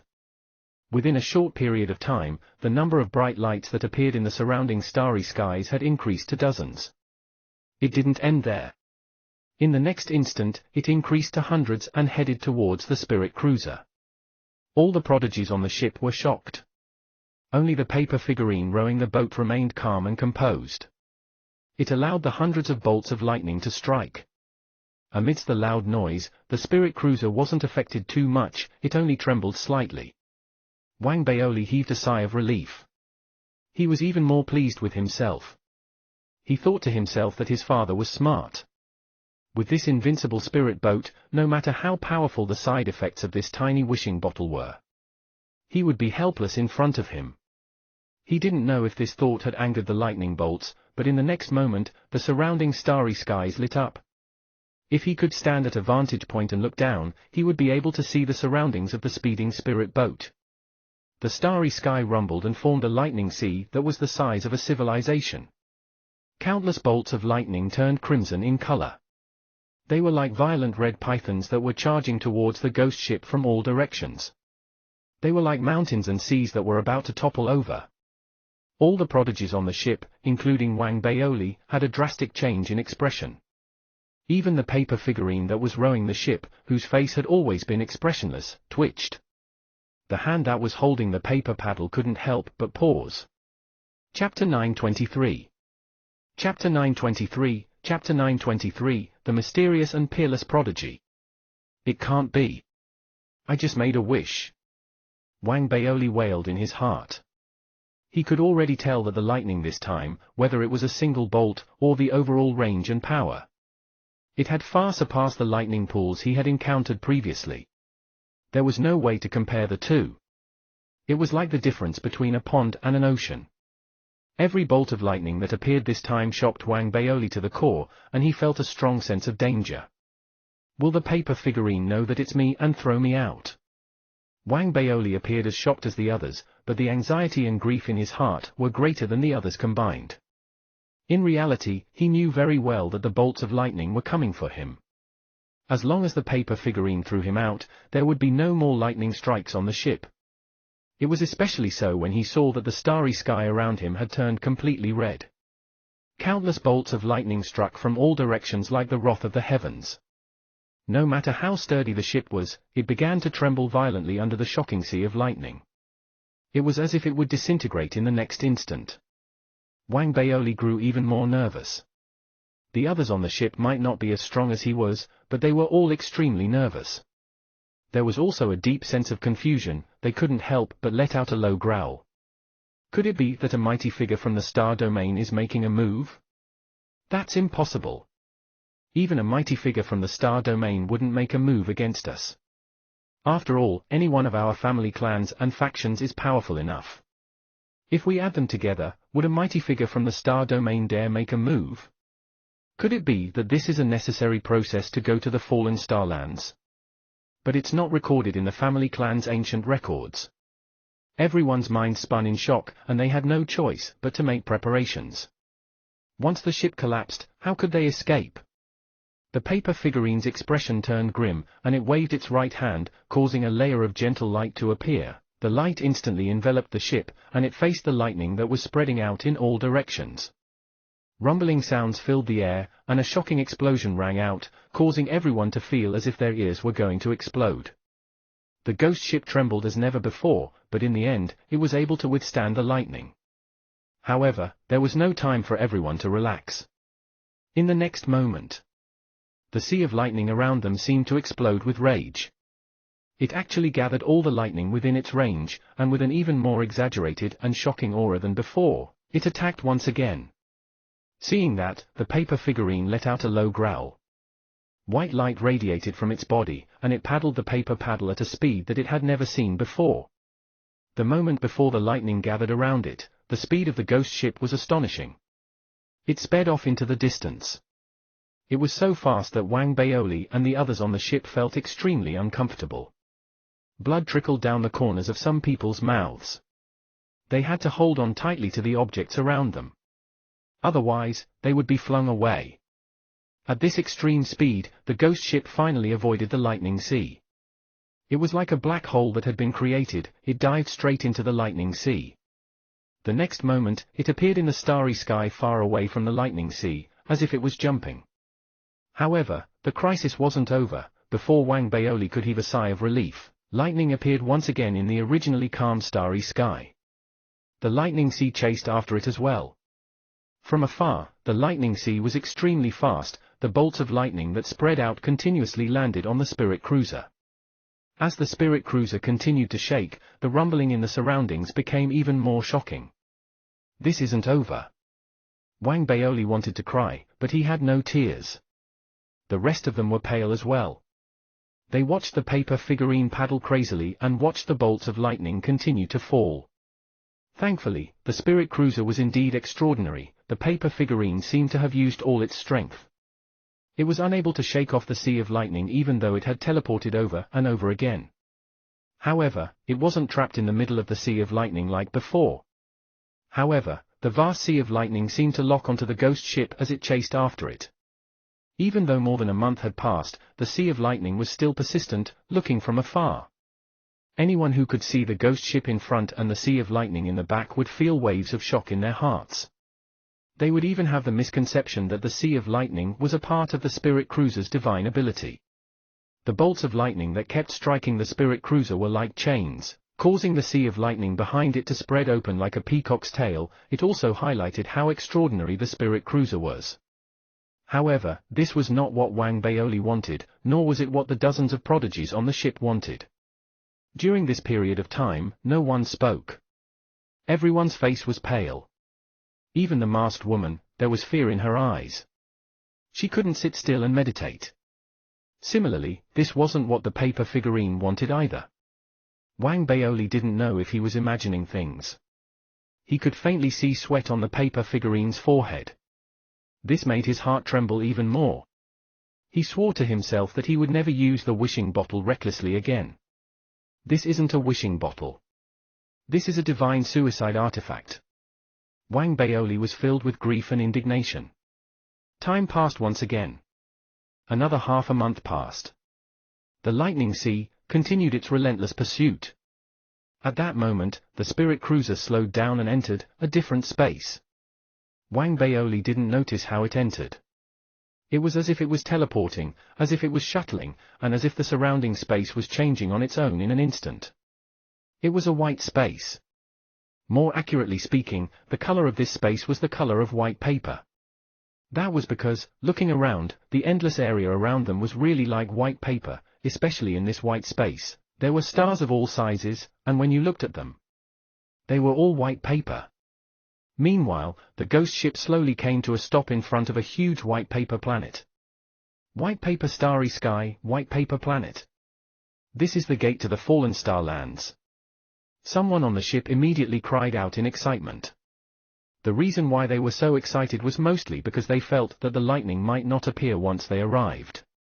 In reality, though the lightning sea didn't appear at the beginning, it only took about 10 breaths of time before the crimson lightning sea descended in the white starry sky. It spread rapidly towards Wang Baoli's ghost ship from afar. It's over. Wang Baoli's eyes widened. The others around him couldn't help but wail. Perhaps the white starry sky where the door to the land of the fallen stars was located was indeed something strange, causing the crimson lightning sea to chase after them. However, it stopped behind their spirit cruiser. It looked terrifying, but it didn't drown the spirit cruiser. Instead, streaks of scarlet lightning struck the spirit cruiser continuously. This process lasted for half a month. During this half a month, Wang Baoli and the others were extremely nervous. Even the paper figurine stood there vigilantly. Half a month later, in the distant white starry sky, a second ghost ship suddenly appeared. It was followed by a third, a fourth, and a ninth ghost ship. Wang Baoli finally understood that there wasn't one meteor ship, but 9. He couldn't help but look at the other 8 ships. He wanted to see if there were any powerful elites among the elites on board that couldn't be defeated. It wasn't just Wang Baoli, it was the same for everyone else on the ship. In reality, the elites on the other 8 spirit cruisers were the same. However, they all looked at the ship that Wang Baoli and the others were on almost at the same time. The ship that Wang Baoli and the others were on was simply too shocking. It wouldn't be an exaggeration to say that it was the center of attention. Many people were stunned. That was because in the white starry sky, the crimson sea of lightning, it was even more eye-catching than the torches in the dark. They didn't know that the sea of lightning had been chasing the ghost ship the entire way. When they looked over, due to the floating sea of lightning and the suppressive force it exuded, they instinctively thought that the ghost ship was incredible. Could it be that there is a peerless prodigy on this ship who is using this method to intimidate us? Many people narrowed their eyes filled with wariness. At the same time, this thought arose in their minds. Chapter 924. Chapter 924, Chapter 924, The Sorrow of the Raging Flames. It wasn't their fault for making a wrong guess. Anyone else would have made the same judgment when they saw the red lightning that filled the sky after seeing a meteorite ship. Most importantly, the red lightning didn't seem to be aggressive. It was just a majestic presence that accentuated the spirit cruiser. As a result, the other prodigies on the other 8 meteorite ships, they began to scrutinize the people on Wang Baoli's ship. Wang Baoli and the others weren't stupid either. They quickly realized what was going on. They felt that something was amiss, but none of them tried to resolve the misunderstanding. Instead, they remained silent, causing the misunderstanding to worsen. As for Wang Baoli, his gaze swept across the other 8 ships. He felt a sense of solemnity in his heart. He took a rough look at the number of people on the 8 spirit cruisers. There were about 400 people. If he included himself, there were about 450 to 60 people who had entered the Fallen Star this time. The weakest among them were much stronger than the perfected spirit immortal realm cultivators in the outside world. He felt that they were as difficult to deal with as he had been when he hadn't reached the perfected spirit immortal realm. There were also some who seemed to be on par with him. There were even a few who Wang Baoli couldn't see through. Even though that's how it feels, when it comes to actual combat, it's not just one's cultivation that determines the outcome. It's also the dharmic treasures and battle awareness. Wang Baoli narrowed his eyes and pondered. Some of the gazes from the other 8 ships, they swept past Wang Baoli as well, but he could vaguely sense that the focus of most people's attention was on the masked woman. As everyone sized each other up, the 9 spirit boats gradually came to a halt outside the giant paper planet. Suddenly, the giant paper planet emitted an even more intense white light. It enveloped the entire area, and at the same time, a loud boom rose into the sky. As the sound erupted, the giant paper planet began to tremble visibly. Slowly, it seemed to stretch out. From its spherical form, it stretched out into the shape of a human. To be precise, it was a huge paper man. It looked exactly the same as the paper man in the boat, as if all the paper men were no different in appearance. Its entire body was originally curled up, so it looked like a planet. However, as it stretched out, when its body was completely revealed, the entire starry sky trembled, and an indescribable pressure. It was as if mountains and seas had been toppled from his body. Like a storm, it spread out in all directions, enveloping the entire area. At the same time, it was as if there were more than 1,000 stars within his body, converging together to form a mighty pressure. Just a single glance caused everyone's hearts to tremble, and their eyes to sting. It was as if a single thought from the other party could blind all of their eyes. This feeling turned into a pressure that almost suffocated everyone. It was partly due to the terrifying level of his cultivation, and partly due to the size of his body. Before him, the elites who had come for the training were not even ants. Only the 9 spirit cruisers seemed to be on top of him. That was why they could barely be called ants. A mighty figure from the galaxy. That was Wang Baoli's judgment when he saw the gigantic paper figurine. It was the same judgment that surfaced in his mind the moment he felt the pressure. He had only felt this kind of feeling from 2 people. One was the blazing flame ancestor, and the other was his senior brother, Chen Qingzi. However, even though the feelings were similar, there were also differences in strength. It was obvious that the paper figurine was not as vast as the blazing flame ancestor. Compared to his senior brother, the difference in sharpness was even greater. Wang Baoli wasn't the only one to come to such a conclusion. The prodigies who were able to come here had backgrounds that could be considered wealthy in the entire Weiyang Dao domain. They had seen a lot of things, so they immediately made their own guesses. The prodigies were shocked. They retracted their gazes and lowered their heads to greet Wang Baoli. Suddenly, the giant paper figurine opened its eyes abruptly, revealing a cold glow. At the same time, a voice rang out in the starry skies. "Welcome to the Meteorite Gate." The moment the words left its mouth and reverberated in everyone's minds, the white starry sky seemed to be affected as well. Large amounts of ripples appeared, spreading out in all directions, causing the entire white starry sky. It seemed to have turned into a rippling sea surface. A huge wave of white waves appeared in the distance. It kept rolling and rising, and in the next instant, it reached the end of everyone's sight. Everyone, including Wang Baoli, could not help but raise their heads. They could not hide the shock on their faces. Even the masked woman and the other prodigies that Wang Baoli had been paying attention to were stunned for a moment. It was true that the huge wave that had been stirred up was slowly revealing its true appearance as the ripples disappeared. It was not a huge wave at all. It was like a piece of flat paper that had been folded in half and turned into a wave. Or perhaps it wasn't appropriate to use the word folded to describe it, because if you stood at the highest point and looked down, you would see that in the black starry sky, the white region was actually a huge piece of white paper.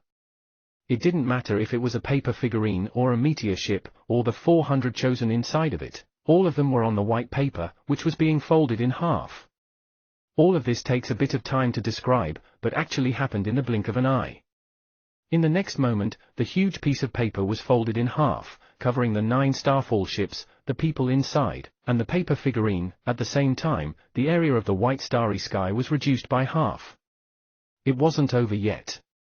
As the sound of the paper being folded echoed out, it was actually folded in half again. After that, it was folded again and again, and the area of the paper began to shrink. As it became thinner and thinner, its thickness also increased without limit. As it folded in half, the white paper that eventually appeared in the galaxy suddenly turned into a white needle. It stabbed into the void, pierced through it, and disappeared. Almost at the instant it disappeared, dozens of auras immediately descended from the depths of the galaxy in the area where the white paper had once been. They did not turn into concrete figures, but wills descended instead. After sensing the area, they stared at the spot where the white needle had disappeared. It's still the same method. Even if I look at it again, I still won't be able to figure it out. I can't find the true location of the fallen starland. I can be sure that although this seems to be related to the dark art, there's actually no connection between the two. The fallen starland is a crack that connects the Wei-Yang-Dao domain to the outer domain. There's also that crimson bolt of lightning. It's a bit strange, it actually went in with them. Each of these wills was a patriarch-like existence in their own clans and factions. They had gathered here not to protect their own children, but to see the door to the fallen star open once more. They had tried to study it from the inside. However, it was clear that they had still failed this time. At the same time, in the depths of the starry sky, in a starry sky filled with flames, was a gigantic planet. It looked like a majestic pale furnace, and was surrounded by hundreds of stars that provided it with high temperatures. An old man sat cross-legged at the top of the pale furnace planet. This old man was none other than Patriarch Flame. His eyes, which were originally closed, suddenly opened. He lowered his head and flipped his right hand, causing a voice transmission jade slip to appear in his palm. He lowered his head to look at it, then looked into the depths of the starry sky. A smile slowly appeared on his lips. The little kid from the Seer family is asking for help. He's asking for my help to plead for him. Isn't he looking for the wrong person? However, I have a feeling that before Chen Qingzi kills the moon-splitting divine emperor, his little junior brother will become my disciple. Chen Qingzi, oh Chen Qingzi, this is fate. HMPH, I might not be able to defeat you, but if my premonition comes true, when you see me, how should you address me? Also, the little kid from the Seer family is asking for help. Haha, interesting, interesting. I wonder what the kid's expression will be like when he finds out that the person he needs help from is that kid Baoli. The blazing flame patriarch couldn't help but laugh out loud. His laughter echoed throughout the entire raging flame star field, echoing in the minds of the countless living beings in the area. 18 illusory figures appeared around him, rapidly condensing into 18 cultivators of different races. They knelt down and kowtowed to the blazing flame patriarch. We pay our respects to Master. May I know why Master is so happy? All of these cultivators had extraordinary cultivation bases, and when they saw how happy their master was, they couldn't help but ask with a smile. Patriarch Raging Flame, who was sitting on the pill furnace, once again laughed happily. There's a very high chance that you'll have an additional junior brother. As he spoke, no one noticed the grief in the depths of Patriarch Raging Flame's eyes as he looked at his disciples. Your real junior brother. Chapter 925. Chapter 925, Chapter 925 The Land of the Fallen Stars. The Land of the Fallen Stars was the legendary region within the Wei-Yang-Dao domain. It was also one of the most mysterious places. If one wanted to enter this place, one had to satisfy 3 conditions. The first was the moment it was opened. The second was that one's cultivation base could not exceed that of a planet. As for the third, one had to possess the qualifications to be a sealing mark. These 3 conditions could not be missing. As a result, the greed of too many people had been stopped. It was not as if there had not been a star or even a star domain's mighty figure interested in this place over the years. However, those who tried to force their way in had all failed without exception. In fact, even the Wei Yan clan had suffered heavy losses when they tried to barge in under the leadership of a divine emperor. In the end, the divine emperor had returned and publicly apologized. This matter shocked the entire Dao domain, and it also caused the various factions and clans. They had no choice but to give up on their greed and spying on the fallen star lands. Fortunately, the fallen star lands did not completely exclude the outside world. They had used various methods to send out 500 quotas. Although only 400 of these quotas remained after the passage of time, the attitude of the fallen star had already shown that, as long as they followed their rules, they would welcome the outside world. That was why the meteorite bases trip, which took place once every few hundred years, had taken place. At that moment, as the white paper disappeared after being folded in half, the 400-plus prodigies on the 9 meteorite boats were all dazzled. Wang Baoli was no exception. However, they quickly regained their sight. The entire process seemed to take only a few breaths of time. When Wang Baoli regained his vision, he immediately saw that the place he was in was completely different from the outside world. It was an ocean. At first glance, the color of the ocean was black. However, if one took a closer look, one would be shocked to discover that this ocean was actually formed from countless pieces of black paper. As for the sky, although it was a normal blue color, the sun hanging high up in the sky was also made of white paper. Looking around, everything around them seemed to be made of paper. Even the seabirds in the distance, as well as the clouds in the sky, everything was made of paper. As for the colors, other than the sky, there were only black and white. Only. The ship they were on and themselves were not made of paper in this world. Therefore, a sense of incompatibility caused Wang Baoli and all the elites on the ship to be shocked. The meteorite paper sea. After crossing this sea, we can enter the meteorite empire. We've entered the meteorite land. Wang Baoli didn't know much about the meteorite land, however, the other elites were different from him. With the deep foundations of their respective clans and factions, they had a detailed understanding of the place. Someone immediately exclaimed in a low voice. Listening to the cultivators beside him, Wang Baoli narrowed his eyes. The words sea of paper and empire appeared in his mind. He swept his gaze across the surrounding black sea of paper. Just as he was about to take a closer look, suddenly, the voice of the giant paper figurine that had appeared earlier in the outside world reverberated throughout the entire world. Cultivators from the outside world, some of you may already know what this place is, but there should be some who don't.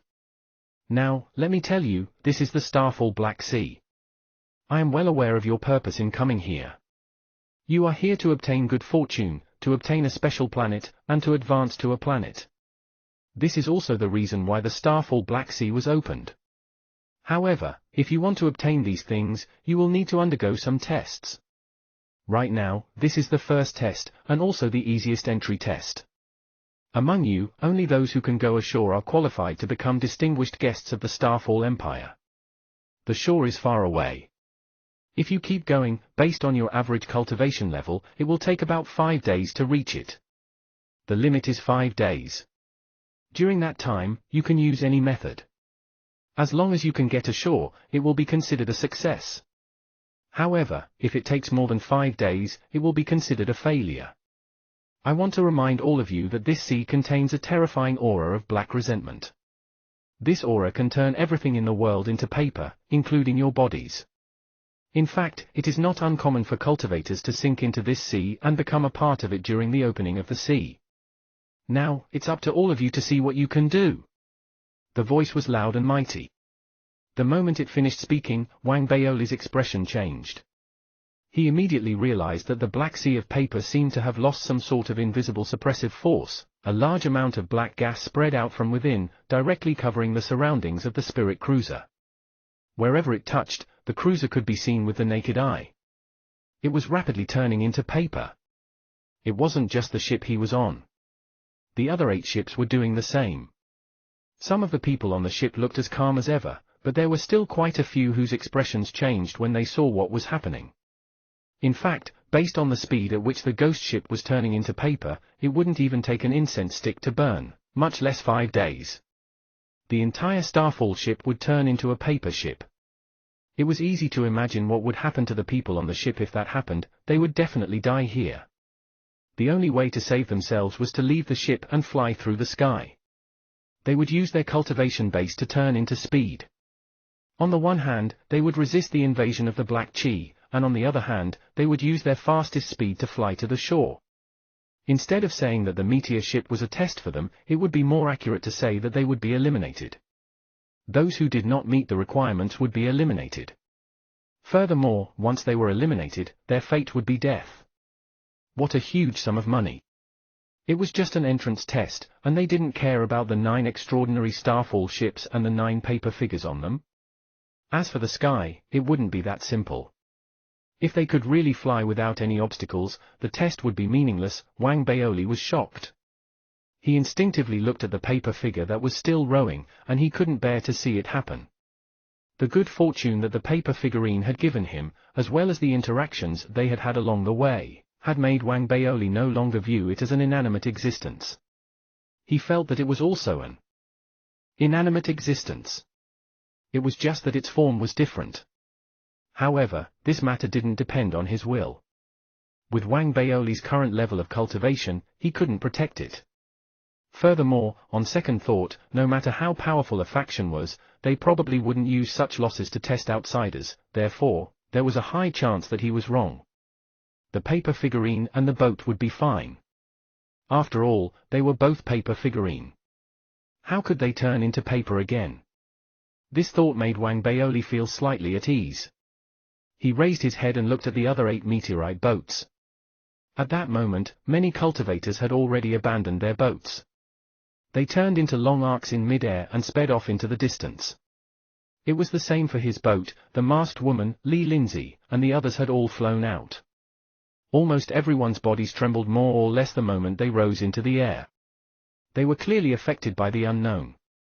There were even a few who fell headfirst, almost falling into the black paper sea. It was fortunate that their cultivation had erupted at the critical moment.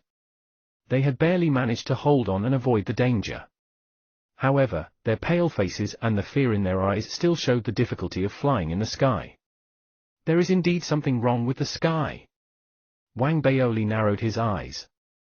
In his eyes, the heavens' favorites who had abandoned their ships were like 8 immortals crossing the sea, each of them displaying their supernatural powers. Some of them were glowing with treasure light. They charged forward under the protection of their bodies. There were others who took out all sorts of dharmic treasures that were clearly extraordinary. They used them to resist and charge forward. There were others who formed hand seals and transformed into 9 black dragons. They roared as they surrounded the dragons and stepped on them as they advanced. All sorts of methods, each different from the others, bloomed in the sky. Their cultivation levels were all revealed at that moment. Even though they were all at the perfected spirit immortal realm, the strength of their auras could still be detected by others. There were 4 people among them. Their speed and aura had reached an extreme, causing Wang Baoli to stare at them. There were 4 people, 2 men, and 2 women. One of them was the masked woman on his boat. The woman immediately flew out of the boat, and in mid-air, a 7-colored glow appeared beneath her feet, transforming into a gigantic 7-colored phoenix. As she neared, she ignored the obstacles in the sky. Her speed was so fast that she became one of the 4 fastest people on the boat. There was also a woman from the other boats. This woman was beautiful and had a smile on her face. Her body was incomparably graceful. At the same time, she had a bell tied to her right hand. With a slight shake, the sound of the bell spread in all directions. It formed ripples that could be seen by the naked eye, and she actually stepped on the ripples. The more the bell rang, the faster her speed became. As for the other 2 men, one was swift and fierce, while the other was refined and refined. The swift and fierce man wore a black robe. As he took a step forward, his right hand formed a seal in midair.